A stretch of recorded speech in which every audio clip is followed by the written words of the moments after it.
Greetings, citizens. Hey you beautiful, creepy human being you, and welcome to today's true crime episode. I'm so happy that you're here. I'm so happy that somehow in all of this that we're forced to deal with on the day today you and I were able to find each other on this crazy little planet that we call home. My name is Brittany or BRATTERSTEIN, whichever you prefer, and today we're going to be having a true crime marathon. But before we get started, if you've not yet had the pleasure, please make sure to join the Brat Pack by subscribing and ringing that bell. I put out a new video every single week, sometimes 2 a week, like this week, and I would love to hang out with you. Yes, you, specifically you, but I can only do that if you join the Brat Pack and become one of us. One of us. Now, before we get into the details of today's case, I first need to say a big thank you to the sponsor of today's video, and that is Dossier. Now, if you are unfamiliar, Dossier is a fragrance company that creates luxury scents, but at a fraction of the luxury price point. Where most perfumes can cost anywhere from $50 to hundreds of dollars, Dossier's perfumes range anywhere from $39 to $49, and they offer bulk deals with up to 25% off and free shipping when you get 3 or more bottles, which is a deal that sounds too good to be true, but I promise you it is not. This is real life. Now, today I have 2 scents to share from you, both from the Dossier Originals line, which is slowly becoming one of my favorite lines that they have. I just love them, and I got 2 scents that are I would say inspired by, but they're not. They're perfect. Or maybe they were. I did not ask. They're perfect for the warm weather that is shortly going to be coming upon us. Because in California, we had 2 weeks of cold weather and we're back, baby, with the warmth. And let me show you what I got. The first one I have here is Summer Crush. And it's from their Seasons collection, which I guess does seem like it was inspired by warm weather. And this one is floral and aquatic. And boy, it smells actually so good. I smelled it before, obviously, but this, I don't know. It has the top note of watermelon, and it's like, I can kind of smell it. Oh, it just smells so good. It just smells good. I'm so good at telling you about perfume. The other one I have here is from their Icons collection, and this one is called Zest for Life. This one is aromatic and citrus, and the top note has grapefruit in it. Ooh, I don't know which one I like more. Actually, I thought I liked that one more, but now I think I like this one more. I like them both. I like things that smell nice. What can I say? Dossier is just great, man. And one of the best things about Dossier, I've mentioned this time and time again, is that they are a cruelty-free fragrance company. And most luxury brands, I was going to say luxury perfume brands, but luxury brands across the board just simply aren't. So if that's important to you, if you love animals as much as I do, this is a great fit for you. And plus, as I've said, they're a fraction of the luxury price point, and you simply cannot lose with that.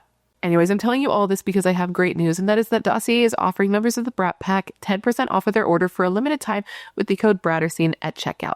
So if all this sounds as good to you as it does to me, make sure to click the link in my description box and use BRATTERSTEIN at checkout to let them know I'm this one that sent you to get this sweet offer, because I can't imagine that you're going to find a better deal out there. I mean, they're already so affordable.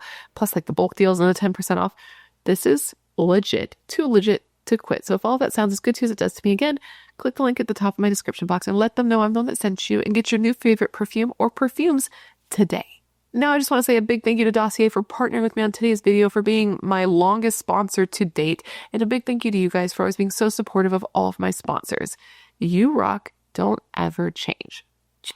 Truly, I couldn't do it without you and the sponsors. I wouldn't be here if it wasn't for all of you. So thank you. Now, let's go ahead and get into this video. So as I said, this is a compilation. It is a marathon of true crime cases that I've compiled together for you to watch today. They are heartbreaking cases about true stories. They're things that we need to remember, that these are real people, that these things happen to. But if you're like me, silence is difficult. Being alone with your thoughts is difficult. And I often, throughout the day, find a very long video for one of my comfort YouTubers, and I put it on, and I keep it on to be the soundtrack of my life, because that's the only way I can get through the day. And I know for some of you, I am your comfort YouTuber, so this is for you. So if you are somebody who hates silence, somebody who wants a super long video of cases to hear and people to remember, something to put on throughout your day, just keep on watching. Today we're going to be discussing the murder of Ryan Poston at the hands of his clearly obsessive, on-again, off-again girlfriend, Shaina Hubers. But before we get started, if you have not yet had the pleasure, please make sure to join the Brat Pack by subscribing and ringing that bell. I put out a new video every single week, and I would love to hang out with you. Yes, you, specifically you, but I can only do that if you join the Brat Pack and become one of us. One of us, one of us, one of us. And you can also follow me on Facebook, Instagram, Twitter, and TikTok. Yeah, those are all the things. They're all Bratterstein, but no pressure. Now, this video is on a case that grabbed me good. So I was just sitting there, I don't remember which case I was researching, but I was researching, and it was one of those cases that popped up on the side of the screen, like, hey, if you're into this case, maybe you'd be into reading about this. And the title kind of grabbed me, so I, opened the tab and I emailed myself the link to read later. And then later came. It was like 3 a.m. I was feeding the baby, so I was like, let's do a little light reading, as one does. I opened the article, I started reading, and it immediately grabbed me. It was one of those cases that as soon as I read just like one article on it, I was like, oh, I have to cover this. Some cases are just like that for me. Some cases grab me more aggressively right from the start, and this was one of them for a couple of reasons. One is that it reminds me so much of another case. Like, as soon as I started reading it, I was like, did they get the names wrong? Because I know of a case that's exactly like this. I know of a case that is very popular in the true crime world, a case where the victim's name is very well known. You'll find out later in the video what case it is, but they were so similar that I was like, wow, this person, Shaina, definitely was taking notes from this other particular killer. And on top of that, right, in that case, another reason that made me want to cover this, the case we're covering today, Ryan Poston's case, is that I've heard the victim in the other case's name numerous times. It's very well known. People know a lot about him. People know a lot about his killer. This case, I'd never heard of before. I had never heard Ryan's name. I didn't know a thing about him. I didn't know a thing about his killer. And it just, it blew my mind because it's so intense. There's so much to it. I feel like this is going to be my longest video. Besides like the Powell one, which I had to put into 2 videos. I feel like this is going to be the longest single video on a case because there's just so much to cover. And I looked online. This is what's really crazy, is I looked on YouTube and I only saw like one other true crime YouTuber cover it, which blows my mind because it's such a doozy. So I did all the research, so you don't have to. So I can tell you this just wild story. And by tell you the story, I mean tell you about the worst day in a lot of people's lives, because Ryan Poston was incredibly loved. And it's one of those cases that I feel like deserves more attention. And I think that that's particularly true because it's very divisive. It seems clear to me, and you'll let me know at the end, I'm sure, that Shaina was a very obsessive woman and had a very like, if I can't have you, no one can kind of attitude. But there are a lot of people that believe, and Shaina herself claims, that she killed Ryan in self-defense. So I'm going to tell you the whole story today, and at the end of this video I want you to answer the question of the day, and that is this. Do you believe that Shaina Hubers killed Ryan Poston in self-defense, or do you think she killed him because she was obsessive and she had a if I can't have you, no one can kind of attitude? Now, with all of that said, come, gather round and let me tell you the story of the murder of Ryan Poston at the hands of his obsessive on-again, off-again girlfriend, Shaina Hubers. So I want to start this story off with a quote, as I sometimes do, and this is a quote from Ryan himself. This is a quote of him referencing Shaina, the woman who would eventually take his life. Ryan said of Shaina, and I quote, "This is getting to be restraining order level crazy. She's shown up at my condo like 3 times and refuses to leave each time." I want to follow that quote up with a quote from Shaina herself, and this is a quote. This is something Shaina said while she was being interviewed by police directly after shooting and killing her boyfriend in self-defense. She started talking about how vain Ryan was and how he always wanted a nose job. And then she said specifically, and I quote, "I shot him right here. I gave him his nose job he wanted. I broke it." Ryan Carter Poston was one of 4 children, the eldest brother with 3 younger sisters named Allison, Catherine, and Elizabeth, and he came from a close-knit family. His parents, Jay and Lisa, had divorced when he was young, and his mother had remarried a man named Peter, who he considered to be like a second father to him. Both men loved Ryan, and Ryan loved both of his fathers, and he loved his stepdad so much that he actually had his middle name legally changed to Carter, which is his stepfather's last name, because he wanted both men to know what an important role they played in his life, and he wanted both of their names to be represented in his name. And I personally just think that that's a really beautiful thing for him to do, to recognize his stepfather in that way. He gives me the impression that he was a sort of sentimental type guy, just because of that, and also he went on to follow in his grandfather and his uncle's footsteps in becoming an attorney. After he was killed, one of his friends was asked, like, where do you think Ryan was going to end up going in life? And he said that he believed Ryan would go into, like, public service, like, a governmental job at some point in his life. He was just, like, a smart guy, you know? Which makes sense. Like, attorneys have to be smart. Like, not always, but a lot of times they are smart, and a lot of times they have, like, little computer brains, you know? He was the type of guy who liked to play chess, like, all that jazz. A very smart man.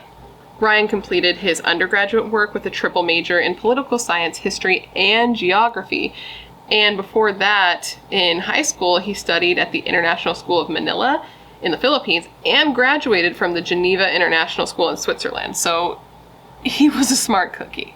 Ryan decided to use his law degree to open up a practice in Cincinnati, Ohio. He was initially from Kentucky, but he opened his practice in Ohio, and he focused on being available to people with limited resources because of how expensive attorneys were, which just showed that he was like a good person. And that's exactly what everyone said about him, that he was just a really good person, that he was super, super kind, that he couldn't be mean to anyone, and that this ended up being his downfall later because this kindness and this goodness that was inherently in him was exploited by his future girlfriend, or the woman we're going to be discussing today, Shaina Hubers. Shaina Hubers was an only child, and like Ryan, she was said to be especially smart. When a friend of hers named Sarah was asked later, like, how smart was she? The friend said that she was probably close to being a genius, that she was the type of person to get straight A's despite taking like hard AP classes. And she got numerous awards throughout her educational career, I guess you could say, for academic excellence and leadership. She graduated in just 3 years from the University of Kentucky, and despite being an academic, she was also interested in music and drama and considered herself to be a pretty good little actress. This friend also went on to give some helpful or relevant information on Shaina, particularly where it came to boys and relationships.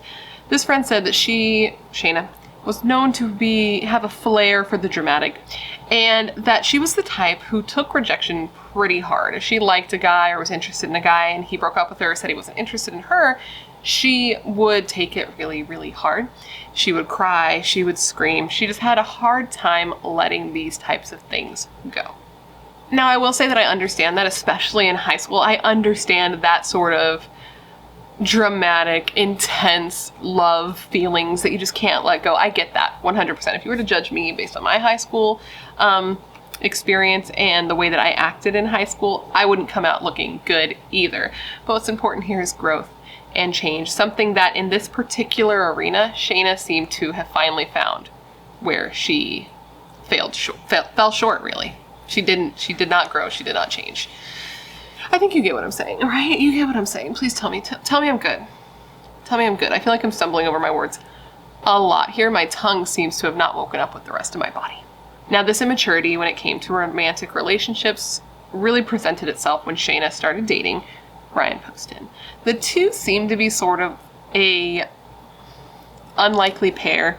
They had a bit of an age gap. She was 19 and he was 28. She was still in college, studying psychology, and he had already passed the bar, but Shaina was friends with one of Ryan's cousins, so Ryan had stumbled upon her on Facebook, because friends of friends, you know, someone you might know.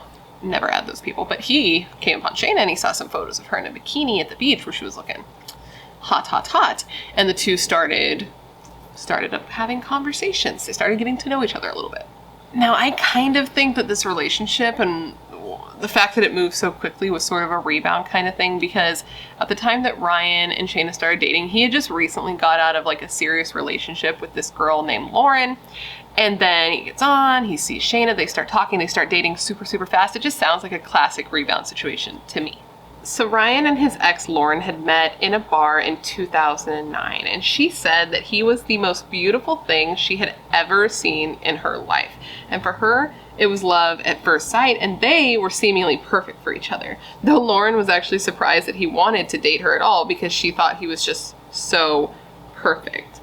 At the time that they met, Lauren was studying at the same law school where Ryan had just graduated from, and the relationship moved super quickly, with the two moving in together right away and adopting 2 puppies. Okay, they got 2 puppies named Max and Lily. Stop. Ryan and Lauren were seemingly in love. They fell for each other super, super, super hard, and Lauren said that she always felt really safe with Ryan, but after just a year and a half of being together, they decided to call it quits because she was still young and she was still in school, and it just wasn't good timing for them. But she said that they both had an understanding that they would most likely find each other again at a different point in their lives, and that she had a really hard time with what ended up happening to him, because that chance of reunification and a possible future together was just stolen from her. And honestly, Lauren reacted to Ryan's murder the way I would imagine that I would, to be totally honest. She said that maybe it was old school of her, that she believed that Shaina should be put to death because eye for an eye. And I just have to say, if somebody killed my husband, I would feel the exact same way. So I get it. But anyways, Ryan and Shaina, they meet, they start talking, and they quickly realize that they're into each other, so they decide to start a relationship. And despite the age difference, the life experience difference, things like that, they did seem to be compatible, at least at first, but things went downhill very quickly for these two. Now, Shayna's friends say that Shaina was happy, that she seemed to be totally stoked on their relationship, that she never really seemed to feel like things were lacking, but Ryan's friends felt differently right from the beginning. Apparently, when they first met her, she was really cold, really distant, particularly with Ryan's attractive female friends, and they felt that Shaina was going into the relationship with an agenda, a goal in mind, and that was to get Ryan to settle down and to be with her and only her.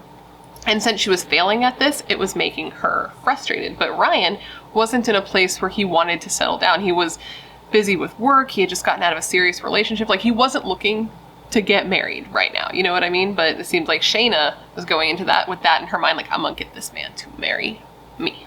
It did seem that Ryan recognized that they weren't a good match and that they didn't want the same things pretty quickly into the relationship, because he did try to end it. He tried to end it several times, but whenever he did, it was hard for him to do because Shaina would cry and she would scream, and she just wouldn't take no for an answer.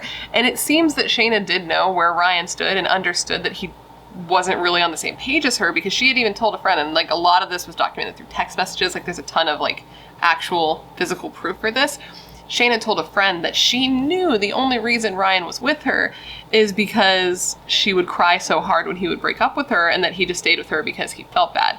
And she said that her love for him was turning to hate, but despite that, she wouldn't let him go. She wouldn't let him end the relationship. And because of that, the two would be together, then break up, be together and break up. And this happened over and over the entire 18 months that the two were in a relationship together. During this time, this 18 months that they were together, Shaina got very controlling and possessive, and she would just show up at Ryan's condo without giving him any notice and without getting permission. And it's not like she lived close by. She lived 80 miles away in Lexington. So it wasn't just I was just in the neighborhood sort of situation. She would make that trip and not tell him she was going to. And this clearly bothered Ryan, because he even sent a text message to his cousin about this, saying, and I quote, "This is getting to be restraining order level crazy. She's shown up at my condo 3 times, and each time she refuses to leave." I don't think that's actually the direct quote, but it was pretty close to exactly what he said. And in another instance, he said that she was probably the craziest fucking person he'd ever met, and that he was almost scared of her. Now, I don't know if Ryan was a saint in this relationship. Probably not, because nobody is, right? And he's not here to tell his side of the story because she killed him. But there were reports from one of his neighbors that Ryan may have not been particularly nice to Shaina. Apparently Shaina and this neighbor got kind of close in the time that they were dating, and this neighbor said that Shaina confided in her and said that Ryan was emotionally abusive and would tell her that she needed a boob job or a facelift or to lose some weight. And I don't know if that's true. It's hard for me to believe anything Shaina says, if I'm honest with you. Something about her, I just don't feel like she's a very honest person, and we'll get into all of that later.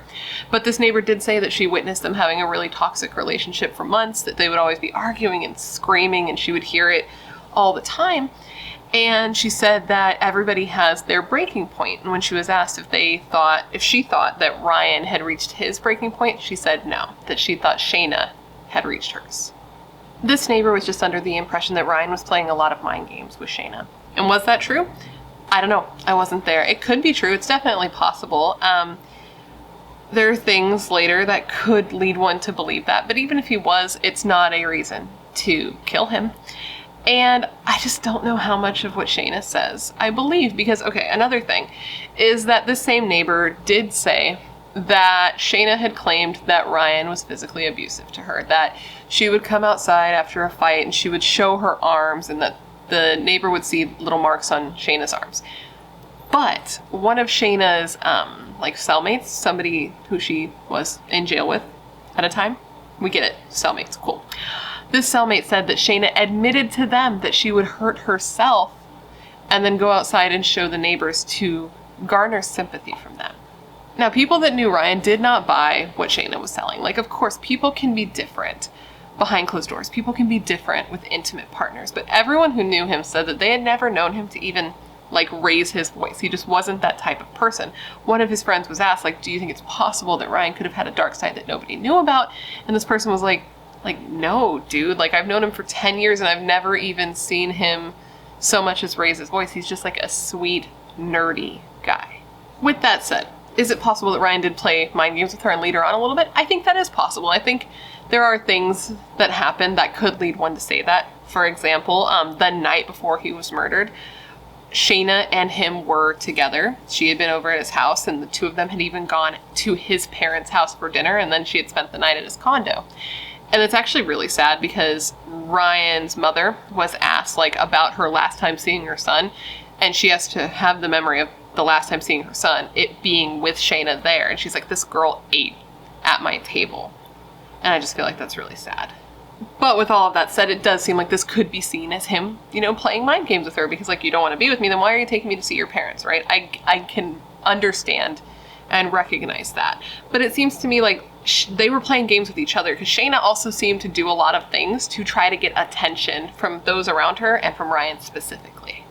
Even the night before the murder, when she stayed at his condo, she ended up waking up saying that she was having an anxiety attack and she wanted Ryan to take her to the doctor, but he didn't, and instead he just gave her a Xanax to calm her down. But I guess it didn't work, because Shaina actually ended up calling her mother that night at around 3 a.m. upset, wanting her mom. She was upset and she wanted her mom. So her mom actually drove all the way out to his condo and got there at 5:30 in the morning and just went inside and sat on the couch and held Shaina's feet in her lap. And her mom said that Shaina said she wasn't feeling well and that she had chest pains, but she refused to go to the doctor.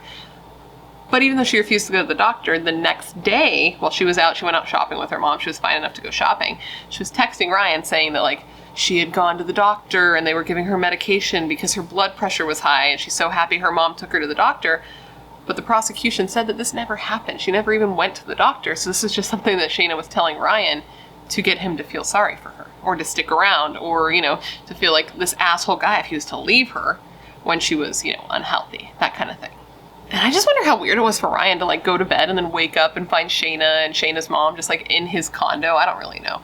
I just know that, I don't know why that just popped in my head. I just picture him walking out in the morning why is this woman here?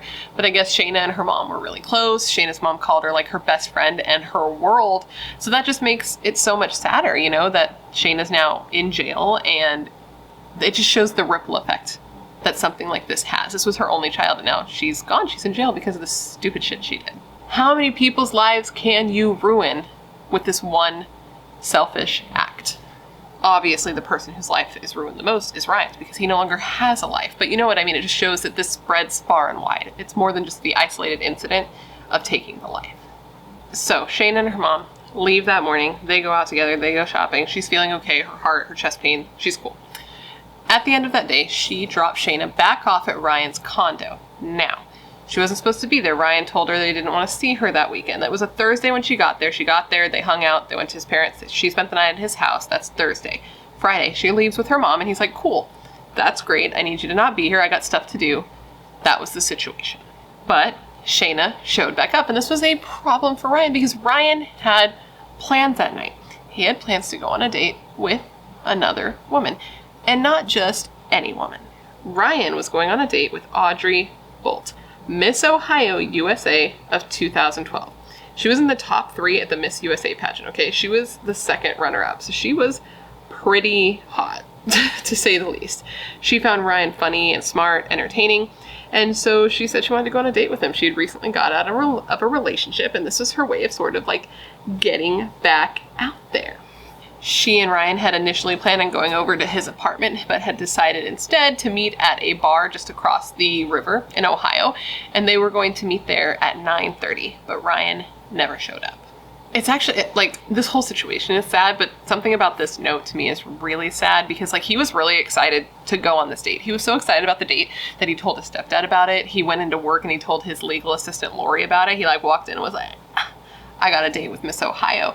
And apparently his legal assistant immediately was like, ooh, like, that's great, but, like, what about Shaina? Like, that bitch is crazy. And his legal assistant told him, like, listen, you need to get a locksmith, you need to change your locks, you need to make this official, because I've seen how this woman is. Apparently, like, Shaina, when she couldn't get a hold of Ryan on her cell phone, she would call and ask the legal assistant to patch her through. And if she couldn't get through that way, she would just show up at his office. So when he's telling his legal assistant, like, I got a date, she's like, oh shit, you need to do something about this. And he told her, like, don't worry about me, I've got this. So now we come to the evening where it all came to a head. And this was on October 12th, 2012. And on this day, Shaina Hubers shot Ryan Poston to death.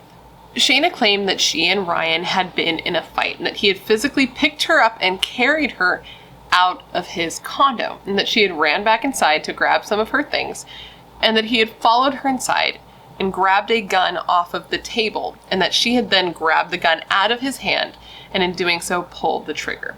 That was her initial statement. She then said that she waited 10 or 15 minutes before calling the police. This is everything she's telling the dispatcher on the phone. And why did she wait 10 to 15 minutes? Because she actually didn't call the police first. Before calling the police, she called her mother.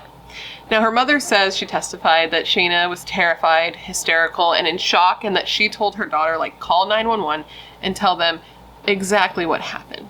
But the prosecution believes that she called her mom first so that her mom could tell her what to say, so that she could build her narrative around what actually happened.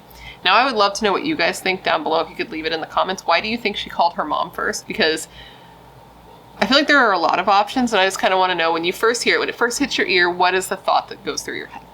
So police arrive, and Shaina comes out front with her hands right in front of her, just like the 911 operator told her, and she gets down on the ground and they arrest her.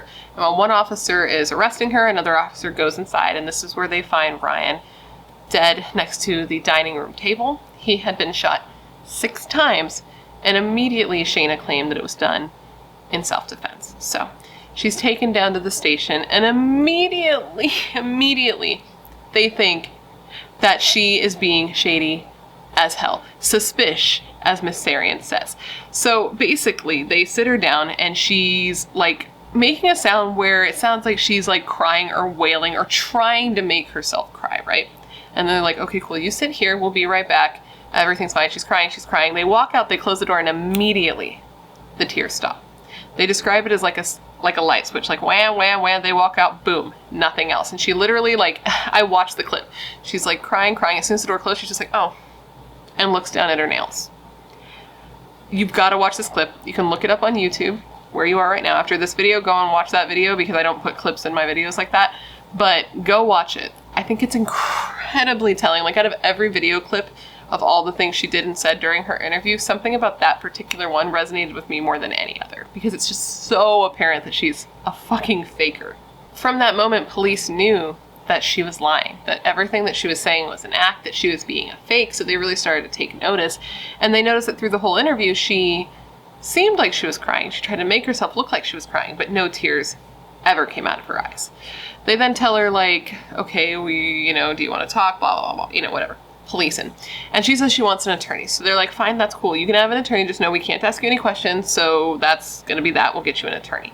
And even though she asked for an attorney, she couldn't stop herself from talking. They never asked her any questions, but it's like the floodgates opened, and she just could not stop her. She word vomited all over those cops for a prolonged period of time. She talked about what happened, how it was self-defense, how she was a Christian. She told one of the cops he had pretty teeth. She asked if she could shower in jail or what, and she asked them, like, what they were gonna do with her. Very Jennifer Pan, like, what about me? Like that energy. And she talked for 3 straight hours. It was like 2 hours and 45 minutes, but that's basically 3 straight hours of just talking with no questions being asked. She started going on to talk about Ryan, to tell the story of his alleged abuse against her. She said that he had pulled guns on her as a joke before, and that he had hurt her, making her hit her head into the headboard, and she just felt like she could have died. But as she was telling the history of Ryan's alleged abuse, she was also retelling the story of what happened tonight. And each time she started talking about what happened that night, her story kept changing. So Ryan owned a lot of guns. He was a gun guy. He was licensed to carry, and he was said to be the type of guy that had one in his boot and one on his hip, like in a holster. Like, he was a gun guy. And he had a habit of coming home from work, from the office, and just taking the gun out and setting it on his table. He wasn't like a gun safe kind of guy. He was like a guns all over my apartment kind of guy. Not apartment, condo. What's the difference? I don't know. He was the type of guy that just had guns kind of everywhere. One thing about Shaina's story that kept changing so much was about this gun, the gun on the table in particular. She had several different stories about how she came to be holding that gun. First, on the 911 call, she said that, he had picked up the gun and that she had taken it out of his hand and pulled the trigger in doing so. In another interview, like later during her interrogation, she said that she had picked the gun up herself off the table when he started like waving his arms and saying crazy things. And in another telling at her second trial, which, spoiler alert, yes, second trial, we'll get there, she said that she had been on the floor and that she tried to get up and that he had pushed her back down on the ground and that he pointed the gun at her and said that he could kill her right then and nobody would have any idea what happened to her.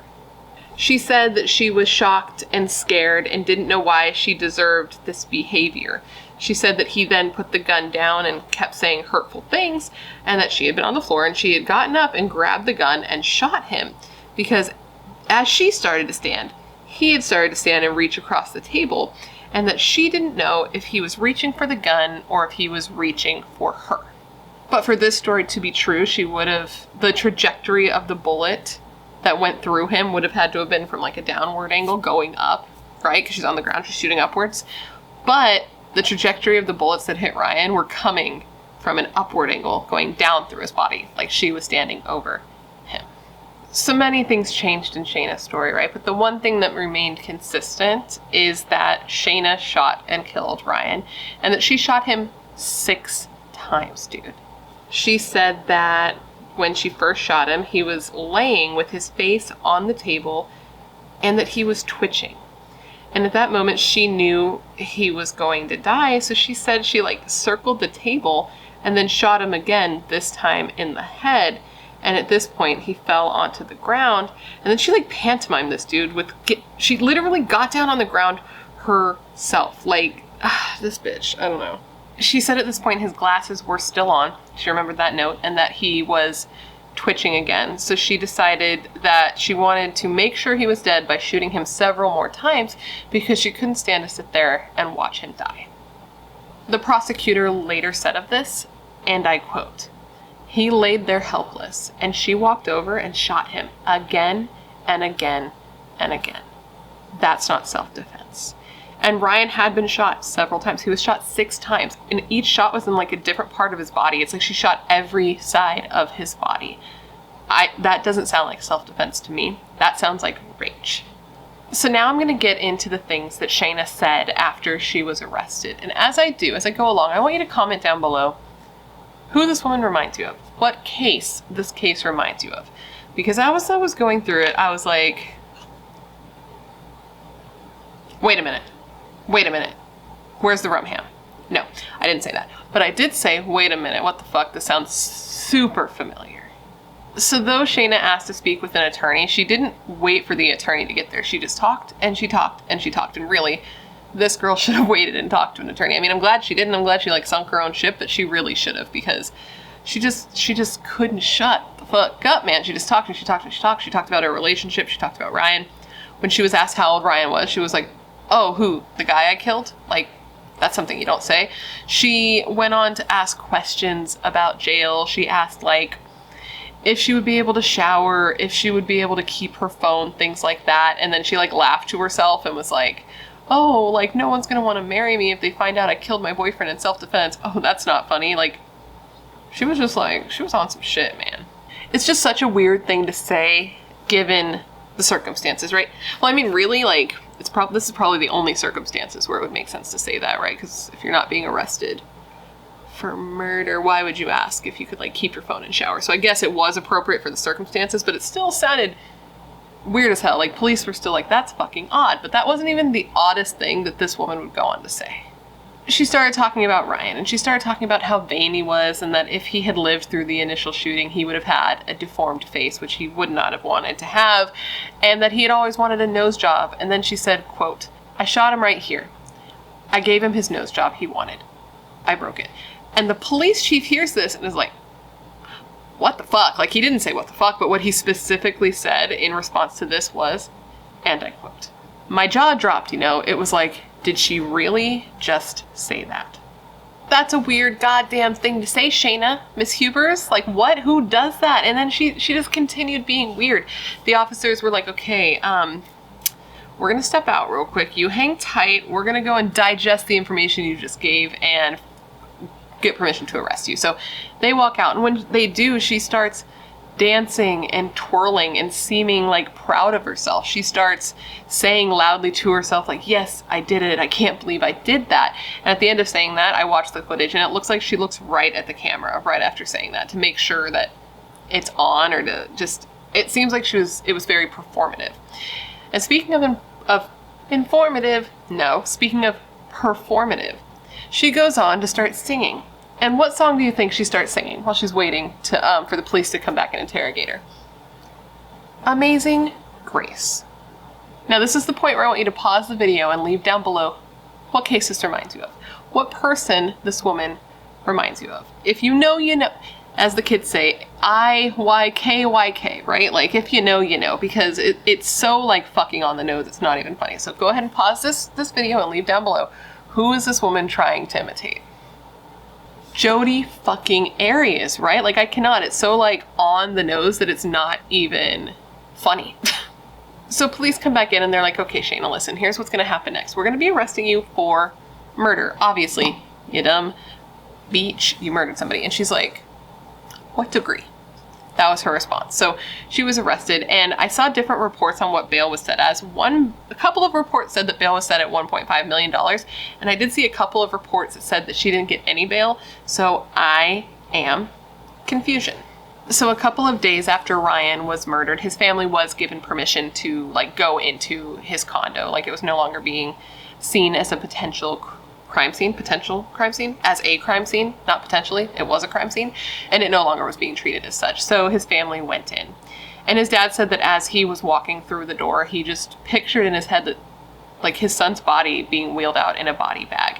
And it was very eye-opening for him that this is where his son had lost his life. He says that he walked in, and he just saw blood on the floor, on the table, on the walls. He could, like, look and see, like, a pool of blood where his son had died. And he said that he went back on another day, like, alone, and that he laid in the spot where the blood was, and he just screamed. That he screamed to God, he screamed to everyone, he screamed to whoever would listen, because he just couldn't handle the fact that this is where his son took his last breath. It was just, I can't even imagine.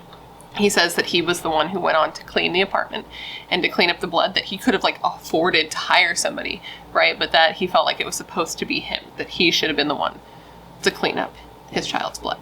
Ryan's dad just seems to be incredibly affected by his son's murder. Like, obviously he would be. That's such an obvious statement. But you know how some people, like, internalize it and are pretty calm and seem so put together that you're like, how is that possible? His dad doesn't have that vibe. His dad feels to me like he's, like, bursting at the seams, which to me is very real. Like, again, I'm gonna refer to 6 Feet Under like I do in so many videos, but if you watch the episode where Nate is talking about this, like, culture, like, out on an island and the way that they act, I think he was talking about Sicily, actually. It doesn't matter, but he was talking about the way that they grieve, and that they would, like, the coffin would be brought home and they would be, like, pulling at their hair and crying and screaming and, like, banging on the coffin, and that just felt very real to him. And that's how I feel. I feel like losing your child, like, how do you maintain composure? I don't know how that's possible. I would not be able to do it, and he doesn't seem like he's able to do it. And,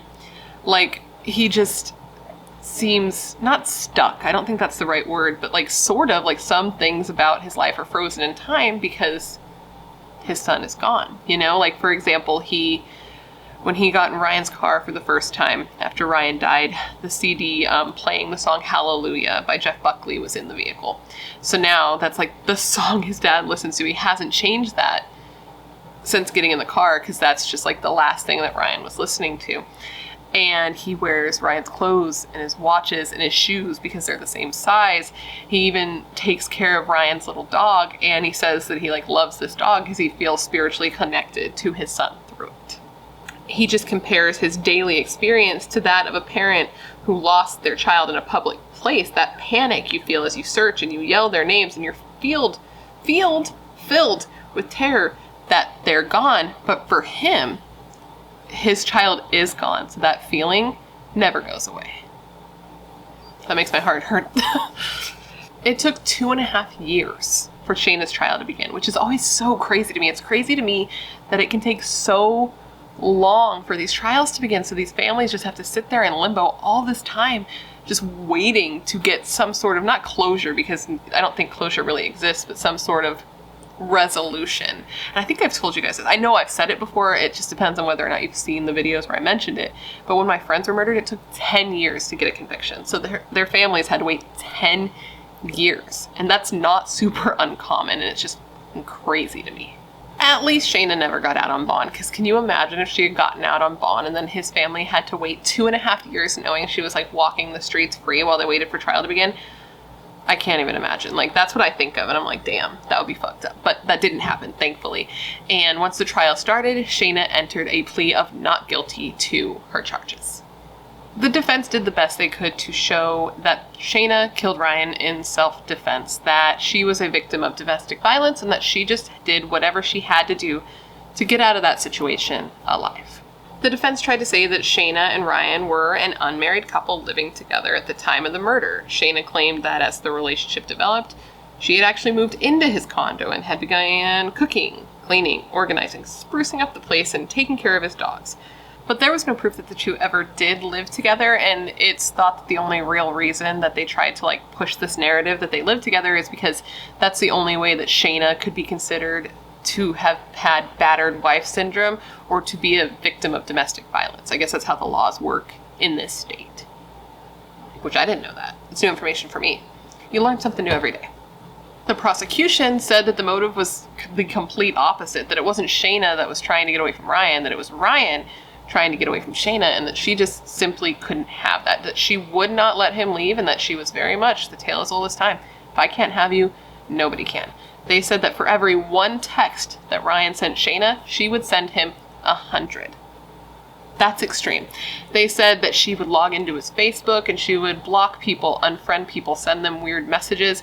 They said that she tried to manipulate his life and that he would break up with her and he would try to end it and she would stop him from doing that. She would not take no for an answer. Answer.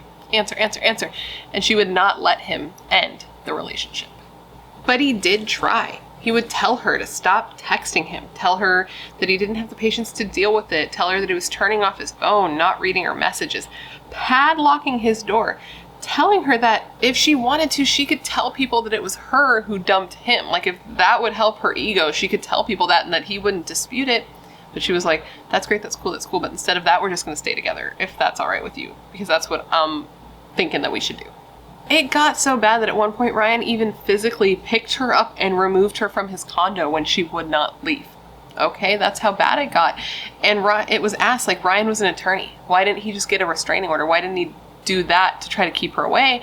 And apparently under Kentucky law, he wasn't eligible for one because in order for him to get one, she would have had to have lived with him, which is odd to me, but that's the way I understood it from what I read. And she didn't live with him. She had her own apartment 80 miles away. And the two were both seeing other people. It wasn't like a committed only them relationship. Like, they were both seeing other people. Shaina even admitted that during the time they were together, she had slept with like 10 other guys. The defense tried to argue that Ryan was an angry man, that he had a lot of rage building up inside of him because he was going through a lot. And at the time, he was. Not rageful, but going through a lot. He was going through a lot. There was a lot going on. He was being sued by a former partner, and he had even sent texts to friends about these issues, but they were never angry texts towards Shaina. They were always angry texts towards just this particular person. And he said things like that he wanted to scorch the earth and leave the entire city in a pile of burnt rubble. And I don't know, I think that's something that we've all felt or said, or at least I know I have. I feel like a lot of people have. But he did also say things that he wanted to like bury his partner up to his neck and then throw darts at his head. Which, okay, that statement might be a little bit extreme. And on top of all those problems, he was taking medication. He was taking medication to try to help him deal with everything he was going through. And on top of that, he had all this drama with Shaina, and the defense used that to say that, like, hey, this man was super angry. He was saying all this crazy stuff. He was taking medication. He had this girlfriend who just not would leave him alone, just wouldn't leave him alone. And the rage built and built and built until he exploded on her. That was their whole, defense. Their whole theory of what happened that night. Wow, I just can't speak English today. And the defense tried to say that the combinations of medications that he was taking exasperated the anger that he already had inside of him. But in addition to there being no sign of a struggle at all in his condo, which we're going to get to in a little bit, things were also starting to look up for him. Things had been shitty, but he had just settled things with his old partner. He had just opened a new practice. He was getting new clients. Like, things were looking up for him. The only problem he had now was Shaina. And on top of that, Shaina admitted that at one point, Ryan ran into his room and locked himself in. So the man who is supposedly attacking you retreats to his room and locks himself in. And at that point, she Googles how to unlock like a house door with a bobby pin. Then she does just that. She makes her way into his room, and then the fight changes locations. It moves out into the front room. It moves out towards the table. It moves out towards the gun. And the prosecution's forensic expert testified that Ryan could not have been advancing at Shaina like she claimed, self-defense. He'd have to be advancing at her. The forensic expert said that this was not what happened, that he could not have been advancing towards her when the first shot was fired. Their determination was that he had been shot sitting down and that the first shot was to his head. And after that, she had just proceeded to shoot him over and over, in the back, under the arm, in the chest, in the face. The cousin who introduced the two of them testified, saying that essentially Shaina just wanted more out of the relationship than Ryan was willing to give. And this became evident. Like, it seemed like this definitely was the case, because during the hearing, Shaina talked about their sex life. And when she talked about their sex life, it was revealed through text messages that Ryan and she had been talking. And they had come to a deal where if she would allow another woman to come into their bed with them and they could all get jiggy with it together, that he agreed that he would put photos of Shaina back on his Facebook page, that he would be more affectionate with her, and that he would communicate with her more. So clearly he had taken her photos down. He had stopped communicating with her. He had stopped being affectionate with her, and she was like, well, how about I do this and then you do this? And he's like, fine. Like, sure, that sounds like a fun thing to do. Like, why would I not want to do that? And I guess in exchange, I'll put these things back up. So it just shows that she really was trying to get more out of it than he was willing to give, and he was just going along doing it.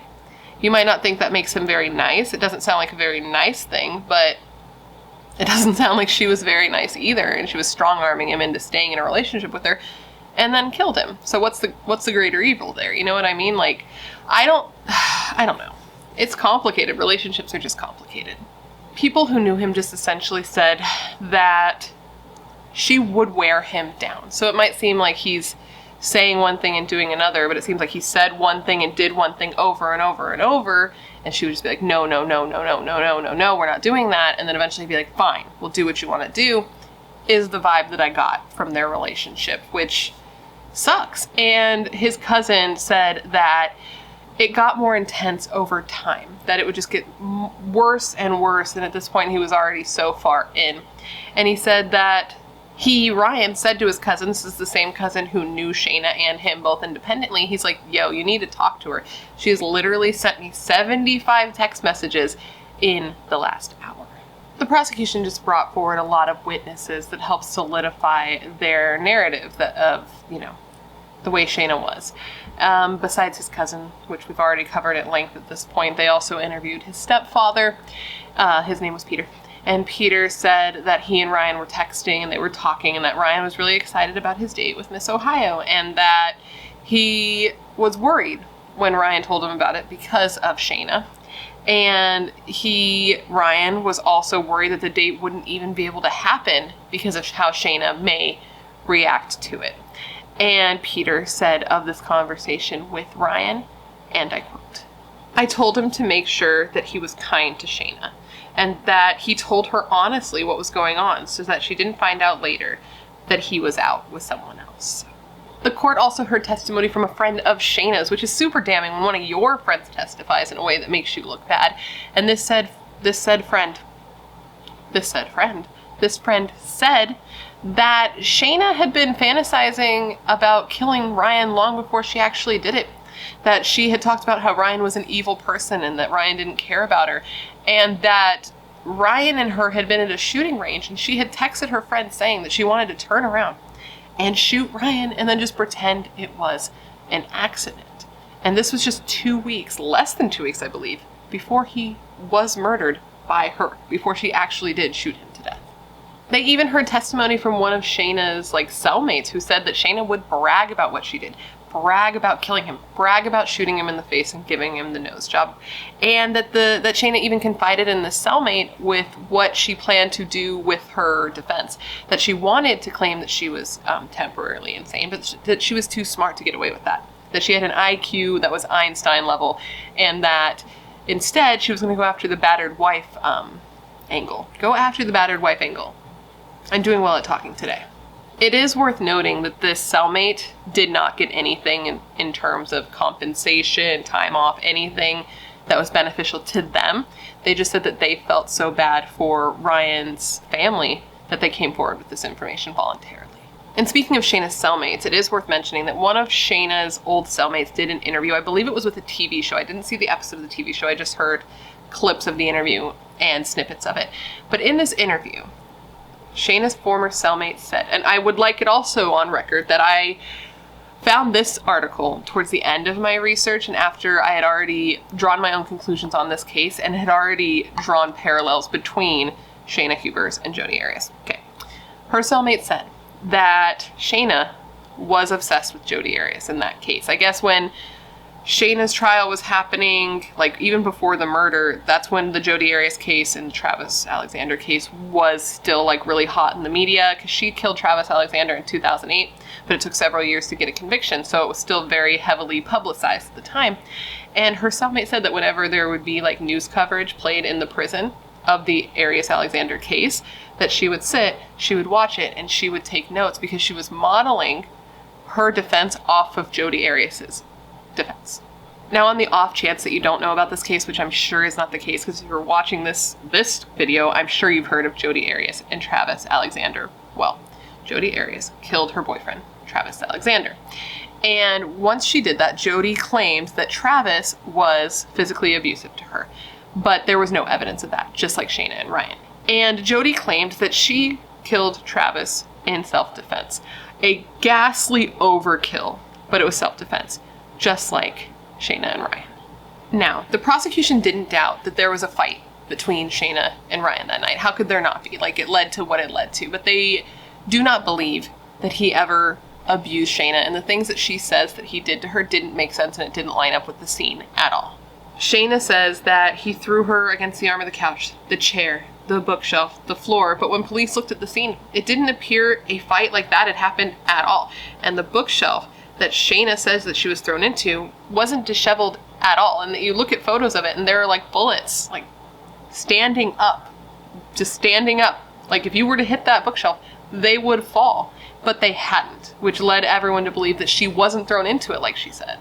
To strengthen the argument that a fight like that didn't happen, some of Ryan's neighbors testified. A woman, I believe, that lived below him named Doris said that she didn't hear a fight like that at all.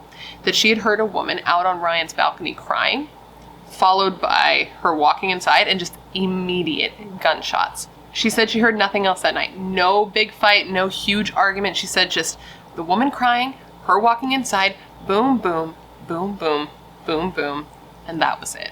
And her husband said he heard the exact same thing. A forensic pathologist also said that Ryan was seated when he was shot with the first shot.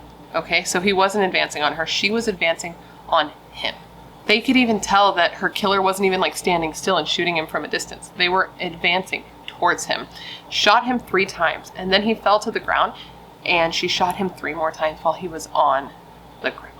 The 2 officers who were first on the scene the night of the murder also testified at trial, and they said that Shaina did not seem sad. She wasn't crying. She actually seemed happy. They said it seemed like she was trying to cry, but that she wasn't doing a very good job. And the officer who actually drove her to the station said that she seemed happy on the ride to the police station. The prosecution also played the police interview with Shaina in court. And in the video, Shaina is heard saying that she didn't go to his condo to kill him, but that when she got there, they just got into an argument, and that's kind of how things played out. She said specifically, quote, "I shot him enough times to kill him so that he wouldn't suffer. He was laying there twitching and making noises, and I shot him in the head." She continued saying, quote, "I was watching him die. It was painful to watch him die and to know that I had done that." Unfortunately, I'm sure for a lot of people in the trial, Shaina did not testify on her own behalf. She just let the tape speak for itself. So nobody really got to hear, I guess they got to hear the words from her mouth, but not in the way that I think would have been more satisfying because she didn't take the stand. But regardless of that, the jury was sent to deliberate. Obviously, regardless of that, she doesn't have to testify. It just, it seems like something that could be cathartic and enlightening to hear somebody's own words on what happened, but she didn't do that. So in April of 2015, the jury was sent to deliberate. And after only 5 hours of deliberation, they returned with their verdict. And they had found Shaina guilty of the murder of Ryan Poston, and they recommended a sentence for her of 40 years. It is honestly so wild to me that this woman thought she was going to get away with this, because she really did. She said that initially when the murder happened, she thought about running. She was like, I'm a piece the fuck out of here. Like, I don't need to be here when the cops get here, kind of thing. But then she was like, you know what? I'll just tell him, and it's gonna work, and I'm just gonna get to go home to my mom. Like, she legitimately thought that they were just gonna believe her, and she'd get to go home and hang out with her mom, and everything would be fine. But I just feel like it's so obvious, that it seems crazy that she thought that, especially considering how she acted? Yes, in her interview, it just seems very like the two don't gel. They don't gel for me. Shaina's attorney tried to argue that Shaina should be recognized as a victim of domestic violence. And if she had been, she would get a reduced amount of time that needed to be served on her sentence before she'd be eligible for parole. So basically, if she was considered to be a victim of domestic violence, she would only have to serve, I think, like 8 years, which is like 8 out of 40. That's nothing for what she did. Her attorney's position was basically that Shaina could be rehabilitated, and that the only reason this had even happened in the first place was because of Shaina's immaturity and psychological disorders, which were both things that could be cured. That was his position, and the prosecution thought this was funny. Like, she was like, okay, hold my beer. I don't think firing 6 shots into somebody is just like a momentary lapse of judgment. That was an execution. The prosecutor said specifically of this, and I quote, "How callous is that? That's how you treat roadkill." Which, that's not how I treat roadkill, but that's, I guess, how some people might treat roadkill. I don't treat any animals that way, because I'm a big fan of them, but I understand her point. In the end, it was found that Shaina was not a victim of domestic violence, and she was still given her 40 years, obviously, and she would be eligible for parole after just 20 years. And she had no reaction to this. She had no reaction to the fact that she was going to be spending at least 20 years of her life in jail, probably because she knew that she was going to appeal right away, because that's what people do. But the judge was not a fan of Shaina. The judge basically told her, like, listen, I don't think you're a victim, and if it was up to me, I would have given you even more than 40 years, because this is one of the most callous acts I've ever seen, I've ever been privy to in all my time on the bench, but I'm going with the jury's recommendation. So you should be lucky that they recommended you what they did, because if it was up to me, bitch, that's me paraphrasing, you would be in there a lot longer. When Ryan's mother was asked how she felt about the verdict, she said that it was a shallow victory, because yes, was she going to jail? Was Shaina going to jail? Yes, and that's great. But her son was still dead. So it's not much of a victory if you ask her, or if you ask many people. I mean, most people, all people. Like, I don't know. I don't know your opinion on that, but That was her position. And his sister, it was so sad, his sister brought a teddy bear to court, and the teddy bear was made out of like one of Ryan's like dress shirts. And when you would press on it, it would play his voice from his answering machine. And she said that that was basically all they had left of him, which is just so heartbreaking, dude. And she said specifically of losing her brother, and I quote, "He made us complete. Without him, there's always the chair that is going to be empty. He will never be able to get married. He'll never be able to have kids. He'll never be able to go to his kids' baseball games. He'll never be able to have all the things he deserved to have in his life." When Ryan's father was asked if he had anything he wanted to say to Shaina, he was just like, "Oh God, no, I have nothing to say to that woman, and she's going exactly where she deserves." And as I've said, Ryan's father seems to have very big and very open feelings about this, which I've said before is exactly how I feel like I would be. I cannot imagine being calm and civil and composed when dealing with somebody who literally murdered your child. And Jay doesn't seem to ever do that. And he did address the court, and he did so ragefully. You can feel this father's pain. It's a tangible thing. It is very, very real. And he lashed out at everybody. He lashed out at the court. He lashed out at Shaina. He lashed out at Shaina's mother. He lashed out at the media. He lashed out at the public. He, in my opinion, has been traumatized by not only what happened to his son, but also by the aftermath. Because he said that the media publicized photos of his son's body on TV and that he saw them, dude. And that is such... People get onto me about not putting more crime scene photos in my videos sometimes. This is exactly why I use crime scene photos so sparingly, because I don't want to re-victimize people who have already been through the worst things that they've ever gone through, but that's just me. Jay said specifically of this, and I quote, "Millions of people are being entertained by viewing pictures of my beautiful son lying dead on the floor of his home.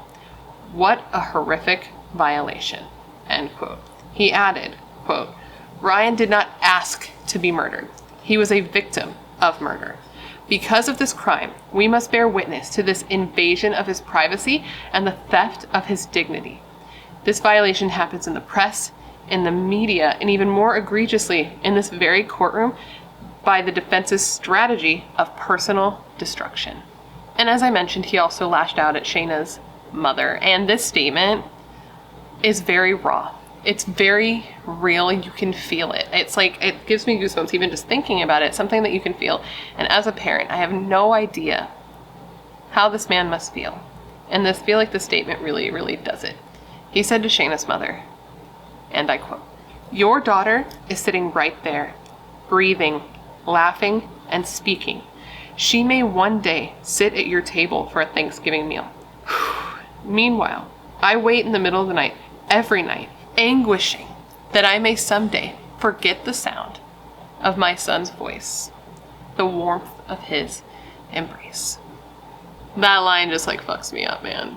To imagine like trying to deal with the fact that you could one day forget your son's voice, it just breaks my heart. And Shaina's mom, you know, she stuck by her daughter, which is one of those things. It's like, it's weird, but I also get it. I understand, but I also don't understand, you know. I can't imagine being in that situation, but she stands by her daughter.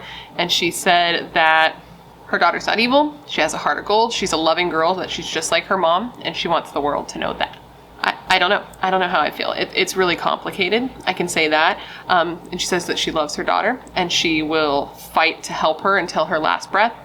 And she added that she doesn't think Shaina did anything wrong.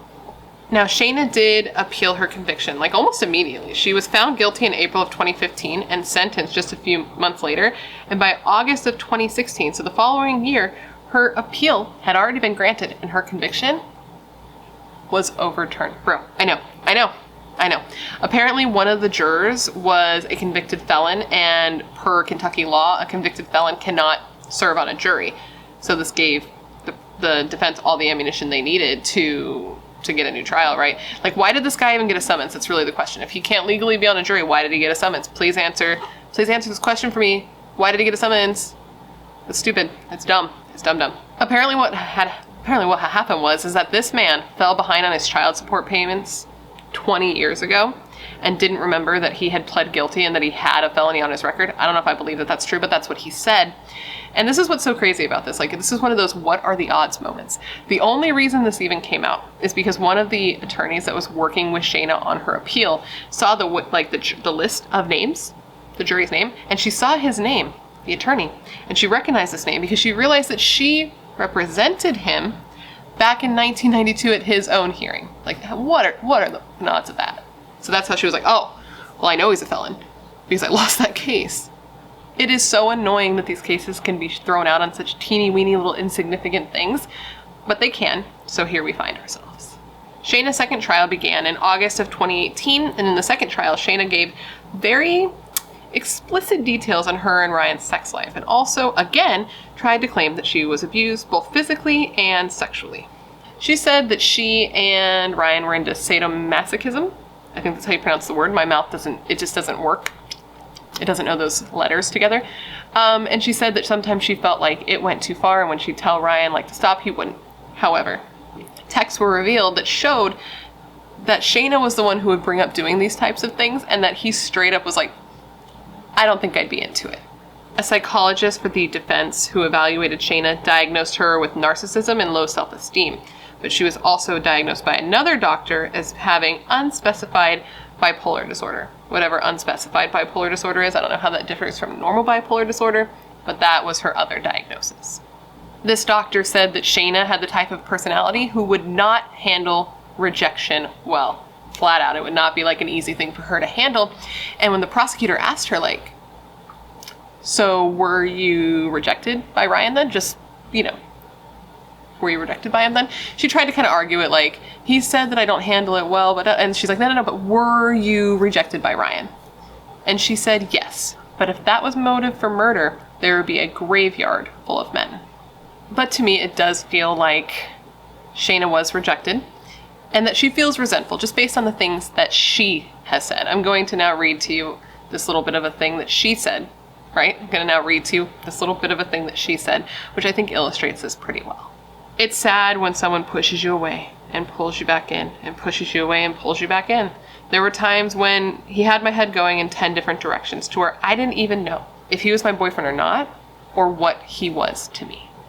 But again, during the second trial, when the jury went to deliberate after 5 hours of deliberation, so the exact same amount of time as the first jury took, the jury came back, and this time they sentenced her to life in prison, not 40 years, with the possibility of parole after 20 years. So with the time that she's currently served, if I did the math right, she will be up for parole in 2032. When the verdict was read, Shaina leaned over onto her attorney and just started crying, and then looked over at her mother and just mouthed the words, I love you. And Jay's father, Ryan's father, Jay, said of this new verdict that this was justice for them, that 40 years before just didn't send a strong enough message for what she had done, and that this was a more appropriate sentence for Shaina. So Shaina did try to appeal this second conviction as well, but again, it wasn't successful. The Supreme Court found in September 2020, that there were no reversible errors. So she's staying put, at least for the time being, hopefully indefinitely. So Shaina, she's still in jail. And guess what? Guess what? Shaina has a profile on writeaprisoner.com. You guys know how much I just love writeaprisoner.com. False. I do not love writeaprisoner.com. Here's the thing. I just hate it.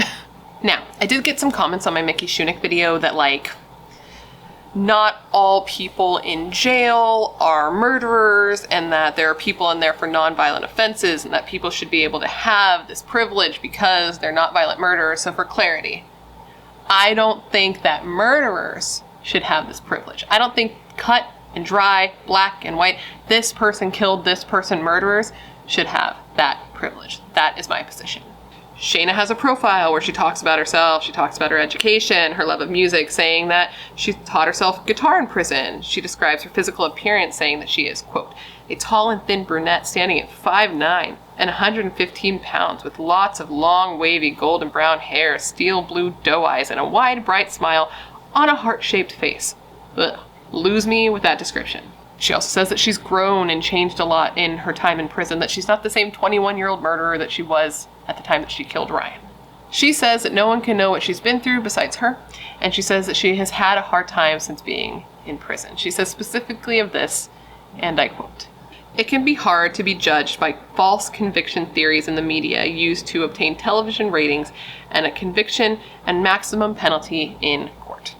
She says that she's looking for somebody to chat with that will not judge her by her past, but instead by the woman that she has become. She says that she hasn't given up on finding somebody that has the following qualities. They are true, loving, loyal, respectful, non-judgmental, and devoted. Now, apparently, Shaina did find this person for a season while she was in prison. Shaina did get married to another inmate while in prison. This was a transgender woman named Unique Taylor, and the two got married in 2018. But by 2019, Le Passion was gone. So the devoted thing, not so much. A judge did grant the two a divorce. So now, let's leave that rotten woman behind and get back to the person that matters in the story, and that is Ryan Poston. One of Ryan's friends was asked about Ryan and about Ryan's loss and about what a real loss it was for him and his friends, for those who loved him. And he said of losing Ryan, and I quote, "When somebody is erased at an early age like that, what has the world lost by not having the benefit of what they would have become?" This friend must have been close with Ryan. Like, I can imagine that they were like good friends, because this friend went on to have a son, and he named his son Carter after Ryan's middle name, the middle name that he took from his stepfather.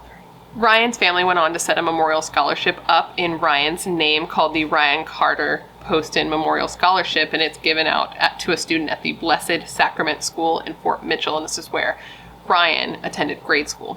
And at his funeral, his family actually asked that in lieu of flowers, you donate to this scholarship.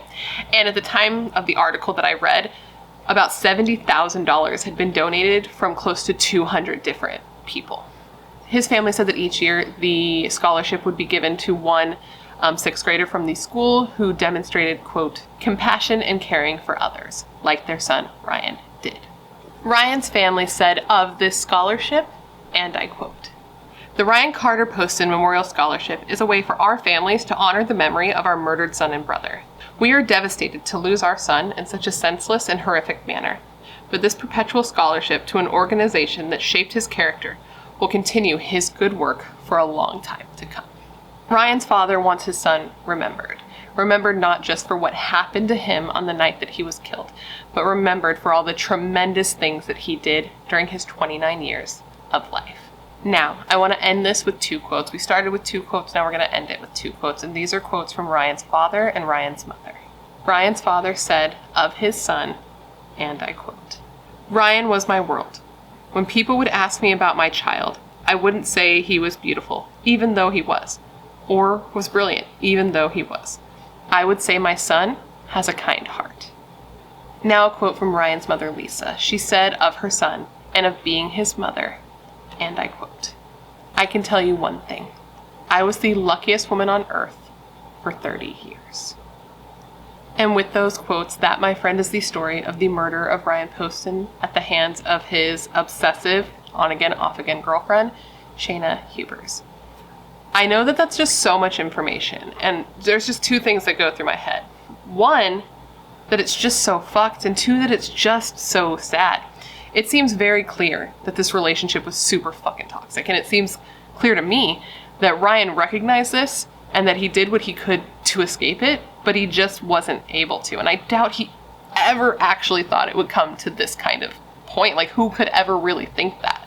It seems that even though he didn't think it would get this far, he could tell that things were going poorly and that she was unraveling, because he told his cousin that, like, he thought that she needed help, that he recognized that Shaina needed help, and he even said to her that, like, he wasn't exaggerating, he just really thought that this woman needed help. To me, it seems like she snapped. That's what I will say. I don't really think, like, my opinion, I don't think I believe that she went there that day with the intention to kill him.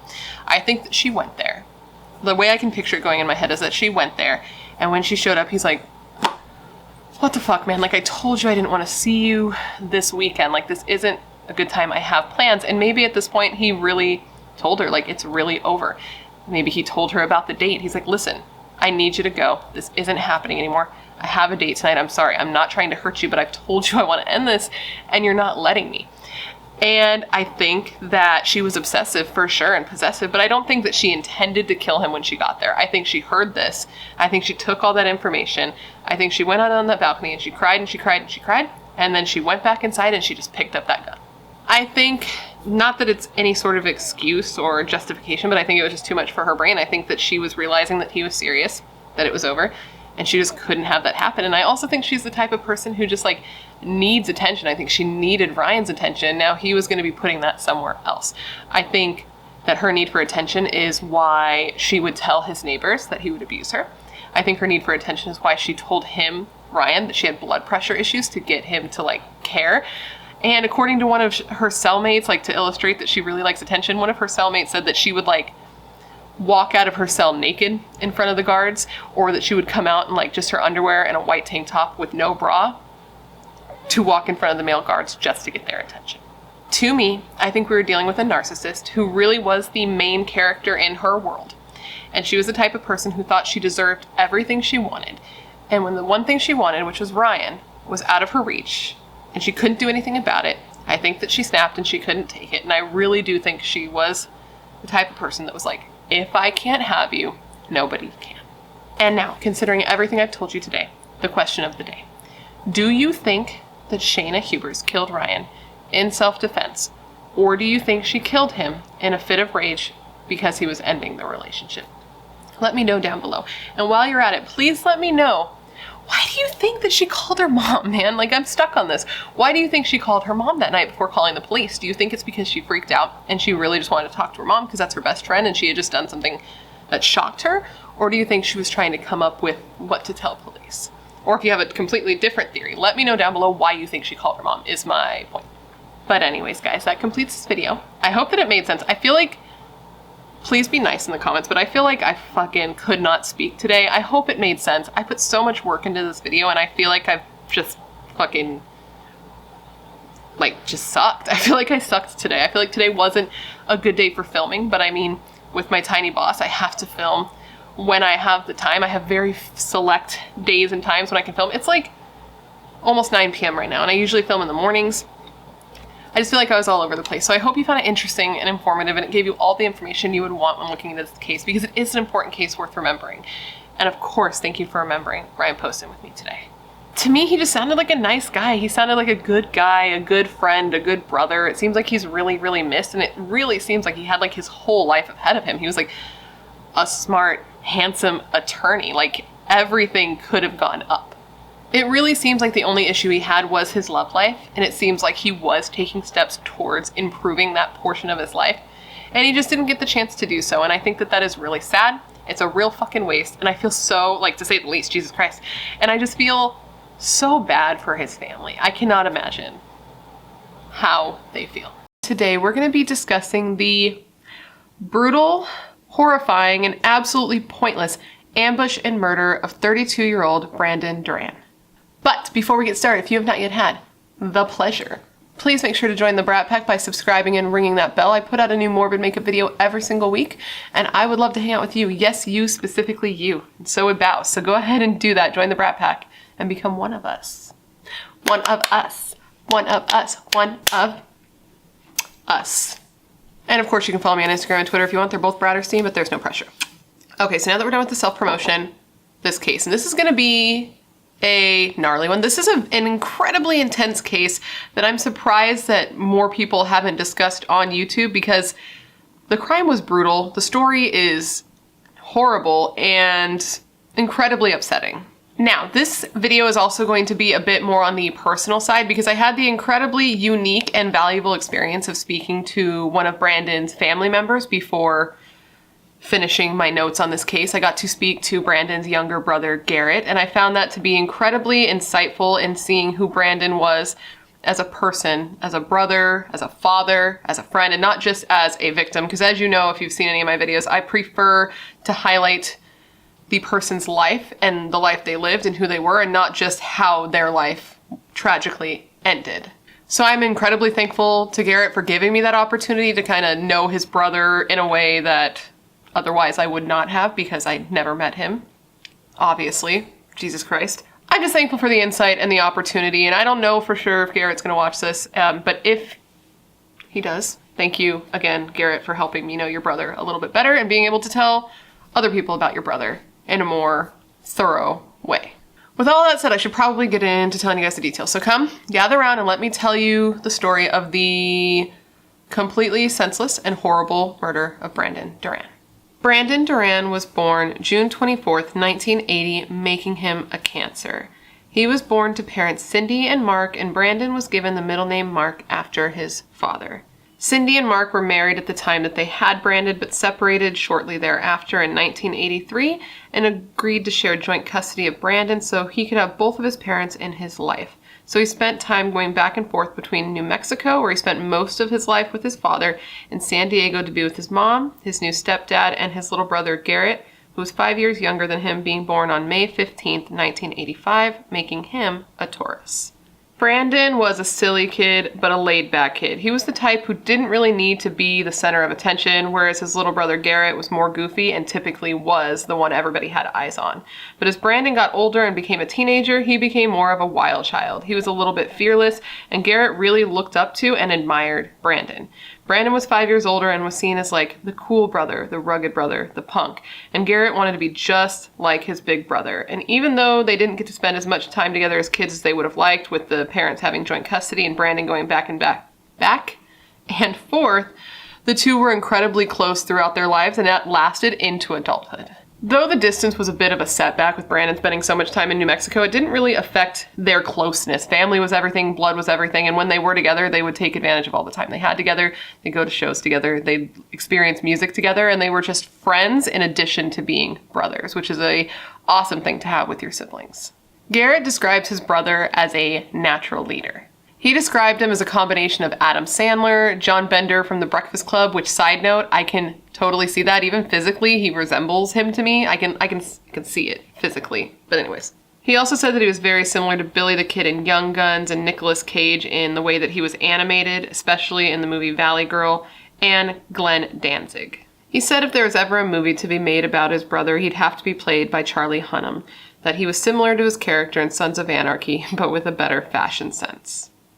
Brandon was very into music. He would just sit in his car and blast music with his friends and just really let loose. And Garrett credits Brandon for his good taste in music. The two are really into punk, big fans of the Misfits. They're definitely part of the Fiend Club, for sure. Brandon was also very talented. He was a very good snowboarder, which, like, props to him because that sounds horrifying and it's something that I don't think I could ever do.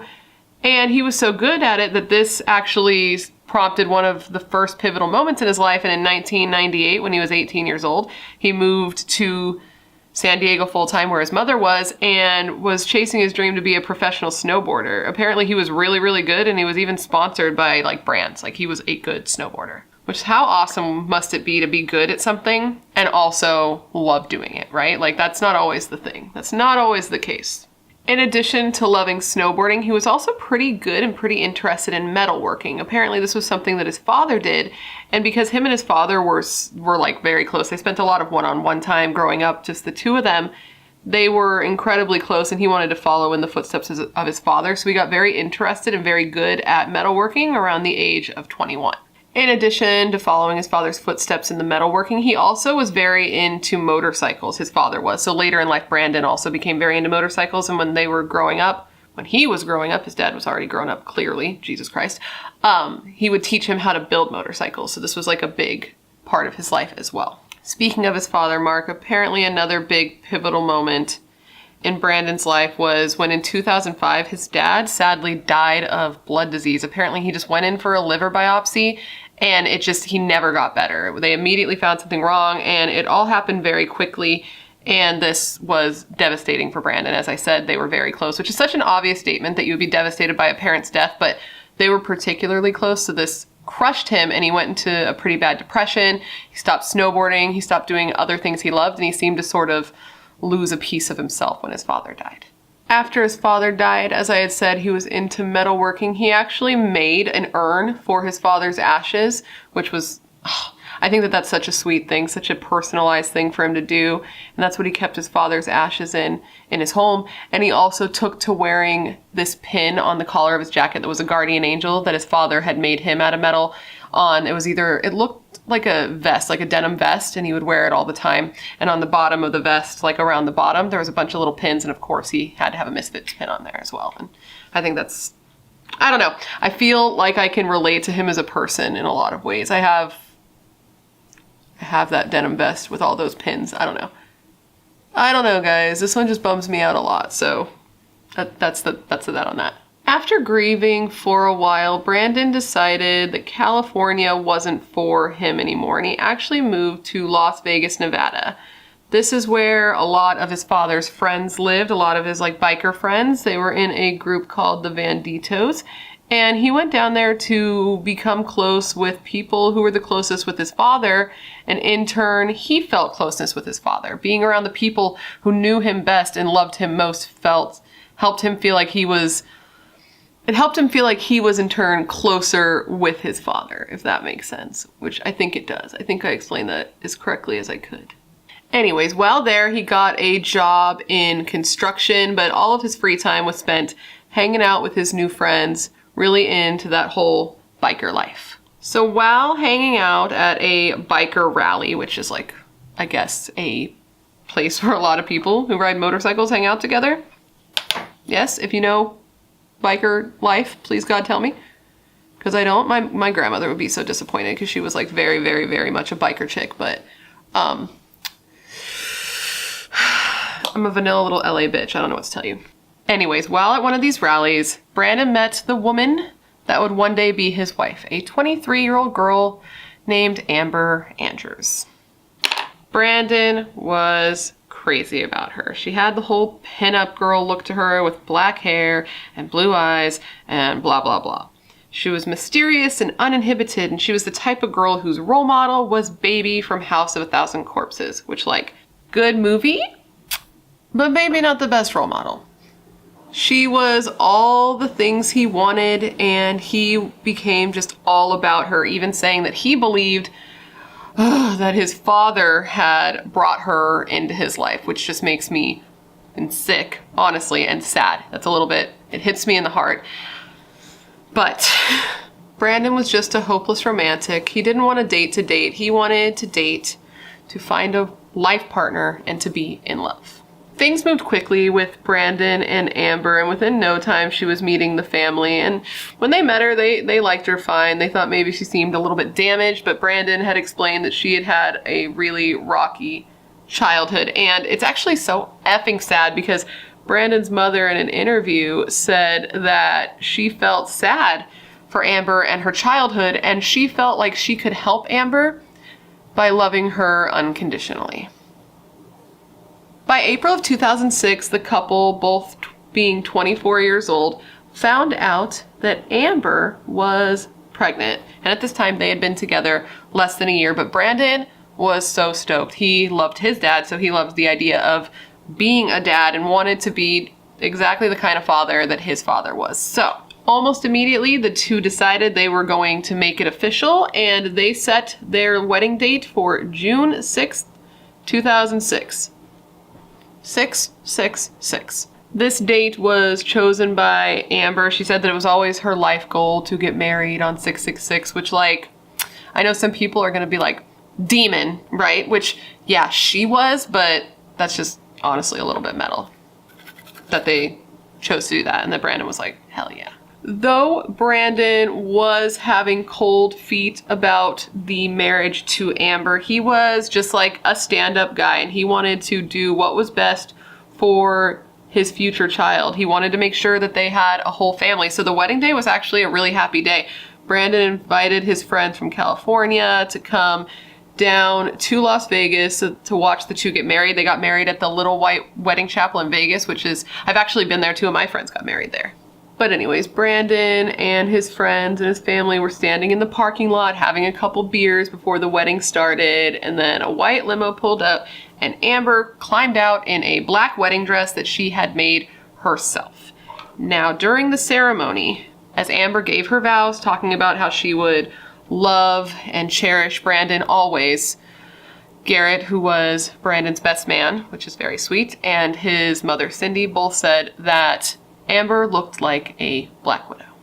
6 months after the wedding, on December 15th, 2006, the couple, surrounded by family, welcomed their little baby boy into the world. A boy that they named Brando Marcos Duran, which is very, very sweet, just like Brandon Mark Duran. When Amber gave birth, she was wearing bright red lipstick. I don't know why I felt that was noteworthy, but I thought I'd let you know that she was wearing bright red lipstick.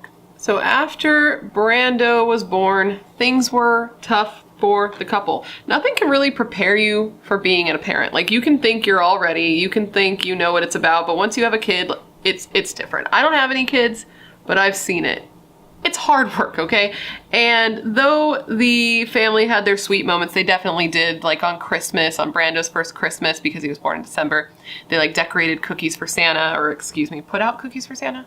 They left cookies out for Santa. I don't know if they decorated them, but it was something that Brandon did with his family growing up when he was a kid. So they definitely had their sweet moments and traditions that they wanted to have with their son, but they were finding it to be very hard, very stressful, because it is. And Amber seemed to have a particular sense of difficulty adjusting to the selflessness you need to have in order to be a mother. More so than Brandon did at being a father.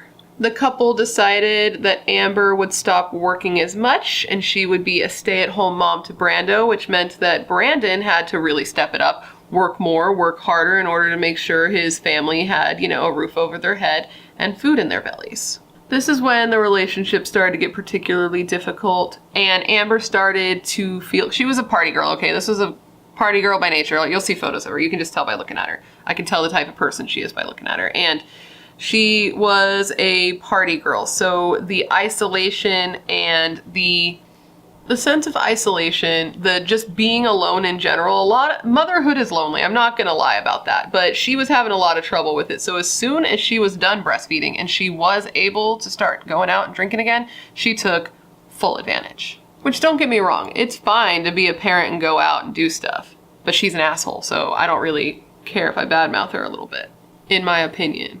And probably in yours too by the end of this. Certainly fucking hope so. So she started going out more whenever she could get a babysitter or whenever Brandon was home. The two would obviously go out together because, like, Brandon was a bit of a rebel too. He liked to party and he liked to drink, but he was also a responsible adult man who knew when it was appropriate and when you needed to, like, man up and be an adult. So a lot of the times she would just go out by herself. And while Amber went out, she wasn't only drinking, because on at least one occasion, a family member of Brandon's had seen her while being out doing some sort of drug. They weren't sure exactly what she was doing, but they know that afterwards her energy and her personality changed a lot. She was meaner and very hyper aware of everything going on. So if you have any guesses based on your knowledge of drugs, please leave them down below, because I don't know, but it's all speculation because we don't know either.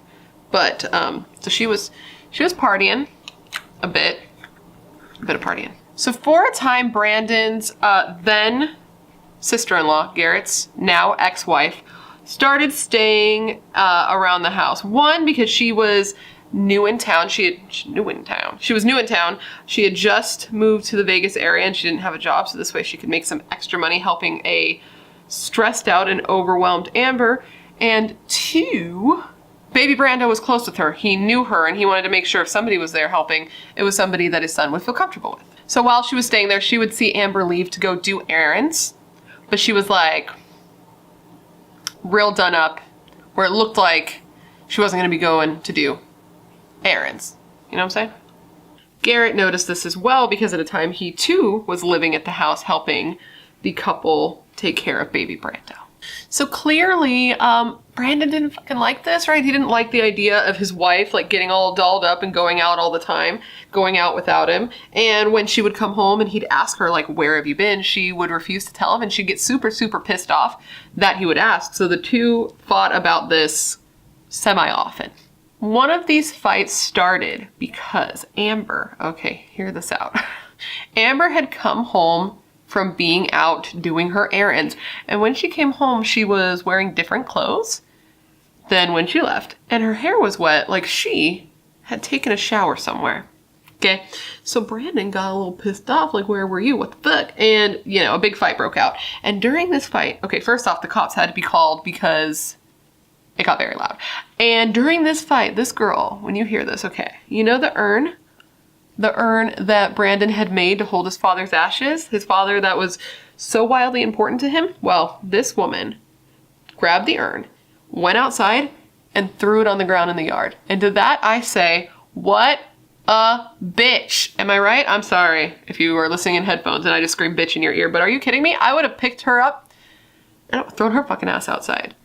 Not really, don't do that, but also, throw her outside. Anyways, it didn't break, but like, what an asshole, am I right? So the cops, as I said, came, and after talking to everybody who was there, they determined that she needed to leave. She needed to get her things and leave, so she did. She packed her stuff, and she left that night. Which just shows you who the aggressor was, in my opinion. About a week later, Amber came home, and despite all the craziness, he forgave her. He always forgave her. Because one, he wanted the best life for his son. He wanted his child to have the stable family life that he didn't feel like he had.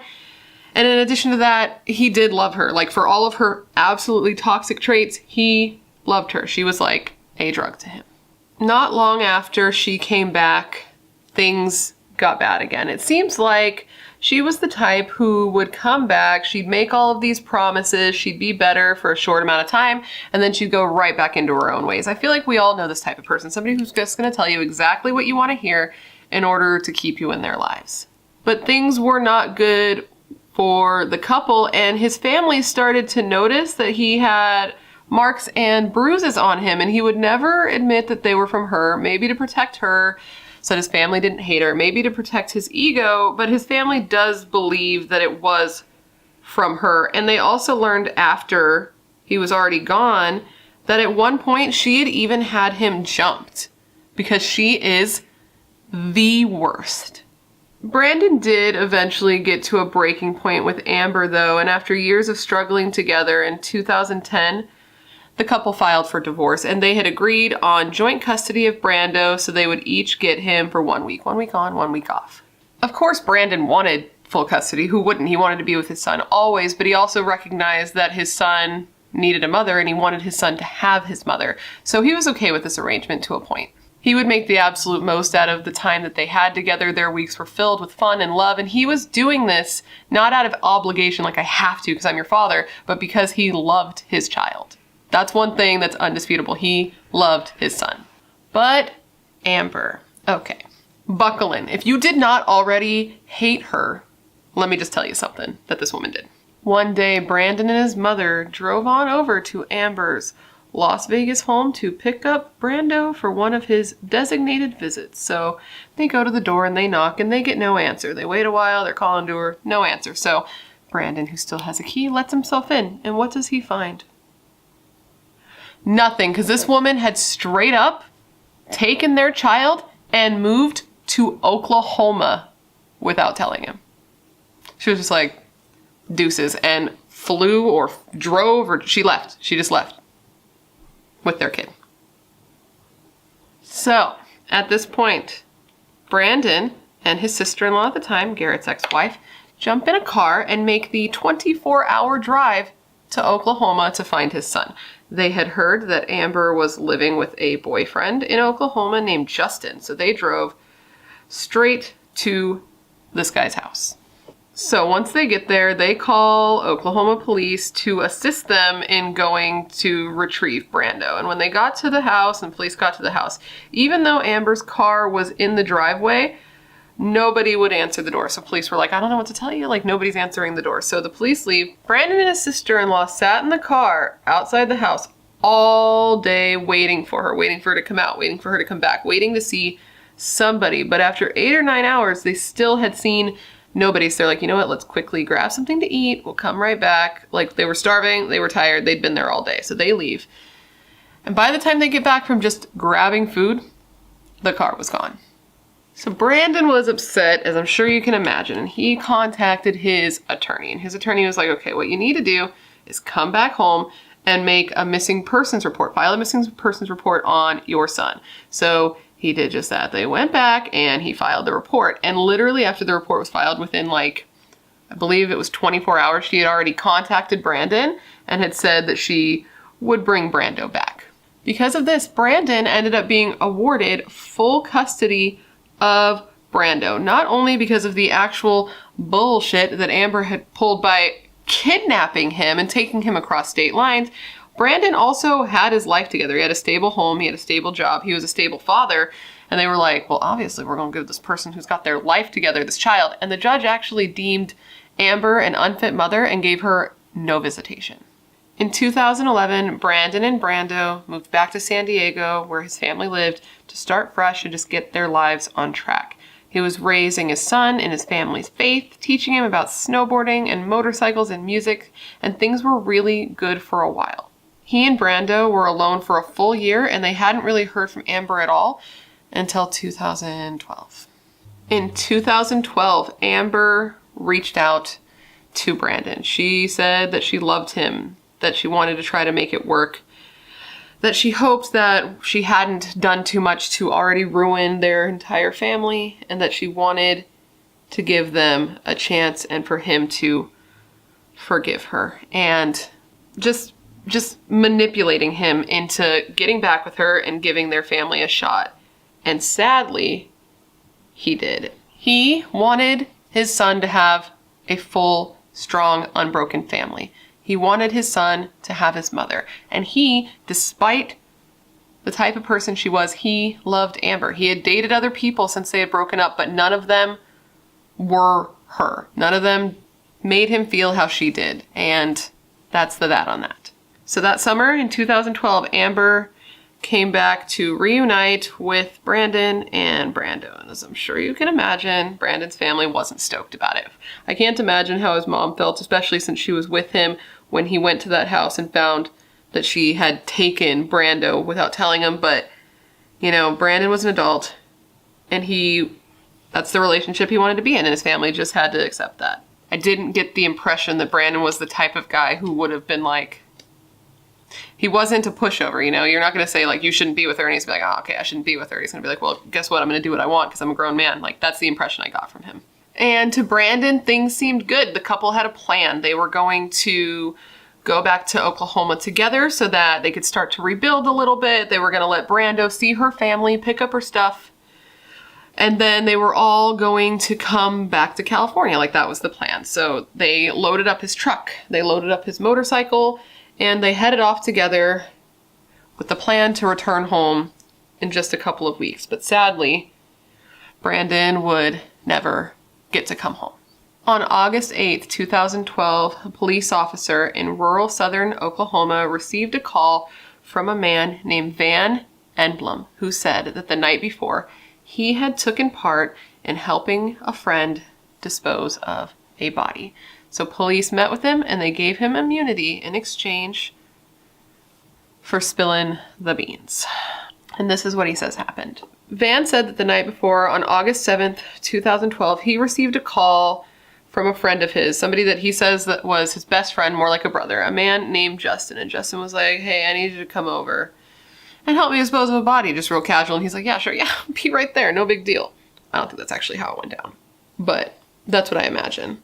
So he heads over and he says he thought it was a whole joke until he got there and he saw that there were buckets and blood everywhere. And he was like, oh, like this is a real thing. So he says that he was scared of what would happen to him if he was to say no.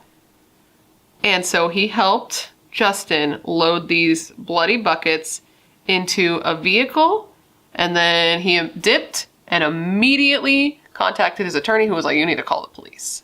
And this is going to be a direct quote from Van Emblem about that night, and just know that it is a little bit graphic and lets you know a little bit about what happened, in case you want to skip it.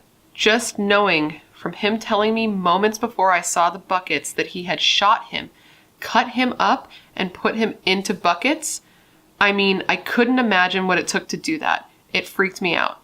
Scariest moment of my life. So as I'm sure you can imagine, police wanted to talk to this Justin guy, right? So they kind of stake out his house and wait for him to leave before arresting him. And after a little bit of time, they saw him leave. So as he drove away, they pulled him over and then they took him to the station to discuss the claims that Van had made. And he pretty much crumbled immediately. He was like, okay, you got me. Yes, I did kill a man, but he was an intruder. He broke into my house. So in self-defense, I shot him, and then I disposed of his body in the pond behind my house because I freaked out and I didn't know what to do. And they were like, okay, thanks for the information. That's still hella illegal, even if he was an intruder, by the way, which, spoiler alert, he wasn't. So police go to his property because they want to search this pond. So in order to do so, they actually drained the pond, which makes me wonder, like, how fucking big was this pond that you could just drain it? But either way, they drained the pond, and this is when they found some really messed up stuff. And this, again, will be a bit graphic. When they drained the pond, the first thing they saw was a dog cage. And inside the dog cage was only a human torso. Okay? As they kept looking, they found 5 buckets, plastic buckets, and inside these buckets were body parts encased in concrete. The body had been cut into 25 pieces, and this body was Brandon Duran. Police called Brandon's family back home in California to tell them, 1, what had happened, and 2, so that they could confirm and identify his body. And it's so, oh my God, it's so sad. His body had to be identified by his tattoos. And that statement just gives me all types of, because, I mean, if you don't know, I mentioned this in my Q&A, but 2 of my friends were murdered many years ago, and one of my friends had to be identified by his tattoos. So something that is just like an eerie feeling. Brandon's family, as I'm sure you can guess, was devastated by this information. His mother had initially taken the call, and she couldn't finish the phone call. She had to put the phone down. The pain of losing a child must be just completely unimaginable. And getting that call, my brain cannot compute that. It's gotta just be like a punch in the gut, because like I have lost people to violence, right? But never somebody like that, you know, never a son, never a brother, never somebody just that close to my heart. And I cannot imagine what that feels like. And after his mother, after Cindy learned what had happened, she just clung to Garrett, the only son that she had left. Okay. After this, police want to talk to Amber, as I'm sure you can imagine, right? Like, what happened? So they contact her to find out what happened. This is what she says happened on August 7th, 2012. She says that the 2 of them were driving together to a doctor's appointment. They're just driving around when she casually mentions a boyfriend's name to Brandon. And can you guess what this boyfriend's name was? Justin Hammer. Same Justin who Van called the police on and said had killed an intruder. Okay? Same guy. She then said that Brandon got very upset at this conversation, that he stopped the truck. He got out, he took the motorcycle out of the bed of the truck, and he took off, leaving her alone. And that was the last time that she ever saw him. So they compared this to what Justin said. Now, what Justin said happened is that he was just hanging out at home, chilling, not killing. When all of a sudden Brandon got to his house and kicked in his door and came in and was like, yo, stay away from Amber. She's mine. We're back together. Like, real threatening, like, okay? And he said that he was just terrified. He thought that Brandon was gonna hurt him. He thought that Brandon was part of a biker gang, blah, blah, blah. So he grabs a shotgun and a handgun off of his gun safe and simultaneously shoots Brandon in the head with both guns. Both of these guns, by the way, were later found in his gun safe with Brandon's blood still on them. He said that Brandon then went down, clearly dead, and then at that point he panicked, so that's why he chose to dispose of the body the way that he did. Cutting him up for a self-defense murder. Sounds so fucking reasonable, I can't take it. So even though, you know, Justin Hammer claimed that it was self-defense, police were like, Now that's definitely bullshit, and on August 9th, 2012, he was arrested and officially charged with the first-degree murder of Brandon Duran. The trial started about 2 years later in July of 2014, and Justin continued to claim that it was self-defense. It was clear to the prosecution that this was not self-defense because when searching Justin's home, police found some very interesting things. In addition to having this gun safe in his house that was just filled with guns and ammo, which is like, fine, if that's your thing, go off, have your guns in your gun safe. But they also found a very interesting list hidden in this gun safe. This was a weird handwritten list with items like a saw, a meat grinder, gas cans, 5-gallon buckets, tarps, bleach, carpet cleaner, ammonia, changes of clothes. So this was basically a murder list. What you would need to murder someone. Okay? Also, police found CCTV footage of Justin the day before the murder at Ace Hardware store buying items on that murder list. And fun fact, the manager at the hardware store actually testified that Justin had been there 2 days in a row buying items for the murder off this murder list. And he testified at Justin's trial about those facts. That's the sentence. Very good English. Mouthful spit. Tight. In addition to the Ace Hardware guy ratting him out, he also had some of his own friends testify against him at trial, stating that Justin had actually talked about a potential murder he may commit, okay, with his friends, even stating that he would try to get away with it for self-defense. Justin, come on, man. For the record, Justin has always claimed that he acted alone in this murder. On October 6th, 2012, Justin Hammer was found guilty of first-degree murder and sentenced to life in prison without the possibility of parole. Sounds like the end of the story, right? Not quite. I know that a lot of you were like, wait a minute, but what about Amber? Because that bitch sounds guilty as hell. Well, let me tell you about Amber. So, once Justin was convicted, the police started narrowing in on Amber because there were some facts about his case that made them believe there were 2 people involved. Let me explain. When they had done an autopsy on Brandon's body, it was discovered that, trigger warning, he had been shot in the face with a shotgun, which did support their narrative, support their story. But they also determined that Brandon had been shot 3 times in the back of the head with a handgun. Okay? 2 guns. 2 murderers. Or maybe it was, 1 man with 6 guns. There was a firefight. No, I gotta go. So police were already feeling like it was Amber, and if the 2 guns thing wasn't enough, which it already was, the murder list, the list that was found in Justin Hammer's possession with all that stuff on it, well, it looked as if it was written by a woman based on the handwriting.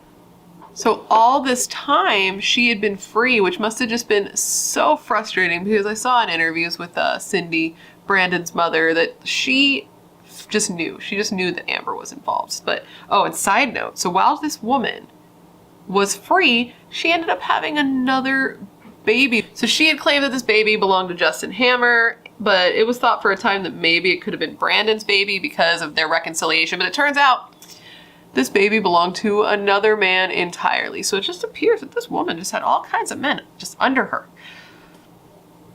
thumb. So police are looking into Amber's alibi, and they start with talking to a woman named Erin. Now, Erin was a woman, obviously, and she was the person who was babysitting Brando when Amber and Brandon left together to go to that doctor's appointment the last time he was seen alive. Now, she told police that Amber and Brandon left together with the truck and the motorcycle tied down in the bed of the truck, which all fits with Amber's story. She then said that Amber showed back up without Brandon and very upset. And when she asked Amber what had happened to Brandon, she told her the same story, that he had left her on his motorcycle into the wilderness, whatever, headed to Justin Hammer's house. And this was very interesting to police because they had looked into it, and it turns out there's no way that this story could be true because at the time that this happened, Brandon's bike did not run. It was inoperable. In addition to this, Erin told police that the day that she left with Brandon, somehow Amber managed to take Erin's cell phone with her instead of her own cell phone. So she took Erin's and she left her cell phone at Erin's house, which could just be a super random fact. Or it could prove premeditation, because if Amber knew that police were going to want to trace her cell phone, and if they didn't know that she had, left her cell phone and had taken somebody else's cell phone, they would get her records and it would show nothing incriminating, okay? So maybe it was random. Maybe she thought of that. I kind of think she thought of that. Amber probably thought that police would never know this, but Erin, this little angel, had the presence of mind to tell police this fact. So police, instead of going after Amber's freaking cell phone records, got Erin's cell phone records. And in looking into them, they found out some very interesting information. Police found that just before 5 p.m., Erin's phone, the phone that Amber had on her, pinged to a tower right by Justin Hammer's house. Immediately after that, the phone was turned off and wasn't turned back on until 9 p.m. It is during those 4 hours that police believe that Brandon was murdered and dismembered. It turns out that this murder was incredibly planned, okay? Amber and Justin Hammer, at the time of the murder, were still in a relationship with each other. This was not her ex. So her contacting Brandon, saying she wanted to make it work and get their family back together, was all part of the plan.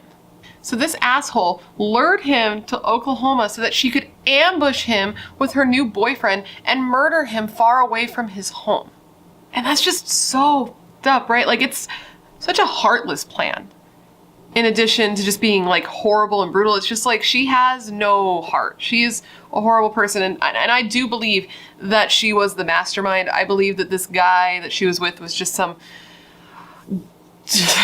stupid dude who just thought he was lucky to have her. But don't get me wrong, like, fuck him, fuck both of them, and no one's lucky to have her. So in September of 2015, Amber Anderson was arrested and charged with the first-degree murder of her ex-husband. She ended up actually getting out on bail, which was just incredibly upsetting for Brandon's family, as I'm sure you can imagine. 2 years later, in April of 2017, her trial began, and this girl, I don't like her. I don't know if you can tell, but I don't like her. She was just like a cheeky little bitch at trial, just walking in, all smiles, asking people how their weekend was. I saw a photo of her where she's just kind of looking at the camera, and she's like, and I was like, and I'm like, I'm a non-violent person. I don't know if you get that vibe from me. I'm not about to go out and hurt somebody. I like to use my words. Like, I'm an adult. I'm not going to hurt you. However, I would very much like to hit her in the face. She just has a face that deserves to be hit. Have you ever, those people, like the lady from Speed who tries to climb off the bus and gets pulled under? A face that you just want to smack a little bit. So this is what is believed to have happened that day, is that Amber drove Brandon to Justin Hammer's house. I don't know what Brandon thought was happening or where he thought he was going, because they told Erin it was a doctor's appointment. So I don't know what was going through his head. They got there and they ambushed him. Amber took the first shot. She shot him with the handgun 3 times in the head, and then Justin shot him in the face with the shotgun. They then put him into a trash bag and drug him inside into the bathroom of Justin Hammer's home, where together they dismembered him and put him into the concrete buckets, or the buckets, with concrete. And then she left to get the kid, establish an alibi. That's when Justin called his friend Van to help with the cleanup and disposal, and the buckets were then put into the pond. Justin then took Brandon's clothes, his personal items, all the items he had used to clean up the crime scene, and he put them in like a metal barrel and he burned them. He then took apart Brandon's bike and he ended up selling it for parts, which is just so effed up to anyone who loves motorcycles. It's just a second disrespect to him that he did not deserve. But I mean, at this point they had already killed him, so why the fuck would they care, I guess?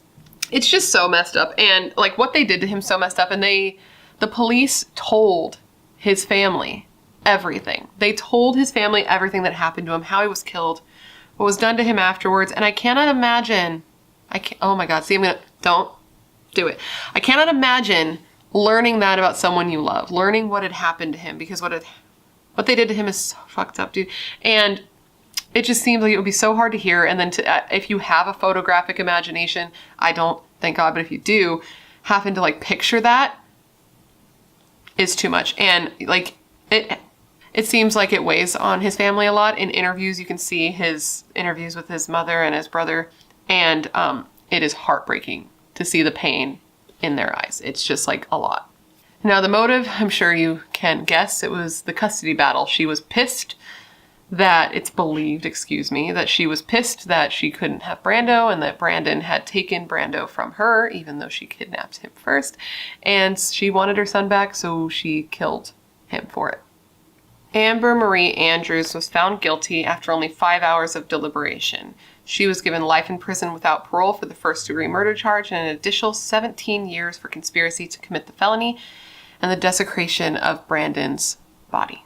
So now, baby Brando has lost both parents, and apparently initially he was put into DHS, and then he got put in a foster home, and this was in Oklahoma, okay? Because even though Brandon had full custody of him when he was alive, and Brandon lived in California, because Brandon died in Oklahoma and the baby was in Oklahoma with Amber at that time, he was put into the system in Oklahoma. And apparently it was a really messy custody battle. Like between the time that Brandon was killed and Amber actually got arrested, there was this messy custody battle because Brandon's family wanted to get Brando back, right? They wanted to have the one piece of Brandon that they had left. So they had to keep flying out and driving out and going to Oklahoma, which is incredibly expensive, just trying to get custody of Brando. And it's so messed up, dude. This whole thing makes my heart just ache. I'm sorry. Eventually, though, once Amber was arrested, Cindy, Brandon's mother, did end up getting custody of Brando. Cindy has said that Brando does remember and love his daddy. She said that he sees the pink in the sunset as his daddy, and he refers to Brandon as a superhero daddy, which is just like a lot for the heart. She said that she also writes down everything that Brando says about his father to remember him and recognize him and witness her son's life. Garrett said of losing his brother, and I quote, "There's always going to be a void that can't be filled." Cindy, Brandon's mother, refers to Amber as a true life monster and truly evil, which, yeah. And during her impact statements at Amber's trial, she went in on Amber. Even several times she had to be told by like the court to cool it off with her like verbal attacks. But okay, listen. I know it's a court of law. I know about a court of law. I'm a paralegal. I got attorneys. I know you have to conduct yourself in a certain way, but like, Cindy deserved to tell Amber to go fuck herself. She just did. Cindy said to Amber, and I quote, "I'll never see that smile that brightens a room before Brandon even comes in. He won't get a chance to teach Brando how to snowboard. You saw to that when you murdered him. If you did care about Brando, you wouldn't have murdered his father. You have to work for what you want, not murder for it." Occasionally, Cindy would notice during her statements that Amber wasn't looking at her, like not making eye contact, and she would like stop and be like, "Please look at me when I'm talking to you." Amber did try to appeal her conviction because of course she did, but the Oklahoma Court of Appeals upheld the life sentence in February of 2019. So she will be in there for the rest of her life, thankfully. And that, my friends, is the story of the horrible ambush and murder of Brandon Duran.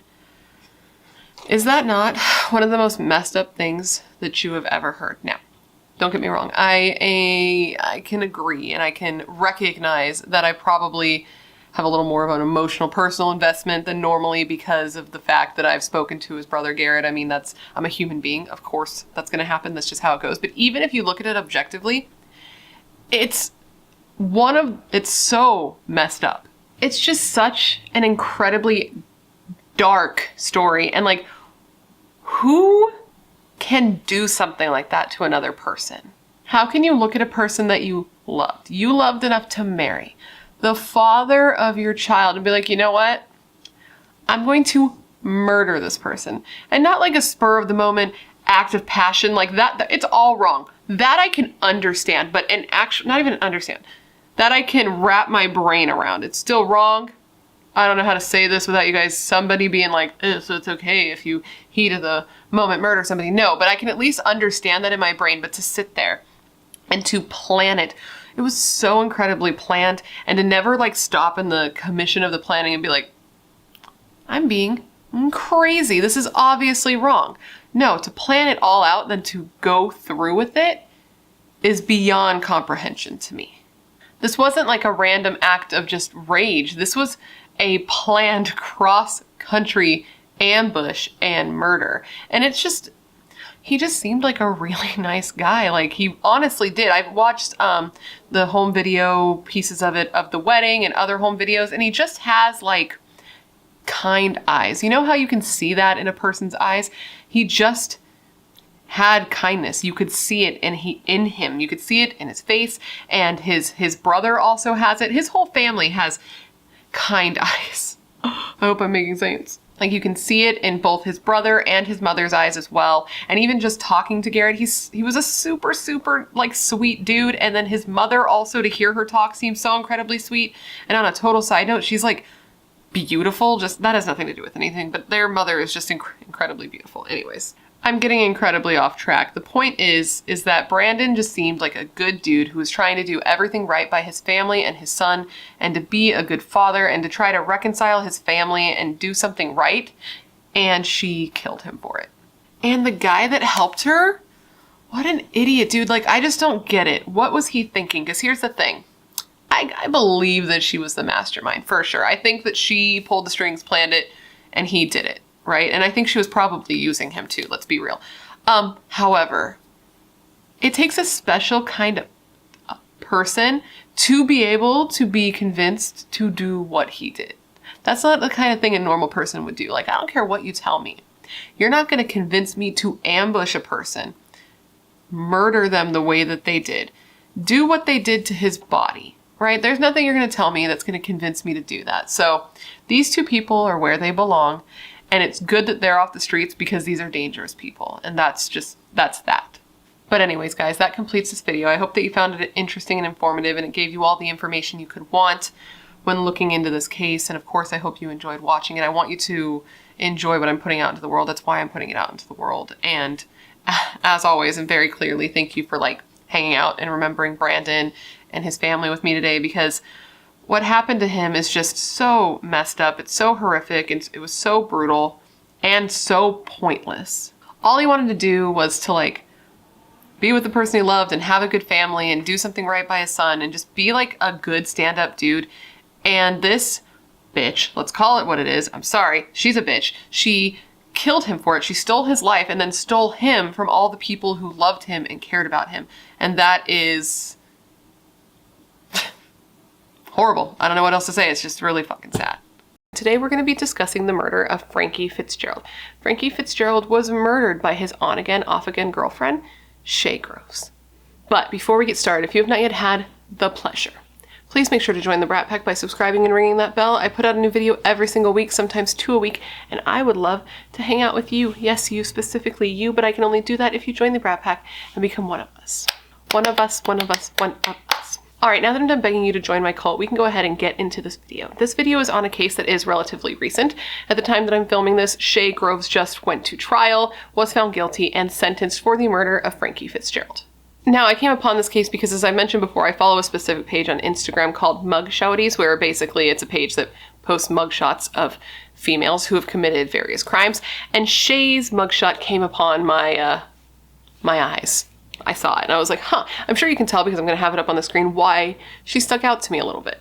So I was like, okay, I want to know what's up. What's her deal? So I found her name. I searched the case and I was like, holy, like it was crazy. What she did is just so horrible. And on top of that, it stuck out to me because Shaina Groves was an enormous true crime fan. Not somebody who's interested in true crime like most of us watching are, but somebody who was obsessed with serial killers to the point that she had many art prints on her wall of notorious serial killers, like hung up as art, okay? And I was like, huh, this makes me want to know everything about this case, and now I know all the stuff. I have too much in my head, so now I need to share it with you. I read all the things so that you do not have to, and now I'm going to tell you all about it today. And once we get through this entire case, I'm going to ask you a question of the day. I'm going to give it to you now so you can have it rocking around in your brain while we go through all the details of this case. But I want you to wait to answer it until you have all the information. But my question is this.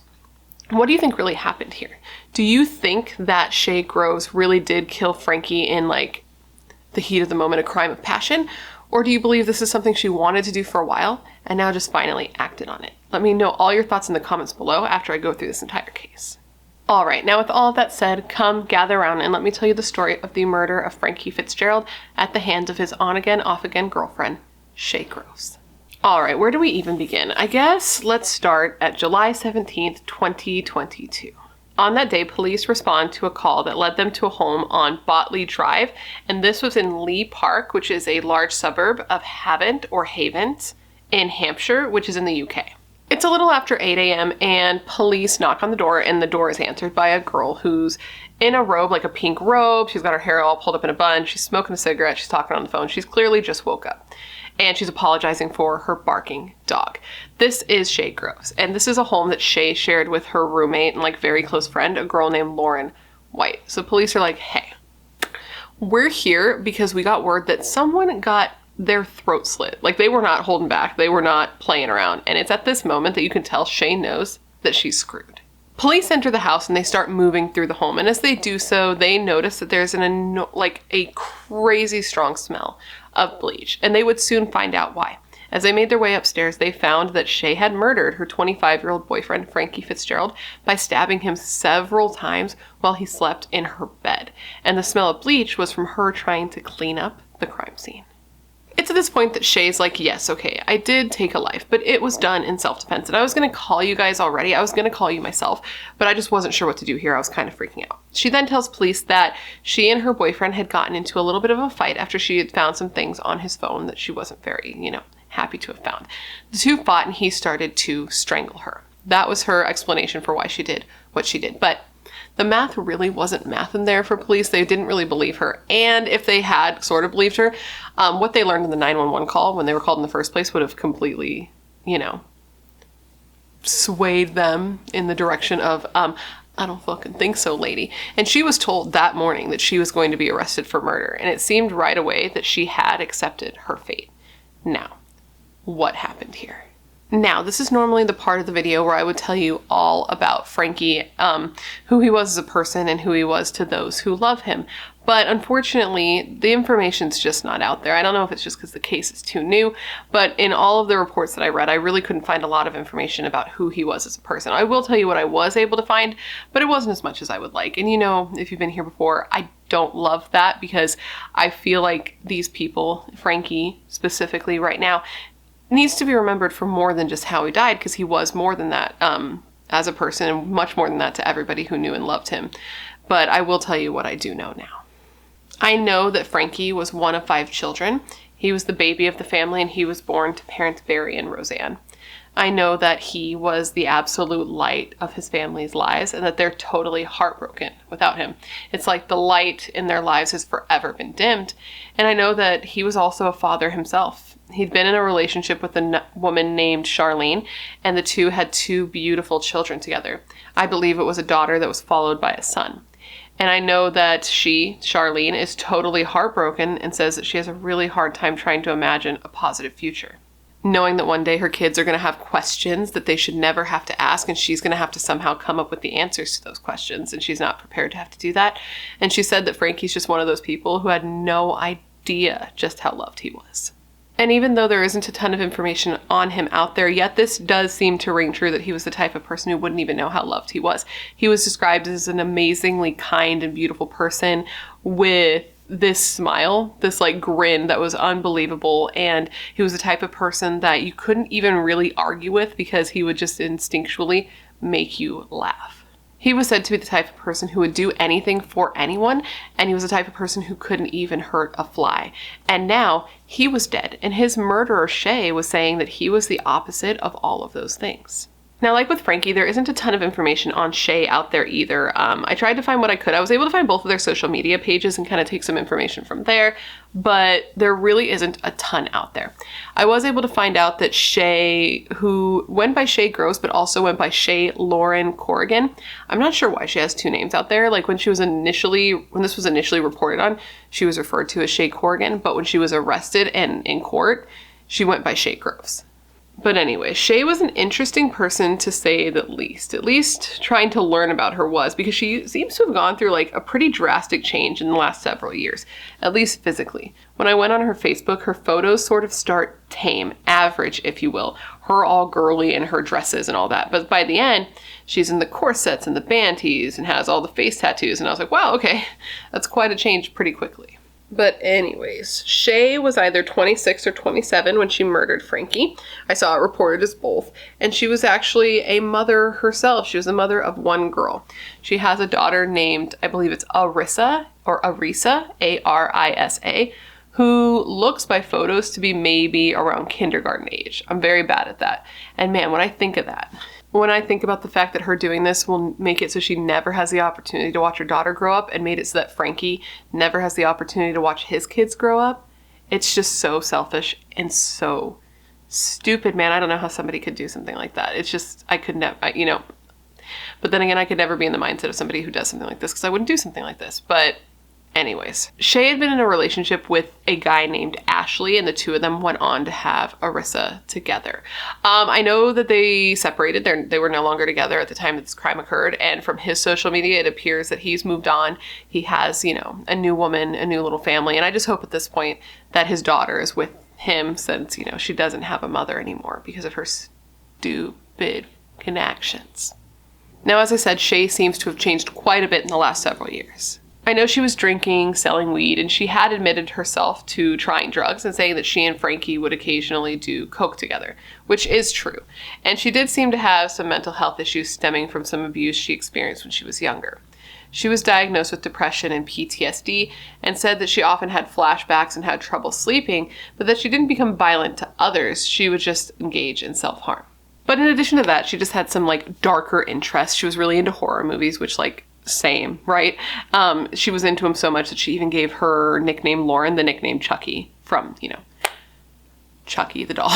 So because of this interest, she had, horror memorabilia up on the wall. She had knives and Viking axes up on the wall. And she was the type of person that liked to carry a combat blade on her at all times.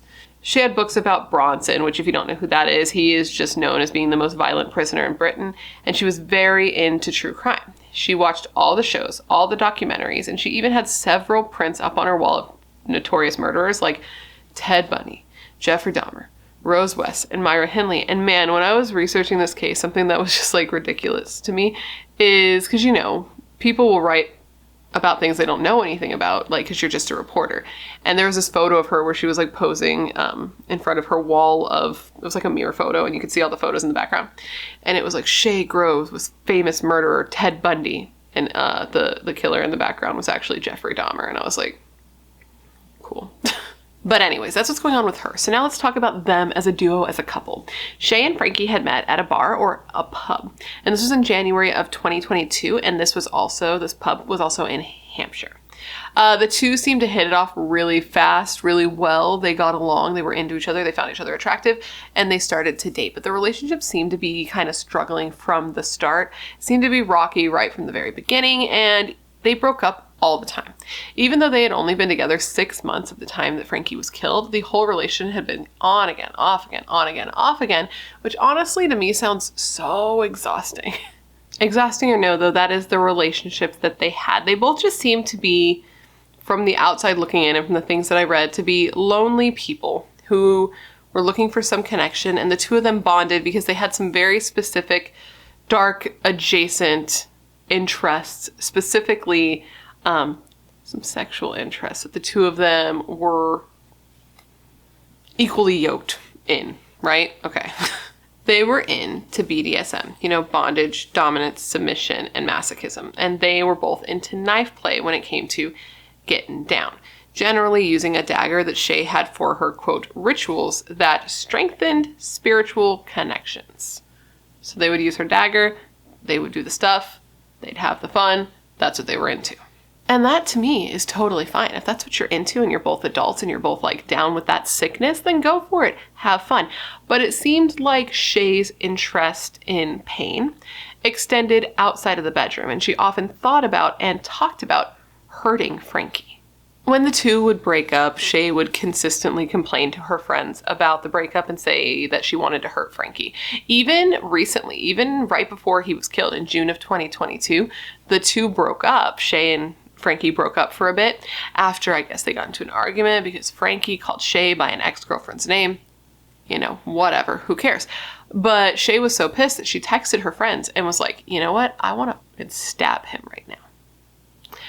So that's them as a couple. So now let's talk about what happened that day. So it turns out that morning, the morning that Frankie was found killed, Shay had sent a text to a friend of hers named Vicky.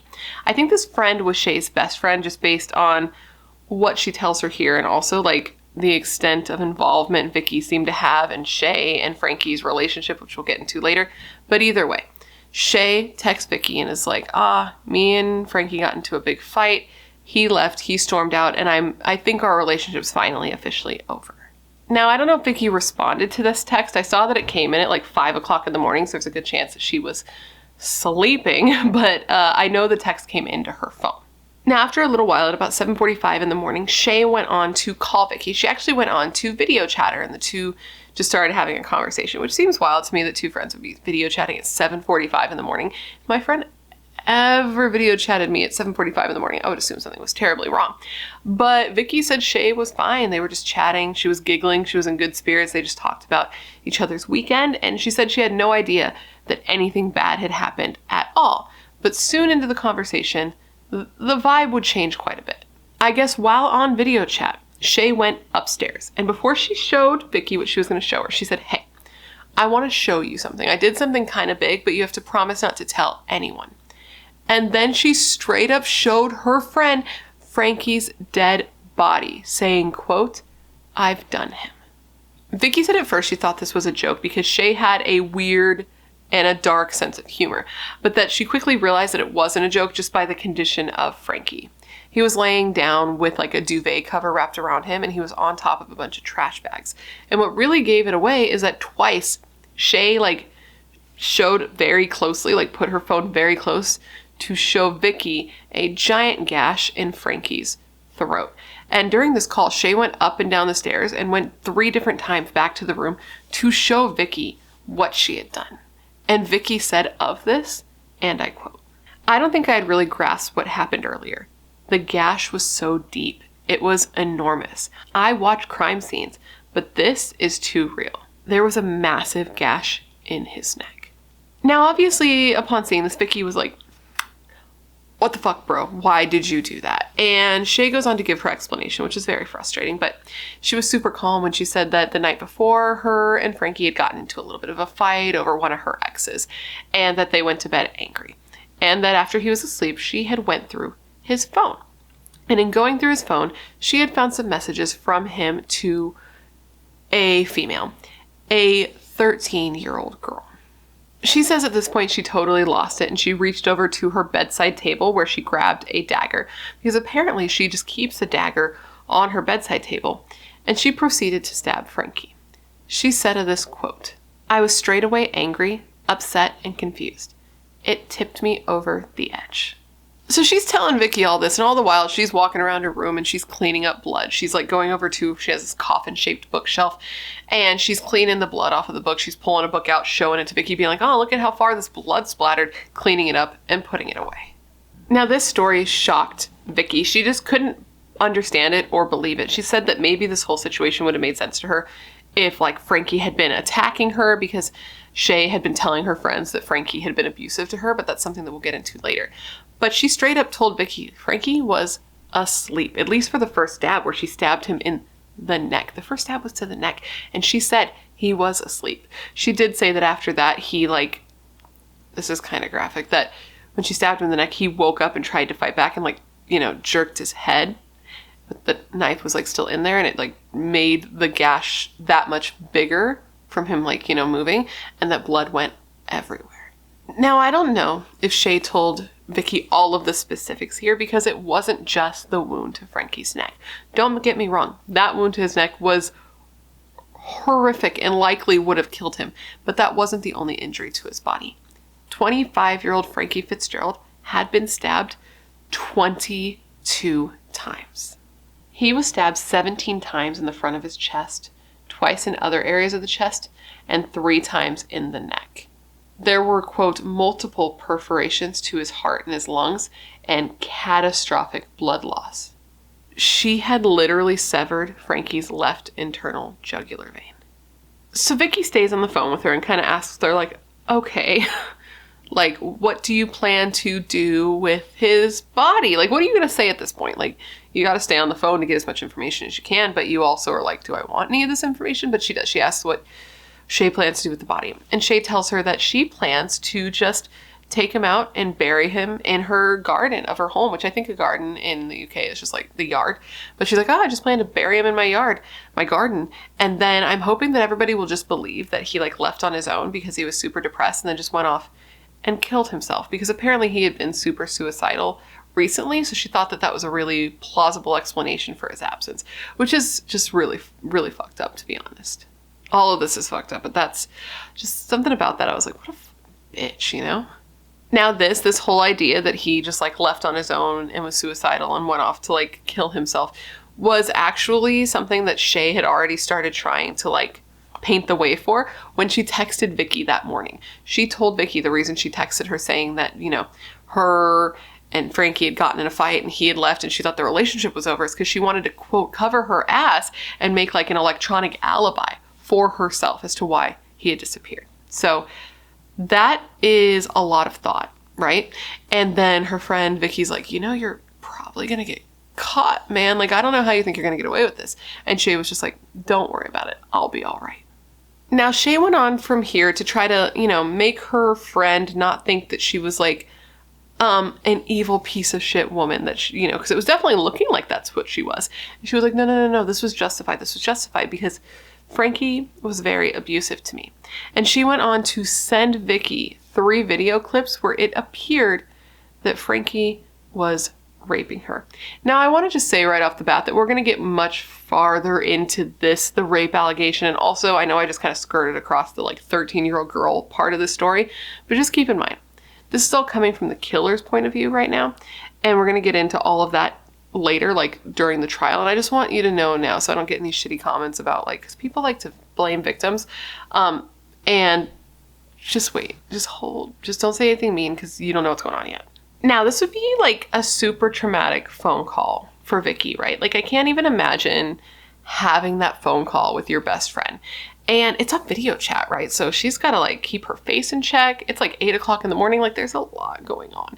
But I feel like Shay must have kind of got the vibe that Vicky was not catching what she was throwing, you know? She wasn't picking up what Shay was putting down. She felt like this was not great. Like, I feel like she knew that maybe her friend wasn't on board with her. Because before they got off the phone, Shay looked at Vicky and was just like, we're still friends, aren't we? So Shay and Vicky get off the phone, and Vicky, being a good person, immediately calls the police on Shay. They show up at her house. They find Frankie's body, the trash bags, the bleach. They find a BB gun in her room, and they found the dagger that she used to kill him in the bathroom sink. From there, they arrest her, but they don't only arrest Shay, actually. They arrest her 26-year-old roommate and mother of one, Lauren White.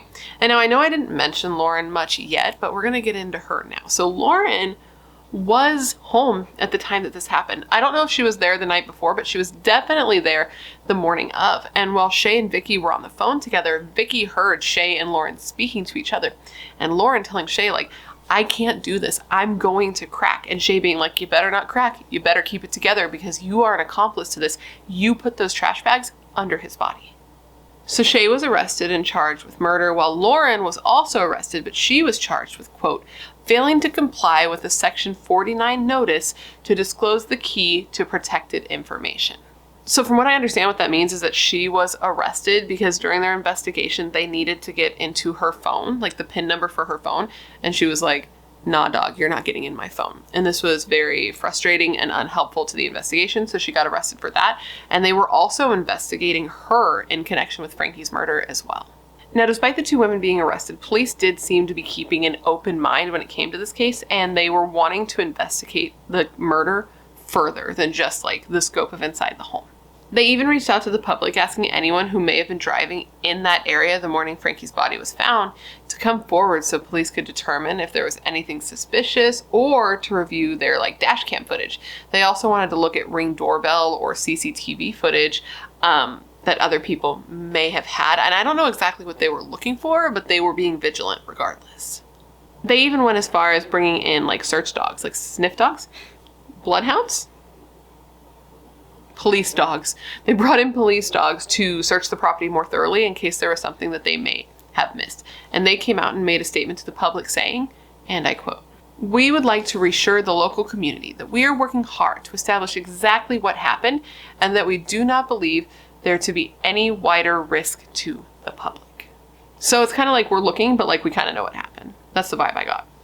So police knew who murdered Frankie, and now they had the horrible task of informing his family. Some officer specialists, people who specialize in that area, met with the family as well to try to help them through the information that they were now receiving.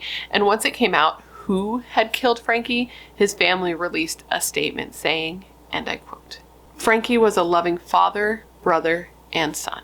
He was the light of our lives, and we will miss his kindness, his happy smile, and the fun person that he was. Frankie had a large amount of friends and family, and this news has left us all devastated." After Frankie was killed, dozens of his friends and his family got together to honor Frankie and to just kind of remember him for who he was to them.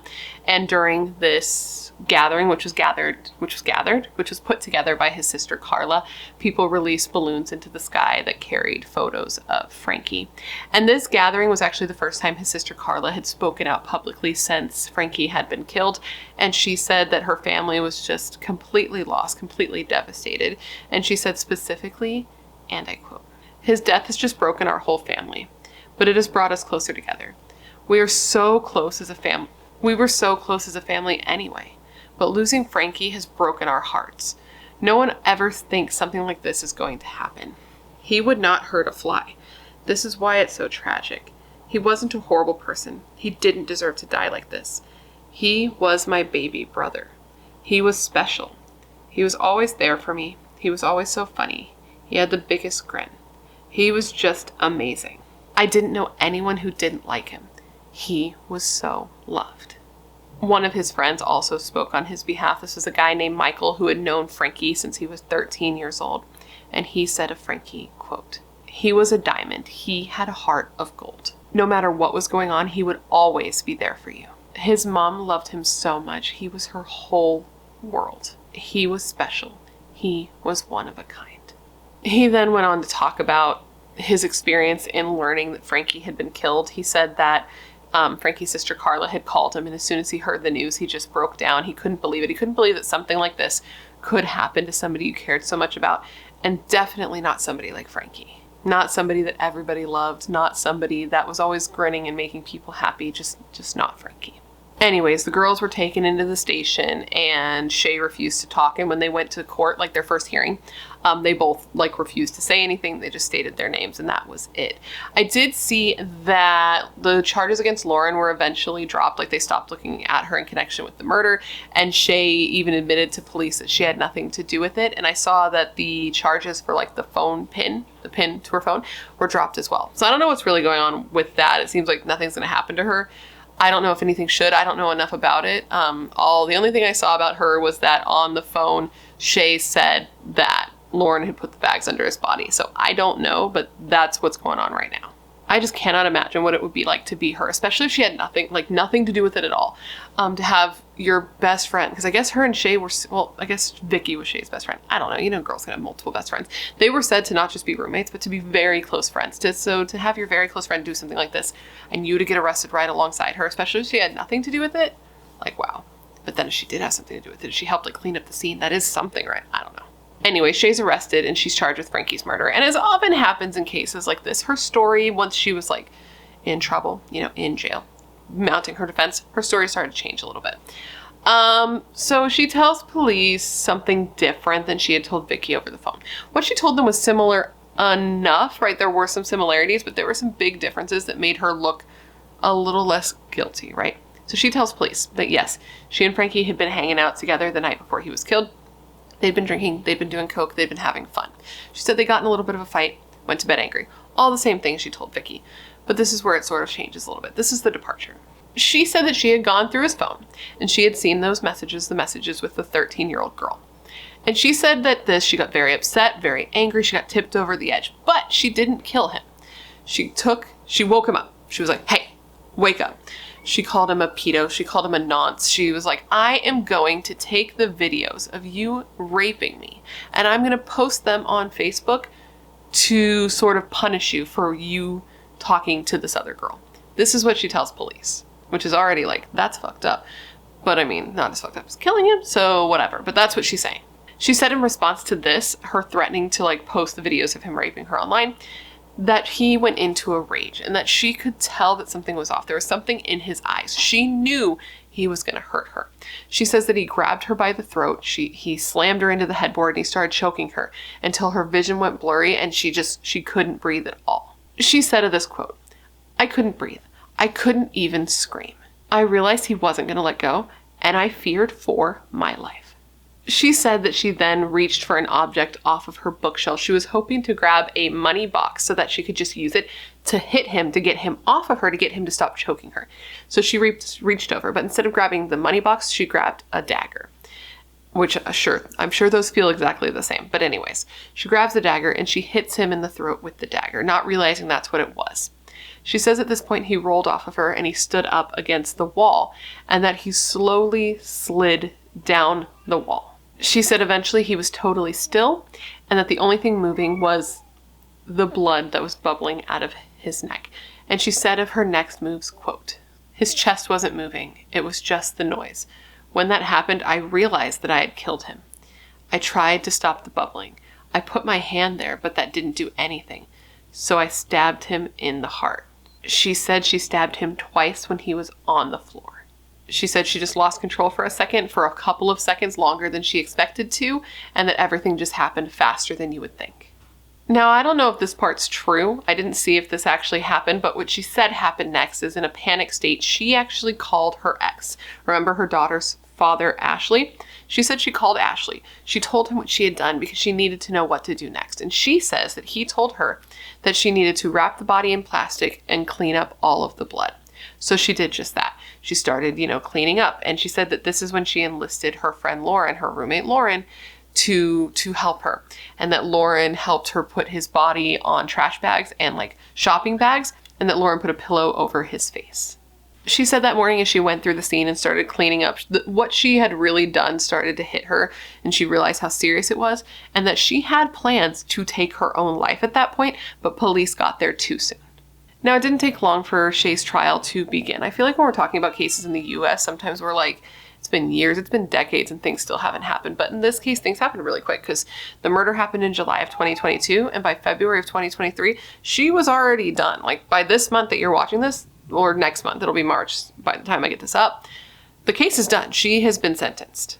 But anyways, the trial starts. Shay says she's not guilty. She pleads not guilty and says that the murder was done in self-defense. Now, the prosecution disagreed. They were presenting a case of a woman who had killed her boyfriend because she was obsessed, particularly obsessed with his performance in the bedroom, which is a weird thing, but it's literally in every article you read about this. Like, that was the thing they were saying that the motive was about. I don't know.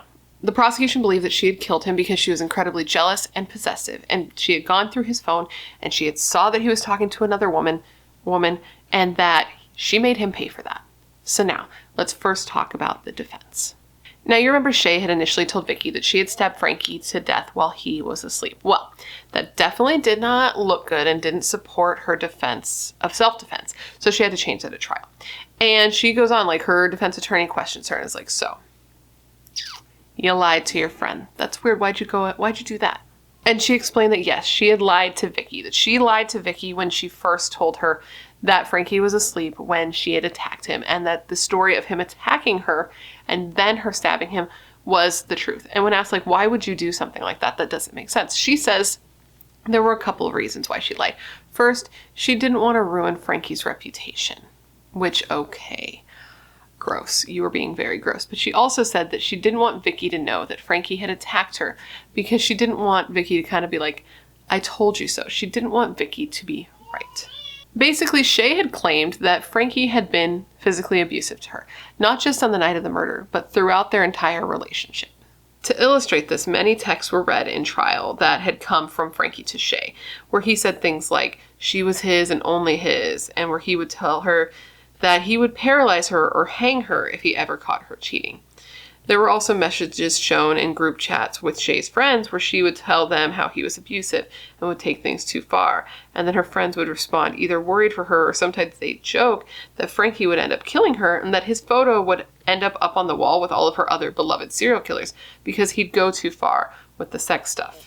Now that's not good, but Vicky did testify at trial, and Vicky said that she believed that Frankie, based on her observations of their relationship, that she believed Frankie was only really rough or went too far with Shay when they were in the bedroom, but that this was something that she believed the two agreed to and that Shay liked. Now, I guess the reason that Shay's friends thought that Frankie would go too far from time to time is because she would tell them that. She would say that he would do things that she didn't like and that he once throttled her so hard that she couldn't scream and she couldn't breathe. And this was illustrated in trial by the defense when they showed some footage because Shay had cameras in her room and she would record them having sex. And in one of the videos, it appeared that he was raping her. And even after the video was over, he said something along the lines of, that was a bit rapey, wasn't it? And Shay was questioned after this was shown, and she's like, listen, I think he said that because he knew exactly what he had just done. He had just finished anally raping me. They also showed footage of Frankie and Shay where he was holding her and spanking her and she was just screaming. So it doesn't look good. But here's the thing. We don't know the context of these videos. We don't know what was really happening, right?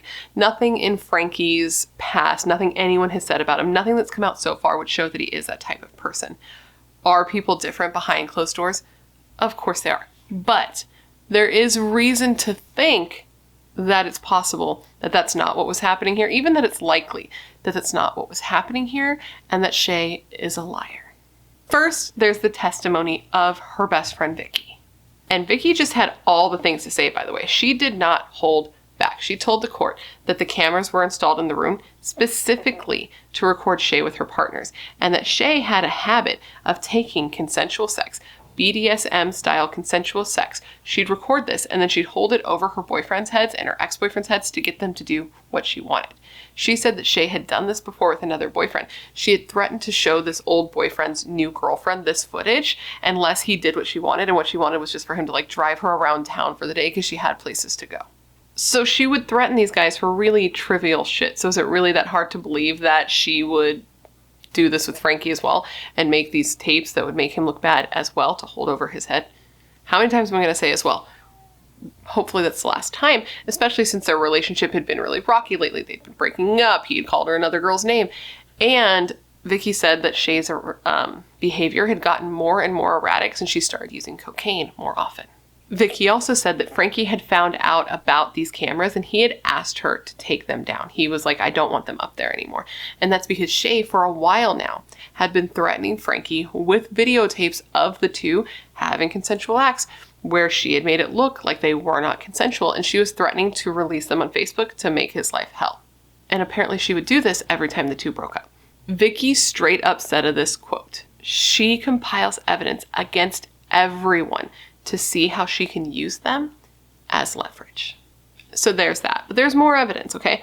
There's also the sex contract. Now, this is a letter that Shay had written to Frankie, and the letter essentially said, quote, I, Shay Groves, give Frankie Fitzgerald permission to arouse me through sexual intercourse from the date March 22nd until further notice. Which is fine. If that's what you guys are into, fine, do whatever you want. But now she's saying that's not the case. You know what I mean? So it's a little bit sticky. But this letter was signed, sealed, delivered.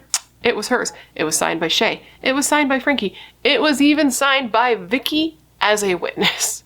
Now, you may be hearing all of that and think to yourself, two things can be true at once. She can be a lying, manipulative, crazy girl, and he can still be an abusive guy who raped her. And you're absolutely right. Two things can be true at the same time. But remember those video clips, the video clips that Shay sent to Vicky to show Vicky that, Frankie had been abusive to her and Frankie had raped her, and this is why she flipped out and did what she did. Well, it turns out those videos were edited. She had taken video clips from a consensual sexual encounter because police found the full video and they found that it was consensual. They even had a safe word. The safe word was red light. And she had taken these clips and she had edited them to make it look like Frankie had assaulted her when he didn't. That's so messed up. They literally had their like safe phrase, red light, to stop. And it's just, that's the kind of manipulator she is. Somebody who would take something like that, where that kind of relationship is fine if your guys are on the same page, right? And that makes me so fucking mad, to be honest. But that's who she was. And that's the person that we're dealing with, and that's the person that we're supposed to try to believe here now.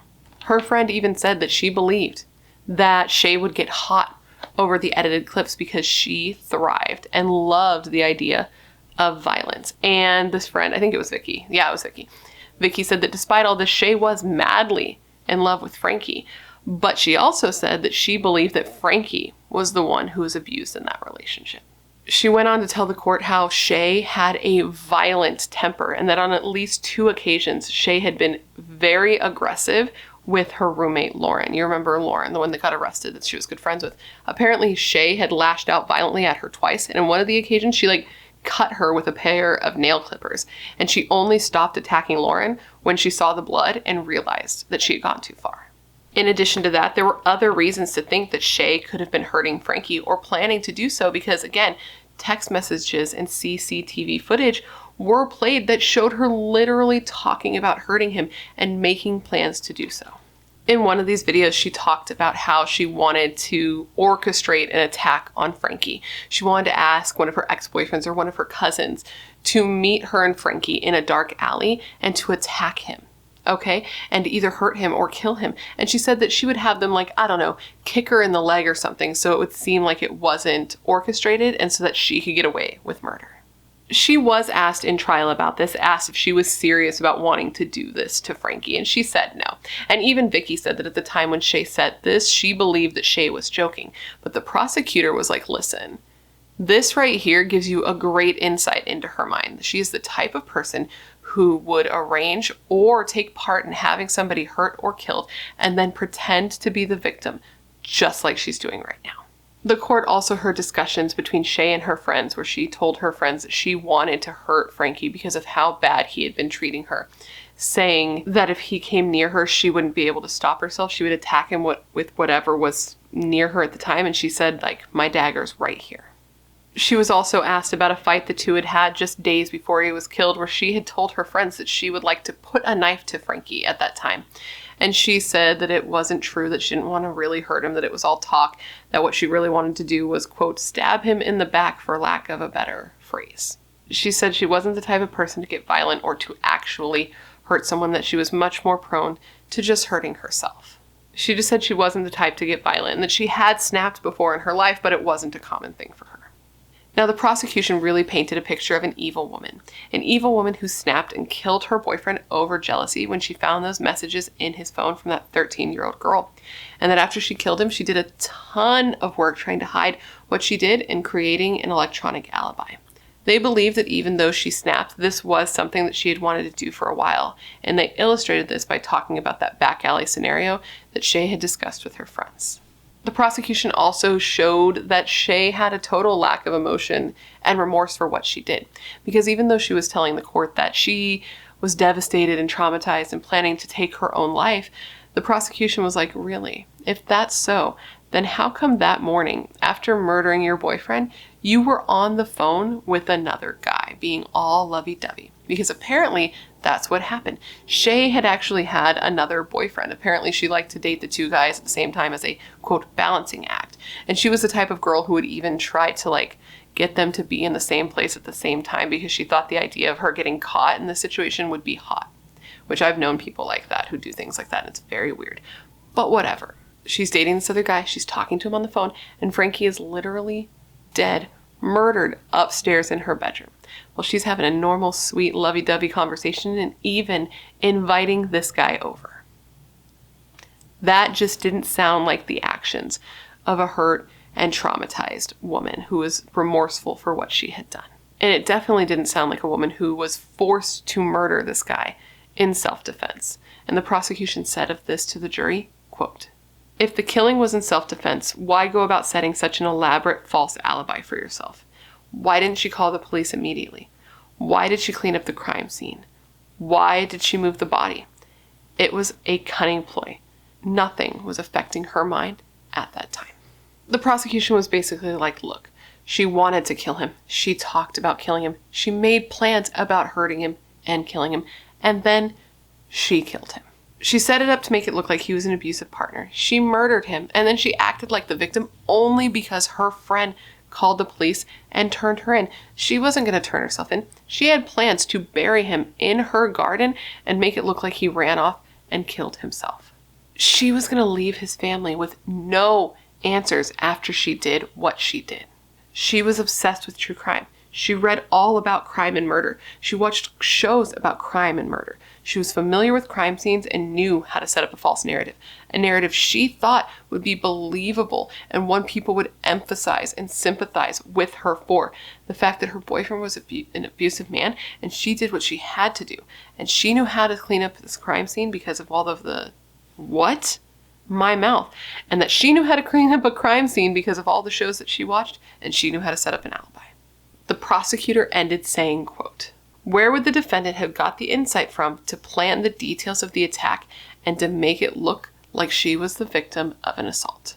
So the prosecution's implying that her love of true crime and her interest in true crime helped her plan and orchestrate the murder, and the steps she took afterwards were things that she had learned. And she was even asked, like, did you learn the tricks of the trade through your crime books? Which is like a little condescending, but like, I don't care because she sucks. And she was like, listen, I know that no alibi is airtight, and I know that no murder is perfect. The closest you can get is by injecting somebody with air. Which I was like, you could have not said that. That doesn't make you look good, but okay. Now, she did try to counter all this, saying like, yeah, she had an interest in serial killers and she had an interest in horror and she had a dark sense of humor, but all of these things, all of the things she found funny, the jokes that she told, the things that she would say, even the art on her wall and the way that she looked was more for shock value than anything else. Which, might I say, is a stupid fucking reason to get your face tattooed like that. If it really is just for shock value, maybe we don't. Maybe we get things just because we like them. Maybe we like things to like them and not for other people's reactions. But, you know, whatever. So after about a month of trial, the jury was sent to deliberate. And after just about 18 hours, they came back with a verdict. They had found Shae Groves guilty of the murder of Frankie Fitzgerald, and she was scheduled to be sentenced on February 22nd, 2023. The judge thanked the jury, and Shae, who was wearing like a jean jacket with a pentagram on the back, smiled as she learned that she was found guilty.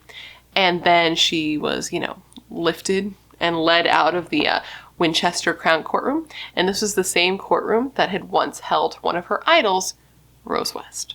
After the verdict was read, the senior investigating officer on this case said, and I quote, "Our thoughts first and foremost are with the family of Frankie Fitzgerald.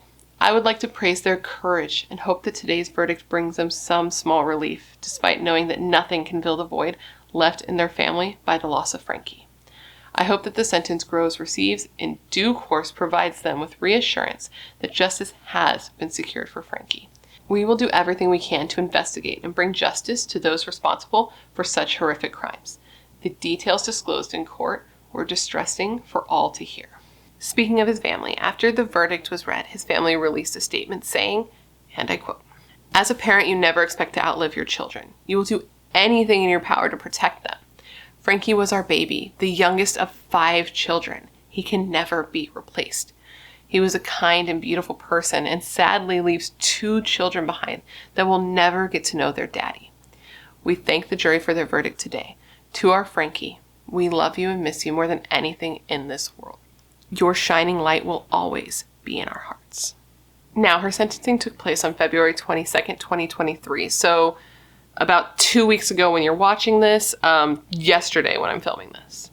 The judge told Shae that she was a manipulative, possessive, and jealous woman, adding that though she and Frankie had a relationship with a dangerous dynamic that was marked by, quote, "rough sex, cocaine, and alcohol," end quote, that is not why she did what she did.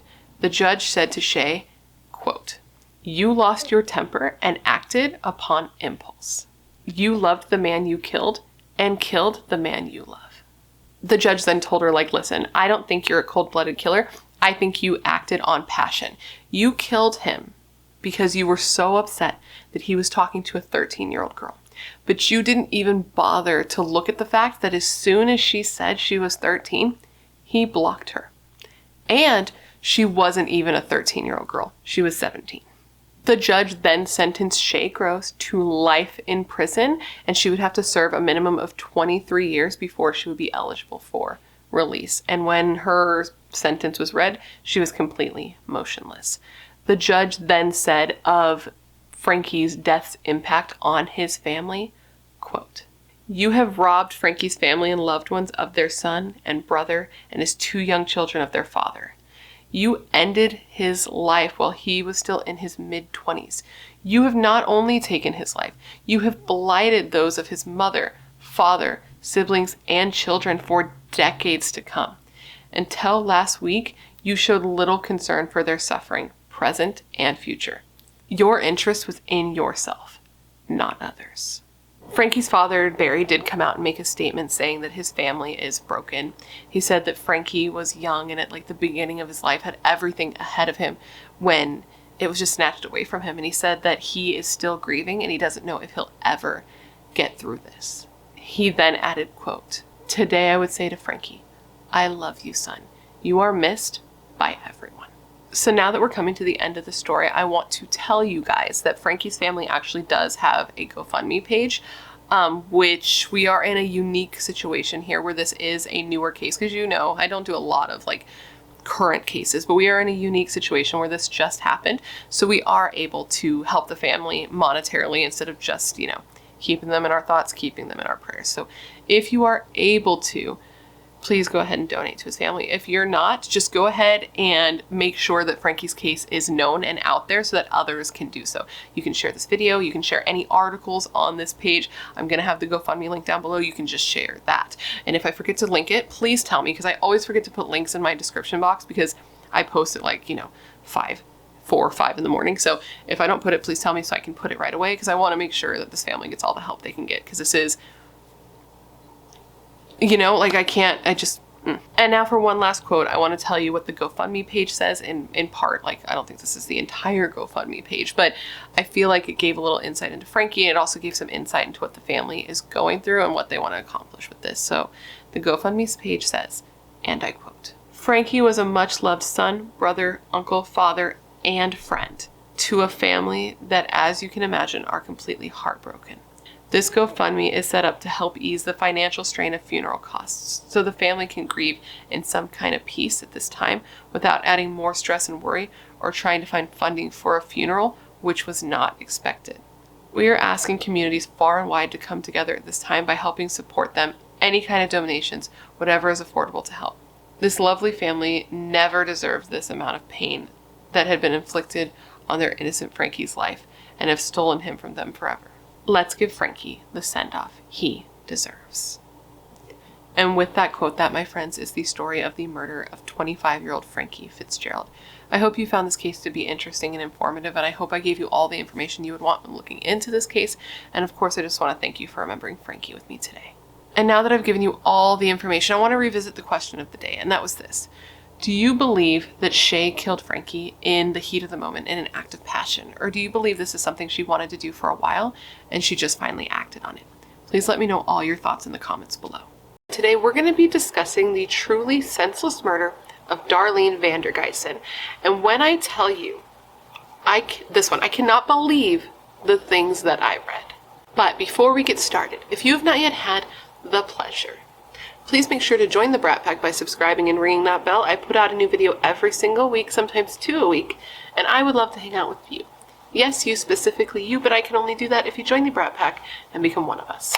Alright, let's go ahead and get into this video. So this video is on a case that was recommended to me by a member of the Brat Pack named Azrabel, maybe? Hi, Azrabel. Thank you, Azrabel. Please correct me in the comments if I'm not saying your name correctly. I feel like I probably butchered that one. So, Azrabel, maybe, recommended this case, and I believe it is because this is local to them. I could be wrong on that, but either way, it definitely made an impression on them.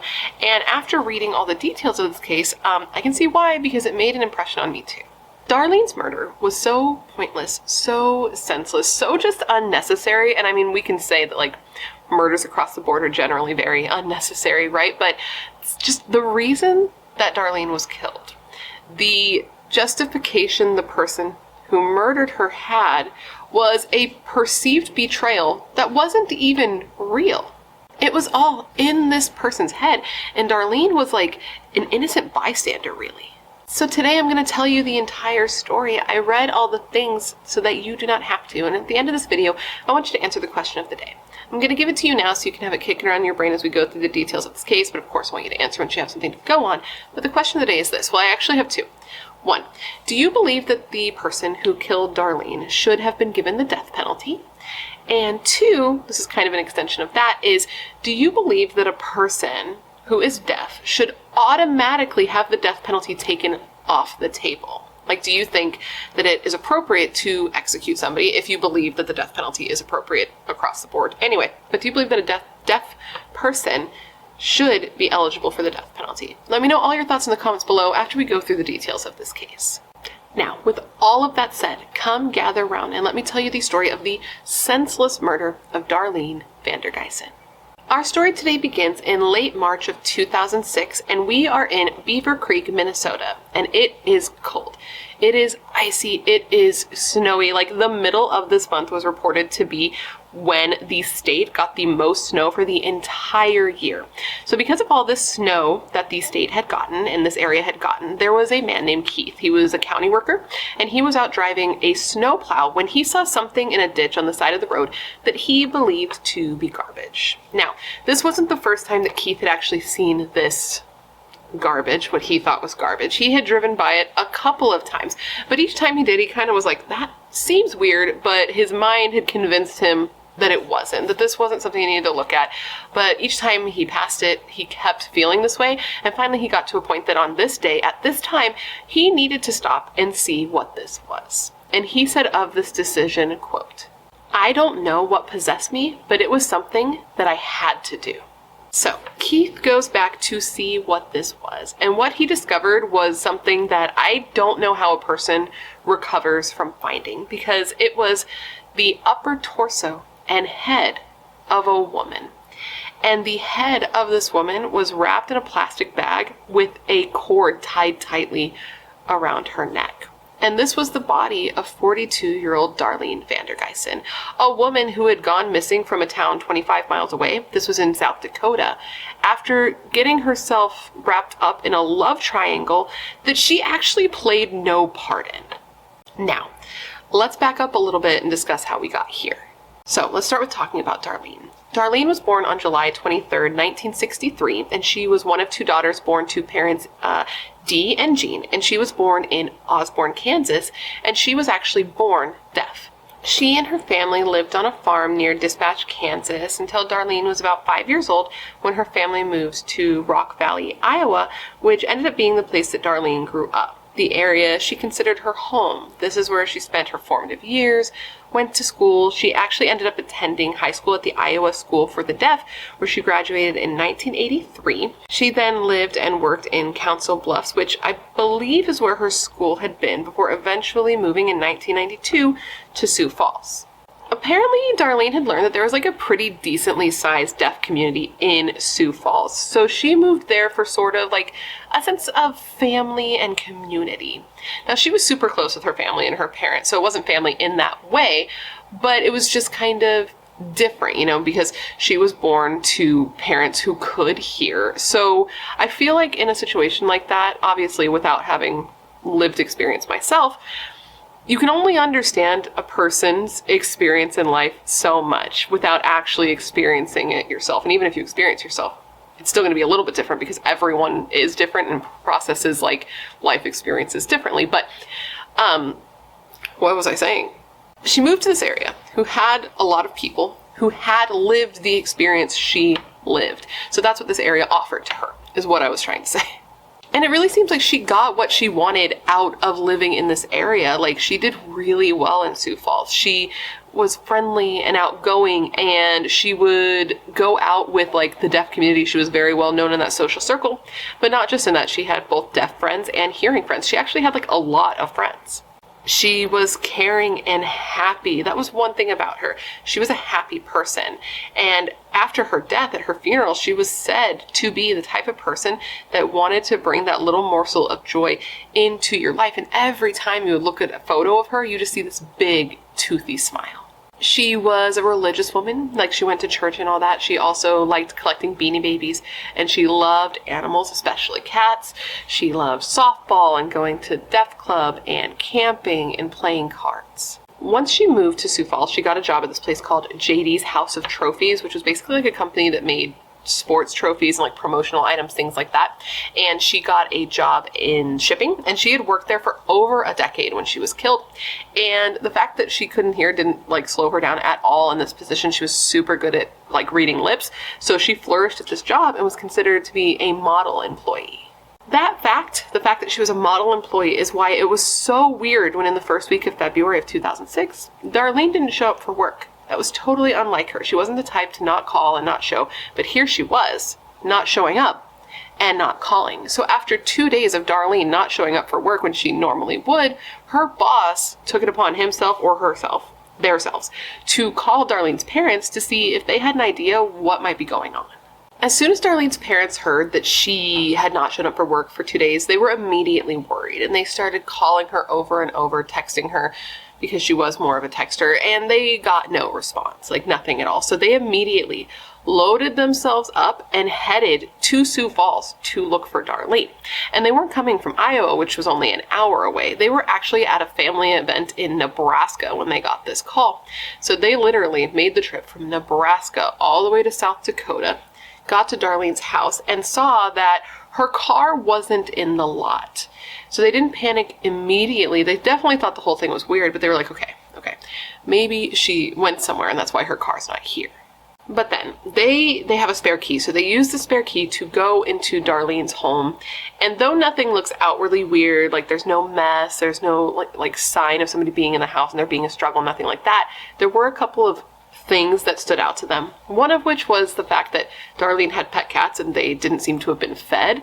And that is like not going to happen, right? She loved her cats. But on top of that, her cell phone was just there in the house, like plugged into the wall on the table.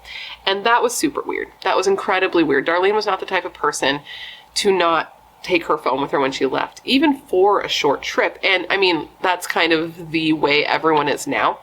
And that might have been the way a lot of people were in 2006. I can't really remember. I don't think so. But for Darlene, it was particularly important because she was deaf. So her phone and texting was her way of communicating with the world. So she wouldn't leave without it. And when her family, her parents, went through the phone, they found that she had not used her phone at all. There had been no activity in 2 days. It was on that day, February 3rd, 2006, that Darlene's parents reported her as a missing person, and police quickly came and started processing the scene, and they were considering her to be like a missing person, not just somebody who, ran away, something like that, as we sometimes see.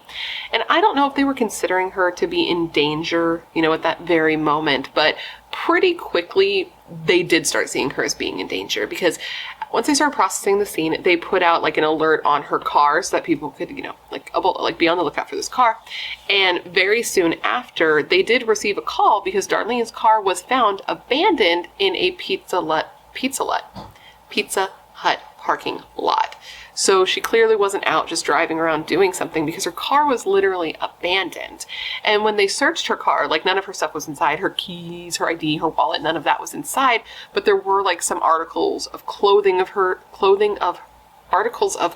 belonged to her that she had last been seen wearing, but there was no sign of her.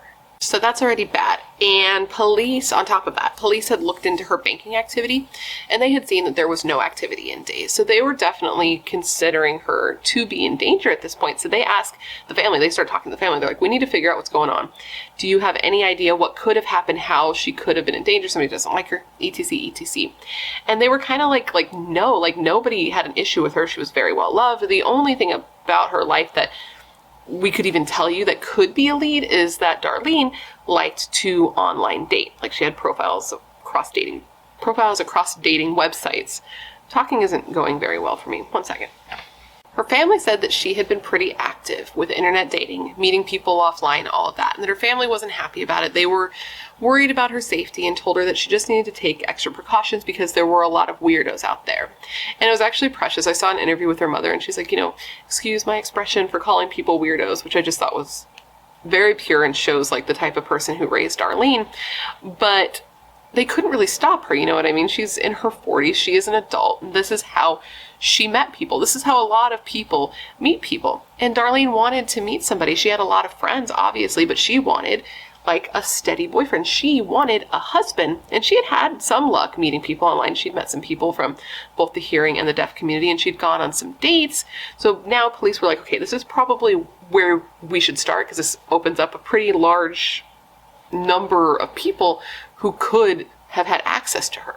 Meanwhile, Darlene's parents are actually staying in her apartment in the, days after Darlene disappeared so that they can be there for, updates, things like that. And they got a lot of support. A lot of Darlene's friends came over to the apartment and saw them, consoled them, paid their respects. They got to meet a lot of people in Darlene's life that they wouldn't have been privy to if this hadn't happened because, she's not going to introduce her parents to every single person she knows.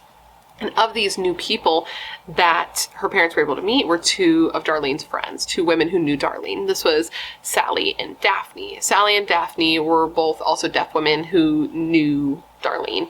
Sally and Daphne had actually dated one another, but they were broken up at this point, and Sally lived in the apartment complex that Darlene lived in. So Sally and Darlene were friends, and then Daphne met Darlene through Sally.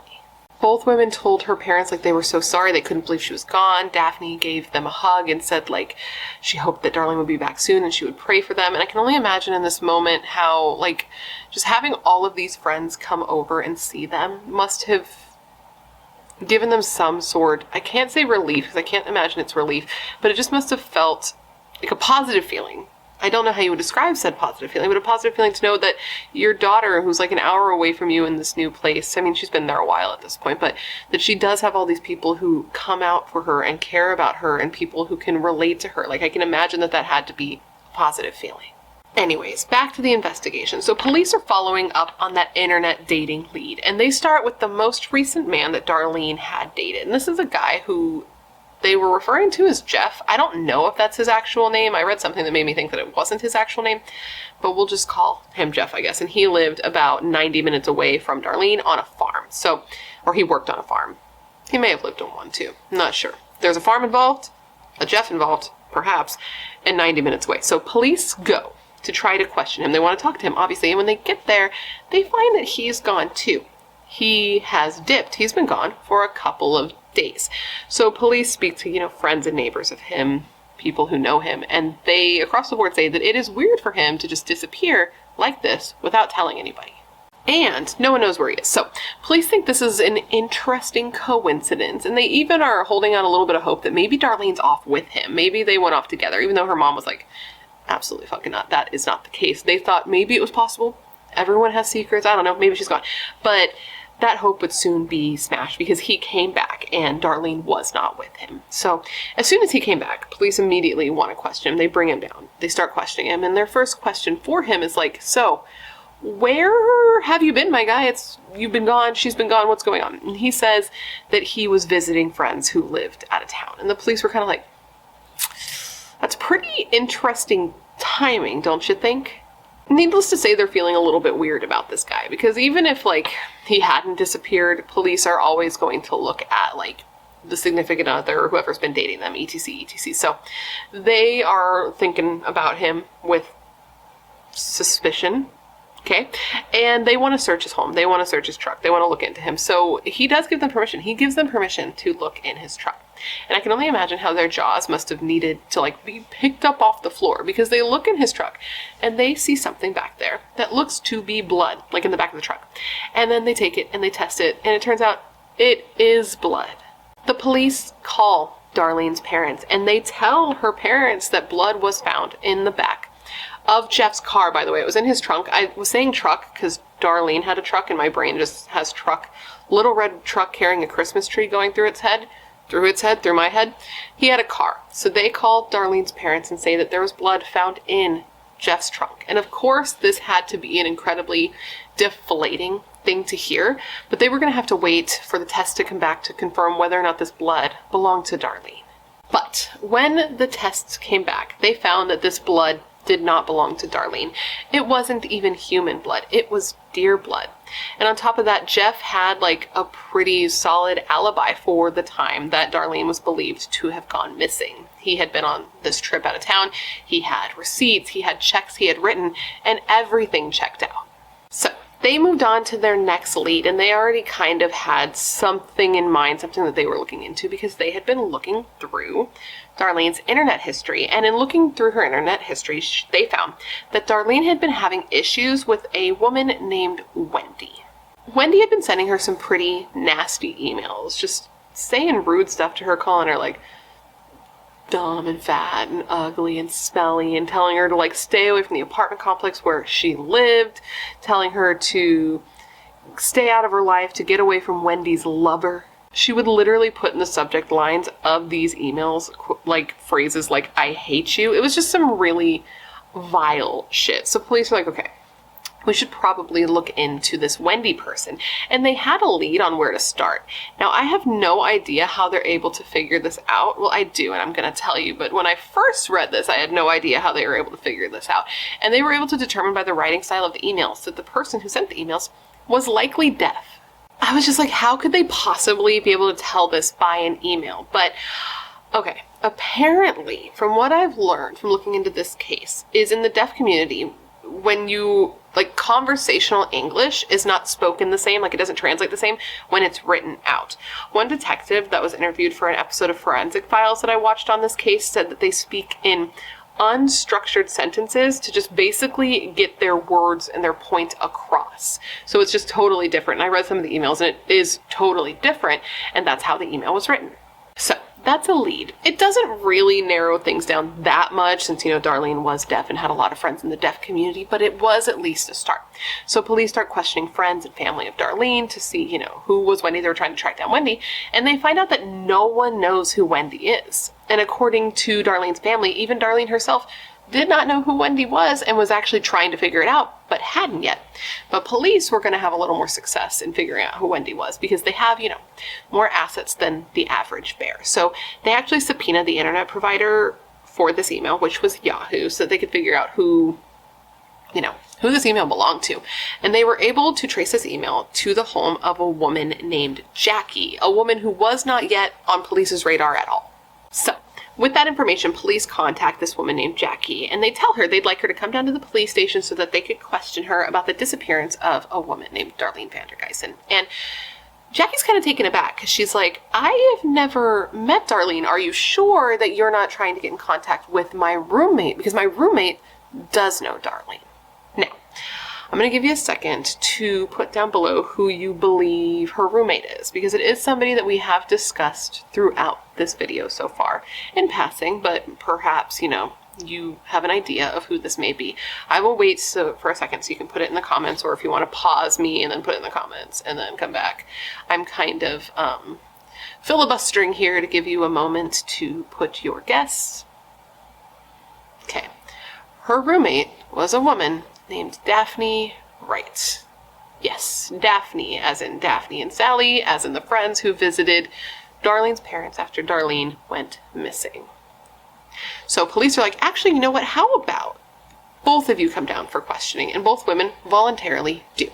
So I don't know a ton about Jackie's interview. I know some stuff that comes out that we'll get into when we get into the trial, but we're going to be talking about Daphne's interview from here on out. Well, not from here on out, but for this given time, because that's the person that we're talking about here now.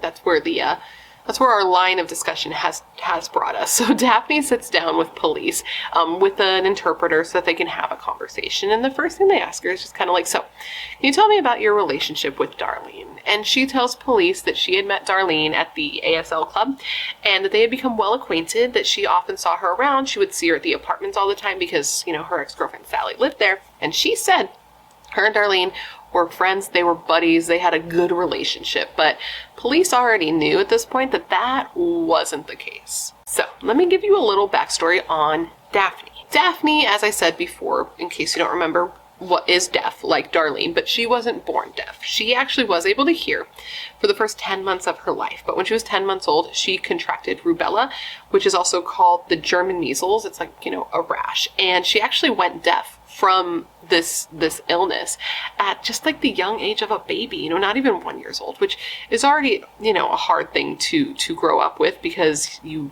can't hear. It's something that most people get to do and that her parents had always done. So they had lived their lives in a hearing way and had to adapt to that. And that would already be difficult. But on top of that, she was born to a family that had a father who was an alcoholic and was abusive to her mother. Throughout her life, Daphne faced rejection from other kids and even some members of her extended family. She even experienced some, perceived rejection from her parents when they had to leave her at a school for deaf children, 120 miles away from their home in North Carolina. And this, being left at this school, was said to be incredibly traumatic for her, which would be incredibly traumatic for a child, because apparently she had, no idea what was going on. So when they took her to the school, they went inside and they tried to leave. She was confused. She didn't know what was happening. So she tried to go with them. She didn't understand that she was being left there. And so they left, they get in the car and they start driving away, and she freaks out and she just starts screaming and crying and chasing their car. Now, I'm not sure how long she was at this school. I believe she was back by the time she was a teenager, because there are reports that she went into a pretty bad depression when she was a teenager, so I think she was probably home, and that's why her parents knew about this, or her mother knew about this, because the depression happened after her father actually died of cancer, which is another very traumatic thing to happen. There were a lot of traumas. There's a lot of things that went bad in the beginning of Daphne's life, but I don't think they're an excuse to do what she did, because spoiler alert, I guess. I feel like you've caught on at this point that Daphne is who did this to Darlene. But her mom said that there wasn't anything when she was younger that would point to this. She wasn't a problem child at all. Nothing like that. Her mom said that she, did fine in sports, but wasn't the best at reading. Her mental, intelligence capacity, whatever you want to call it, I don't know the proper term for that, it was kind of in question. She had a couple evaluations throughout her life. One said that she was below average, but then she had another one that said her nonverbal IQ was above average. So there was nothing extraordinary in either direction. She was just fine. Well, besides the depression that she went into, which is a reasonable thing to go into after losing a parent, she was fine. The only other issue she really had growing up was kind of, coming into her sexuality, because she was a gay woman.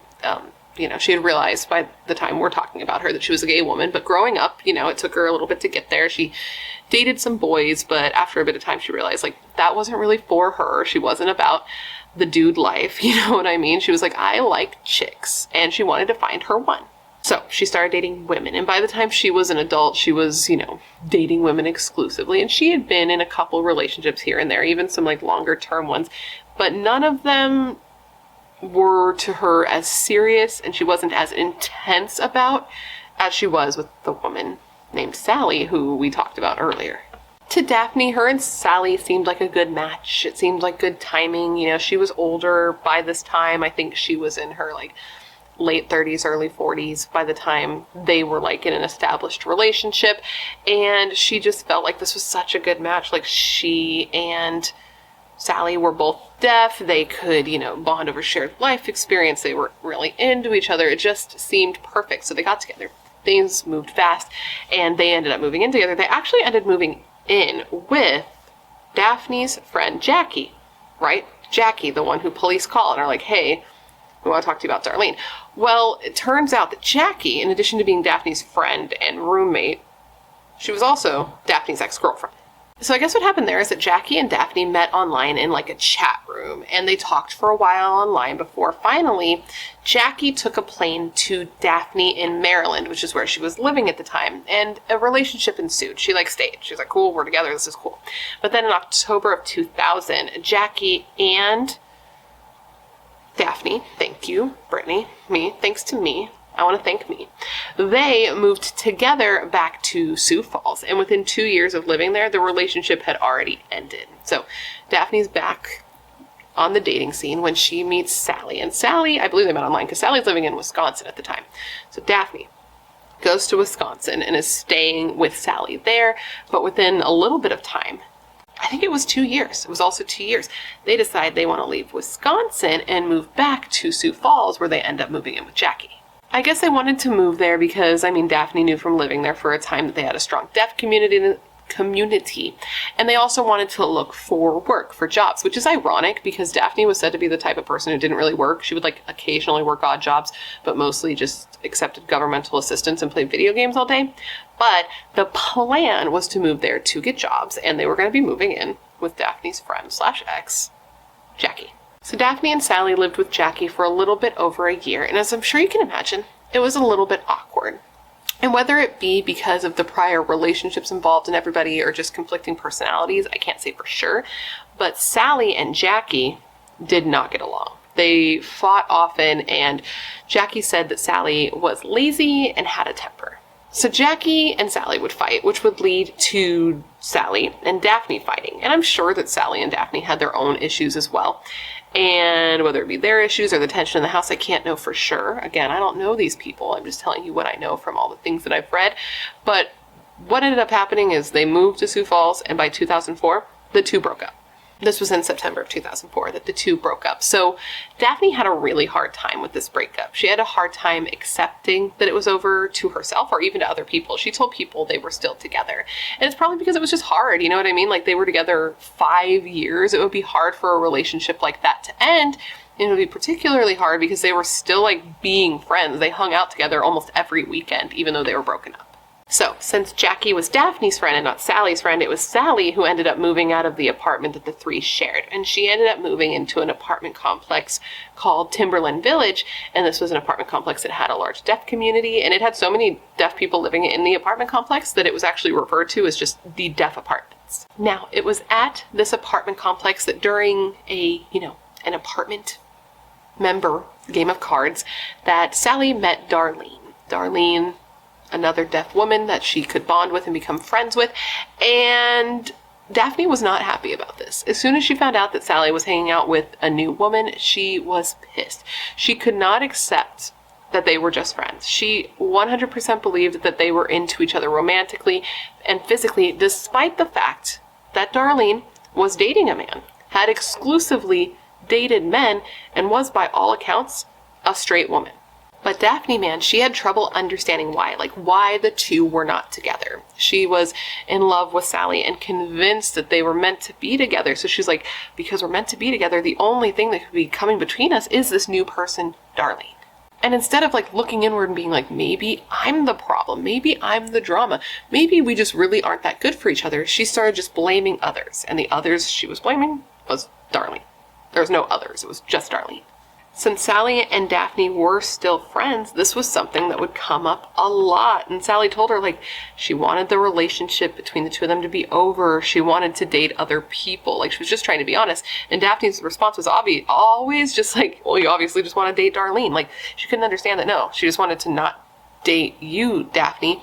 And Sally felt very smothered by Daphne. She was obsessive and just couldn't get this idea out of her head, even though it was totally false.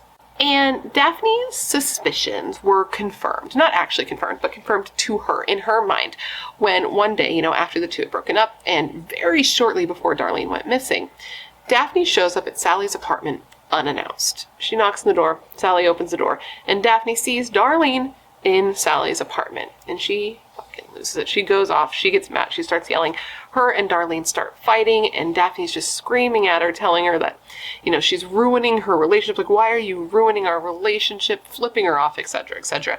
And Darlene gets to a point where she's like, I'm a head out. This is not for me. This is not my business. This is not my fight. I'm gonna go.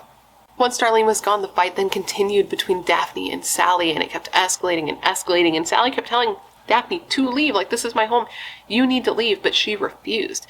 So Sally actually left the apartment. She goes to a neighbor's, she calls the cops come, and they have to convince Daphne, or use their authority to get Daphne to leave Sally's house. And as she left, she told Sally, you will regret this. And now Darlene is missing, and Daphne is sitting across from these police officers telling them that her and Darlene were buds, were friends. And police are that's really weird considering the things that we know already and the emails that we believe you sent. She denied sending any emails, though. She said she didn't know how to. She must have been hacked. She denied it and denied it and denied it. But after being pushed, and then the officer straight up telling her, like, I don't believe you. I think you know exactly who sent these emails because it was you. She was finally like, you know what, fine. Yeah, I did that. I made a fake email with a fake name so I could send these messages to Darlene. But even though she admitted to sending the emails, she stayed firm to saying she had nothing to do with the disappearance at all. But she did change her story several times, which helped police know they were, on the right track. First, she said that she had last seen Darlene at the end of January, hadn't even seen her in February, and she had no idea why Darlene's car would be at the Pizza Hut. This is her first story. Then she said, oh, you know what, actually, I did have plans to meet Darlene at the Pizza Hut on February 1st, which is the day that Darlene went missing. We were going to go there, we were going to meet up, and we were going to talk about a Valentine's Day surprise for Sally, but I actually didn't show up because I ran out of gas. And then she's like, okay. I did show up. She and I stood outside, we talked for 5 minutes in the parking lot, never even went in, and then I left, and I assumed that she left, and that's the last time I saw her. The cops asked her, like, why are you changing your story so much? You go from not meeting her at all to meeting her in the parking lot, but not going inside because you didn't have money to eat. And she's like, I keep changing my story because I'm freaked out that you guys are blaming me. But no matter how much they push her, she says, I'm not guilty of everything, of anything. And she even tells police that Darlene had never been in her vehicle. And that seems random, but it does matter because police had already, I don't know if they had already or if they were going to and in the process of searching her vehicle, but they did find blood on her back bumper and it was determined to be a match for Darlene. So from there, police realized that Daphne's the person they need to be looking into. They've found, like, their person. So they get a warrant to search her house, and while they're searching the home, they keep her at the police station. And they're finding some things that are not good. Inside her room, they find a receipt for a chainsaw that was purchased on February 3rd, right after Darlene went missing, but the chainsaw is missing. And this was not the time of year where one would need or buy a chainsaw, which was notable. As if it wouldn't already be notable that you're buying a chainsaw after someone goes missing. They also found black trash bags, a receipt for black trash bags, chainsaw oil, and a lot of cleaning products. Inside the basement, which reeked of cleaning products, they found that somebody had been doing some, like, home improvement. And by home improvement, I mean that they had been doing some painting. But it wasn't like they painted, the entire room. There was just, like, spots of blue paint, like a spot here on the wall painted blue, a spot here on the floor painted blue. And in this little room that was in the basement that had been used as a coal room, the entire floor was painted blue and it was still soft and tacky. So the police were kind of like, what's under here? And they, like, scraped to see, and it was covering up blood.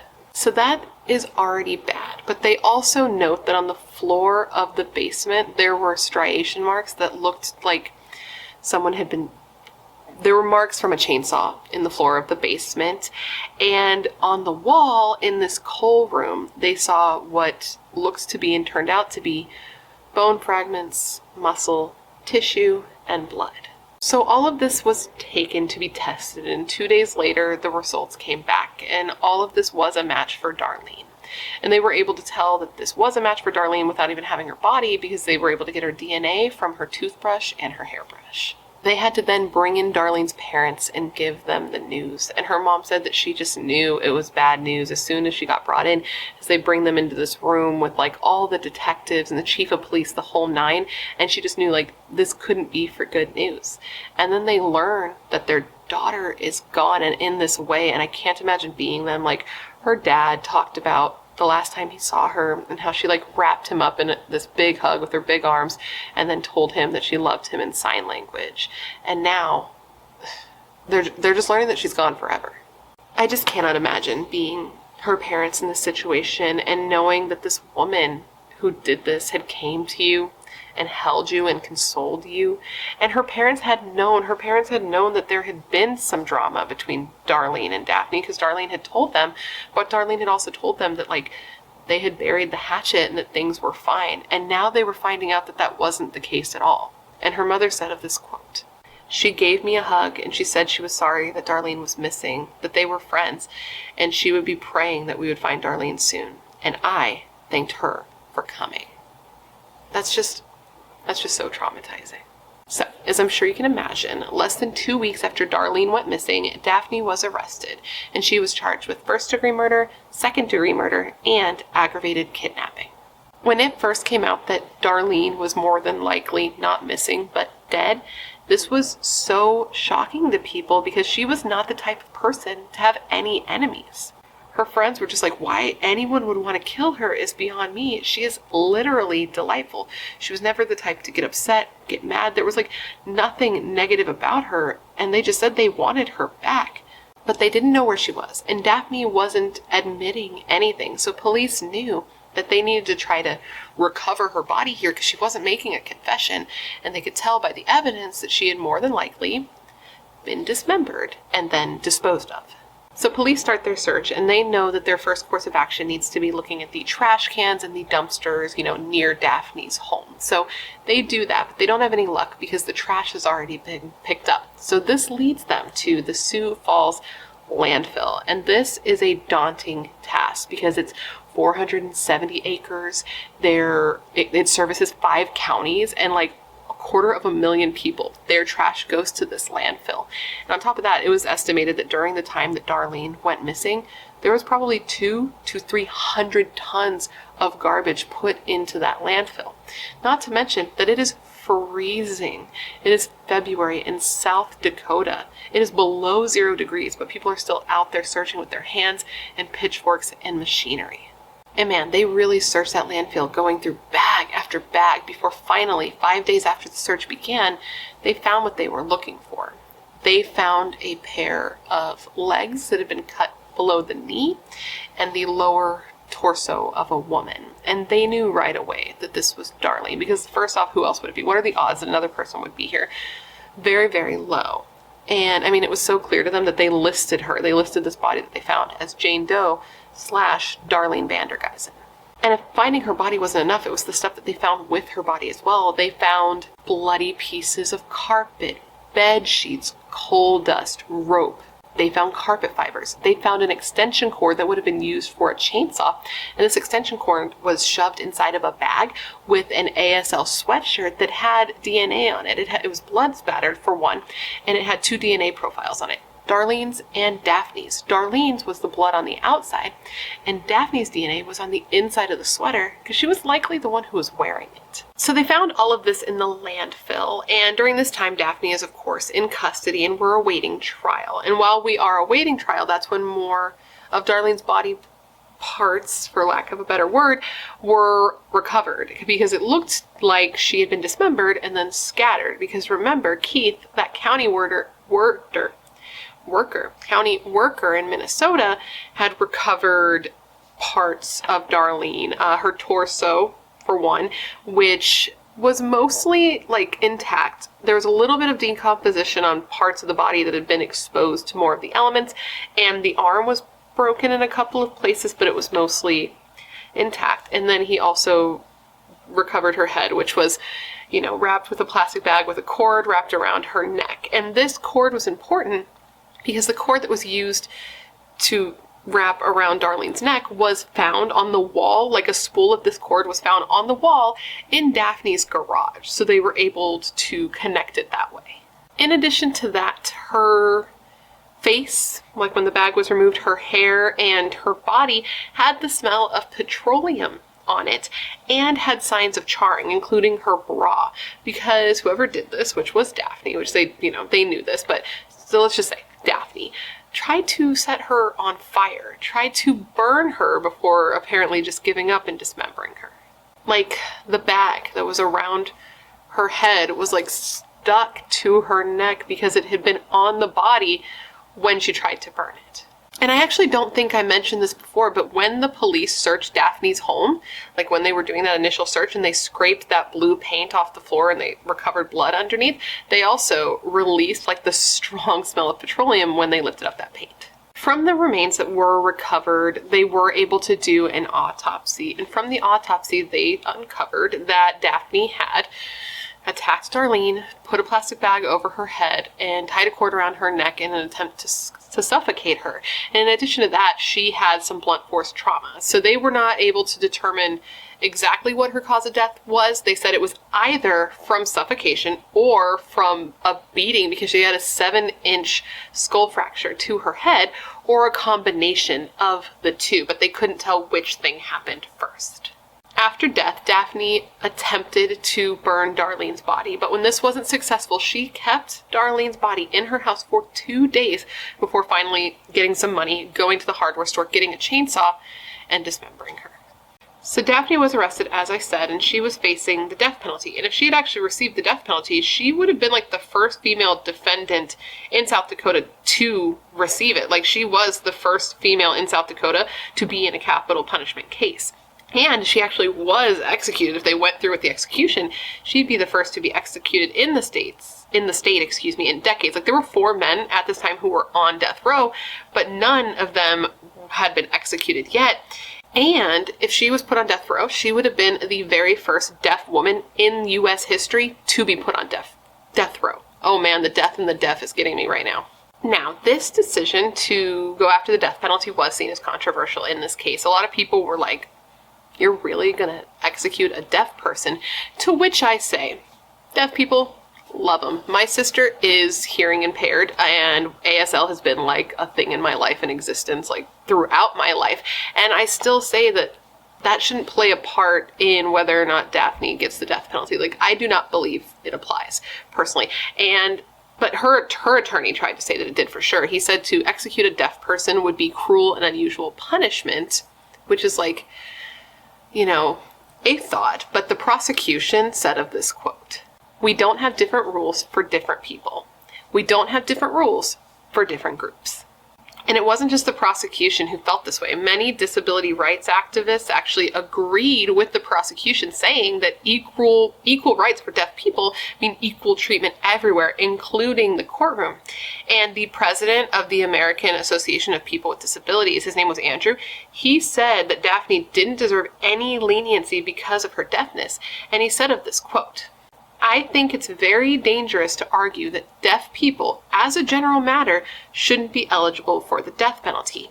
He then added, quote, "Making that argument involves saying that they are not aware of the consequences of their actions. It can reinforce stereotypes and lead to discrimination against deaf people." Anyways, the trial started the following year in April of 2007, and it did go a little differently than most trials do because of Daphne being deaf. Like, there were a bunch of interpreters in the courtroom, for instance, to make sure she understood what was going on and make sure she could communicate with her attorneys. They also had a projector in the courtroom so that every word spoken would be up on the screen, and it was recorded so that Daphne and her team could go back and look at it, and it also had the interpreter in the video to make sure like everything was, on the up and up. And Daphne was given the ability to stop the proceedings at any time if she needed to so that she could catch up. But even with those accommodations, there still was an argument as to whether or not this was fair, and it was a challenging thing. A lot of scholars and clinical professionals agreed across the board that deaf people do have a disadvantage in the courtroom, but they disagree on whether or not this disadvantage can be overcome. Because, for example, it takes longer to say something in ASL than it does in spoken word, and there are some legal words, legal ideas, you know what I mean, that don't have an ASL, I don't know why I'm doing this, an ASL counterpart, you know what I mean? They said that manslaughter and murder could be signed the same way, so there are distinctions that can't be made through ASL, essentially. But all of that aside, the trial did continue, and the prosecution had a lot of evidence against Daphne.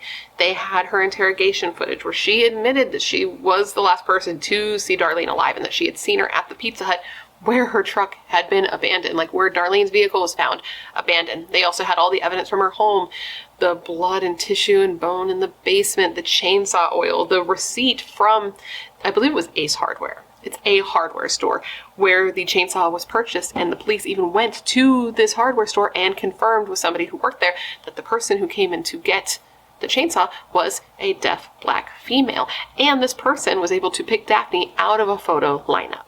This employee said that Daphne had come into the hardware store with a note written out that just said, quote, tree cutting machine, and that this person then ended up leading her to the chainsaws, and that Darlene chose the cheapest one for $52.99 and purchased it. And she seemed a little bit nervous about the price. I guess Daphne hadn't had a lot of money and like waited for money to go into her account, and then immediately went out and bought this chainsaw. So that could be why it took her 2 days with the body in the house, because she like didn't have the money to help her dispose of Darlene. The prosecution had the black bags similar to the ones that Daphne bought with the remains. Bed sheets and blankets from Daphne's home were found with the remains in both places, and one of the sheets had coal dust on it from Darlene being dismembered in the coal room. They had carpet fibers found next to the body in both the landfill and the ditch that were similar to fibers from Daphne's house, and the cord wrapped around Darlene's neck matched the cord that was in Daphne's garage. But the defense tried, they have to. That is their job. And they really seem to have an approach of throwing every single thing at the wall and seeing what stuck. Like they were that one macaroni noodle from your Kraft mac and cheese that you throw at the wall, it sticks, and it ends up becoming a fixture of your home that stays there the entire time you live there. And inevitably, when you move out, your landlord just paints over it and it becomes part of the architecture of the home. It was kind of like that, and in most ways, not like that at all. They tried to say because of the issues that Daphne experienced growing up with her father and the way confrontation was handled, that she didn't learn how to handle problems. She didn't learn how to handle issues head on. So that's why she took drastic measures to eliminate a problem that may have been in her life. They also tried to imply that Darlene's death could have been an accident, that her and Daphne could have gotten in a fight in Daphne's home, and that she fell down the stairs into the basement, hit her head, and that's what killed her, and that Daphne just panicked and cleaned up after the fact. And they even tried to get a doctor to testify to this idea that Darlene had gotten the head injury prior to the plastic bag being put on her head, and that Darlene was already dead, and then she put the plastic bag on and then tied it around her neck. And even the doctor was like, yeah, I just really don't believe that's what happened though, and they wouldn't testify to it. The defense even tried to provide the jury with an alternative suspect. They tried to see if they could make the jury believe that Daphne's ex, Sally, was the one who was responsible. They said that, I guess, a t-shirt was found in the landfill, and this t-shirt was a Wells Fargo t-shirt, and that Sally had worked at Wells Fargo. So the defense was asking, like, the police people, professionals, on the stand, like, why didn't you test this t-shirt to see if perhaps Sally was the killer? And the cop was like, listen, we had 400 pieces of evidence and everything wasn't tested, everything feasibly, and money. We don't have the money to test everything, basically, is what he was saying. And the defense was like, well, maybe it should have been tested, because did you also know that in Darlene's address book, the letters C and D were ripped out, and that could be because she ripped out Sally's contact information, because Sally's last name started with the C, so maybe they had a fallout and she ripped it out and you didn't even check, so maybe there was something going on there. And the cop was like, I guess that could be true, but she could have also ripped out the D, because D is for Daphne. But then they also said maybe it wasn't Sally at all, maybe it was instead one of these mystery men that Darlene met on the internet. The defense said that the police had made too much out of the emails that Daphne sent to Darlene, that they were childish words that were somehow spun into a death threat. And the only real evidence that police had presented was that Daphne had cleaned up after Darlene was dead, but they hadn't proven at all that Daphne was the one who killed her. And the defense even said of this quote, once a person is deceased, the crime is done. To which I say, I don't really know if that is true, because isn't abusing the corpse after the fact considered a crime? Is that not the case in South Dakota? Let me know, because I thought chopping up a body with a chainsaw was also a crime. But maybe I'm dumb here. But again, the prosecution had a ton. They had everything I mentioned before, and they also had the fact that both Sally, Daphne's ex, and Jackie, Daphne's ex/roommate, both testified. When Sally came to the stand, Daphne tried to keep her cool. You could tell she was trying to keep it together. She popped in a piece of gum and was chewing the gum. But as Sally testified, Daphne did start to cry, and Sally cried too. She cried as she told the court about the fight between Daphne and Darlene shortly before Darlene went missing. She told them about when she told Daphne Darlene was missing and Daphne had no real reaction. She told the court that when her and Daphne went over to see Darlene's parents to like pay their respects, Daphne like really wanted to get out of there right away. And she told them that the day that Daphne was believed to have dismembered Darlene, she had been with her after the fact, and they were like watching movies together. And Daphne seemed super nervous and was chain smoking. She said she was smoking a cigarette like every minute, which is probably an exaggeration because I don't think that's possible. And it's been 5 years since I quit smoking, but I used to smoke like a pack a day, and I couldn't do a cigarette every minute, even if I wanted to. But she said she seemed very nervous. When she would ask her what was wrong, she would say nothing. Then Jackie testified. Daphne's roommate, the woman whose home it was that Darlene was killed in, and she told the court that on February 3rd, Daphne was doing some weird shit. She had been down in the basement for a long time, and she was taking stuff out. She was taking out like strips of carpet and plastic bags full of stuff and like chunks of concrete. And when Jackie asked her about this, because reasonably I would do the same, be like, what's going on, bud? Because she's taking all the stuff and putting it in the car. She said that she was just taking a bunch of trash to the dump, but then she was gone for a couple of hours. This trial was intense. I cannot imagine being her parents. I cannot imagine being her mother. They showed, like photos of her body and the condition that it was in, and when these were passed around and like shown in court, her mom had to leave crying. Again, when they were passing around Darlene's like burnt bra, her mom again had to leave crying. She couldn't do it. She was able to stay in the courtroom while Keith, the county worker, testified and told the court about finding Darlene on the side of the road wrapped in trash bags and bed sheets. And then she had to hear that her daughter's face was like visible, and you could tell that it was her when she was found, that she still looked like herself, probably due to the cold. This trial was so intense that the prosecution even tried to have a video shown in court of a pig carcass being cut up with a chainsaw to show the jury what this would have been like. The judge, thankfully, ended up being like, no, I don't think we're going to need that. And they didn't let this video be shown, because I can only imagine how traumatic that would be. Like, we don't need a visual. It's bad enough in our heads, you know what I mean? But all of this was just like so heavy. Indeed, Darlene's mom just cried and cried, and Daphne the whole time sat there cool, calm, and collected, and she never testified. She never got on the stand.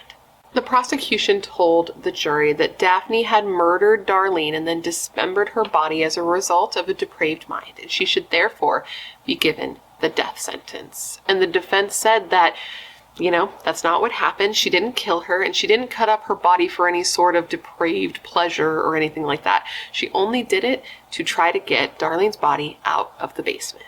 After 8 hours of deliberation, the jury came back with their verdict, and they told the court that they had decided that Daphne Wright was guilty of the aggravated kidnapping and murder of Darlene.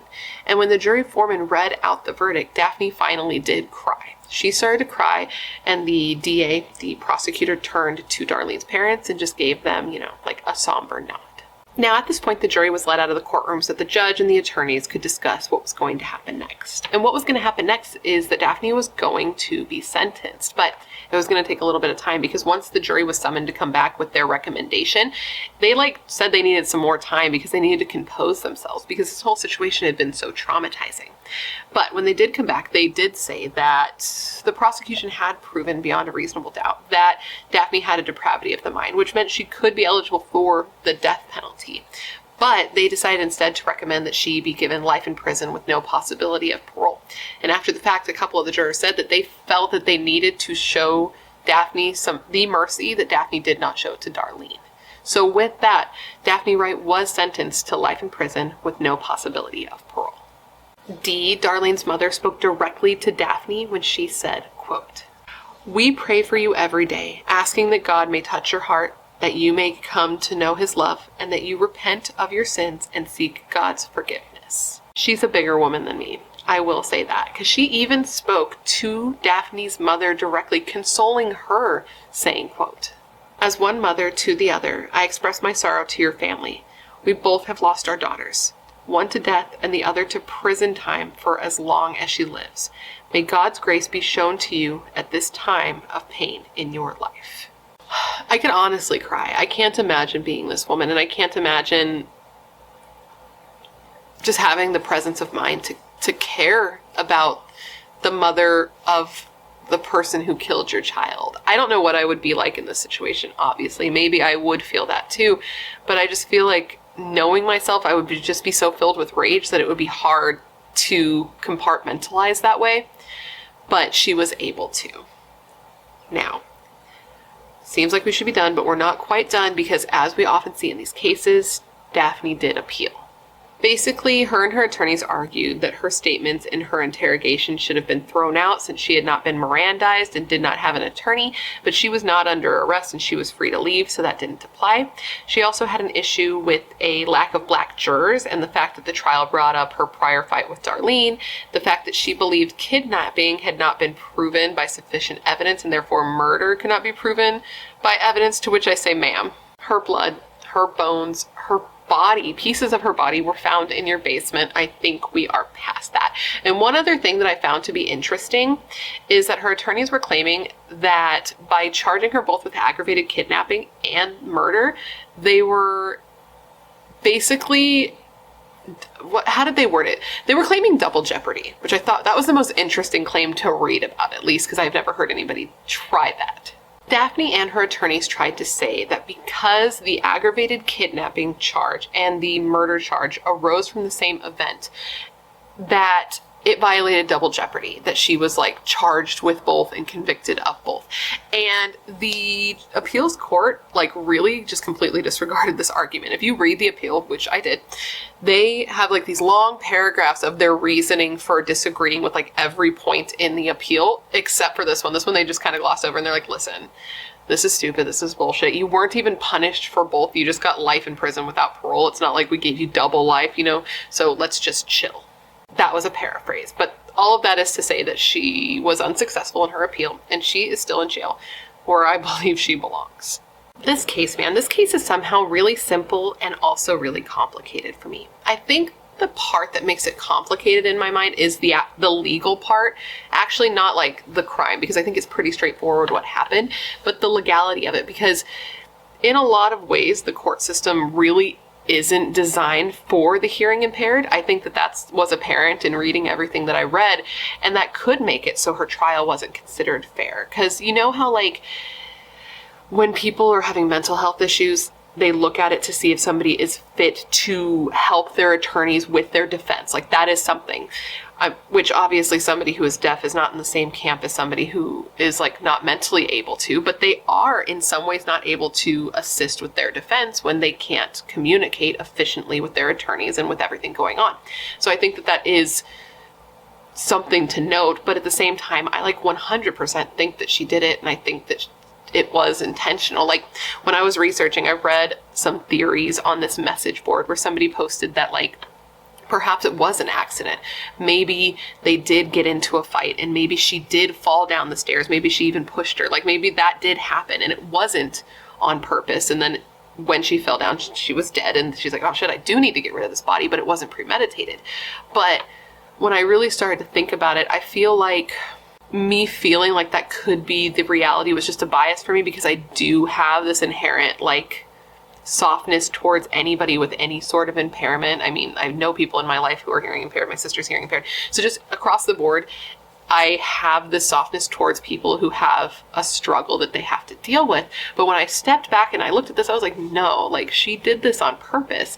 There was a bag tied around this woman's head with a cord, and there would be no reason to do this unless she was alive when it happened, which is so dark and so horrifying to consider. And I definitely think that she is in jail where she belongs, but the question is, does she deserve life in prison or the death penalty? And I think that is where the yo-yoing of opinion is going to be in this case. But I think most everyone here will agree that she did it, and she did it for one reason and one reason only. A very simple reason, one of the oldest reasons. Pure, simple, misguided jealousy. And with that, my friends, is the story of the murder of Darlene Vandergiesen. I hope you found my presentation of this case to be informative, and I hope it made sense. And of course, I just want to thank you for remembering Darlene with me today. Now, considering everything that I told you throughout this video, I want to revisit the question of the day, and that is this. Do you believe that Daphne was given an appropriate sentence for the murder of Darlene? And do you think that a person being deaf should automatically make it so that the death penalty is taken off the table for them? What do you think about that? Because it definitely is divisive, and there was a lot of discussion about that when it came to this case. So I'm kind of curious what you guys think. So let me know all your thoughts in the comments below. Anyways, guys, before you leave, don't forget to leave me a comment down below with what case you would like to see me cover in the future. As this case shows, if you leave me a comment with a case suggestion, I do try to get to it. And when you leave me a suggestion, I put your name on my list next to the case so that if I cover it, I can give you a shout out. I love looking into the cases you guys suggest because they're often cases I haven't heard of, like this one, and need more coverage. And I know you're filled with good ideas and good taste, otherwise you would not be here. If you haven't already, please don't forget to join the Brat Pack by subscribing and ringing that bell. I put out a new video every single week, sometimes 2 a week, like this week. And I would love to hang out with you. Yes, you, specifically you, but I can only do that if you join the Brat Pack and become one of us. One of us, one of us, one of us. And if you want to hang out more consistently, all my social media is listed down below, along with a link to my membership. Everything's down there for you.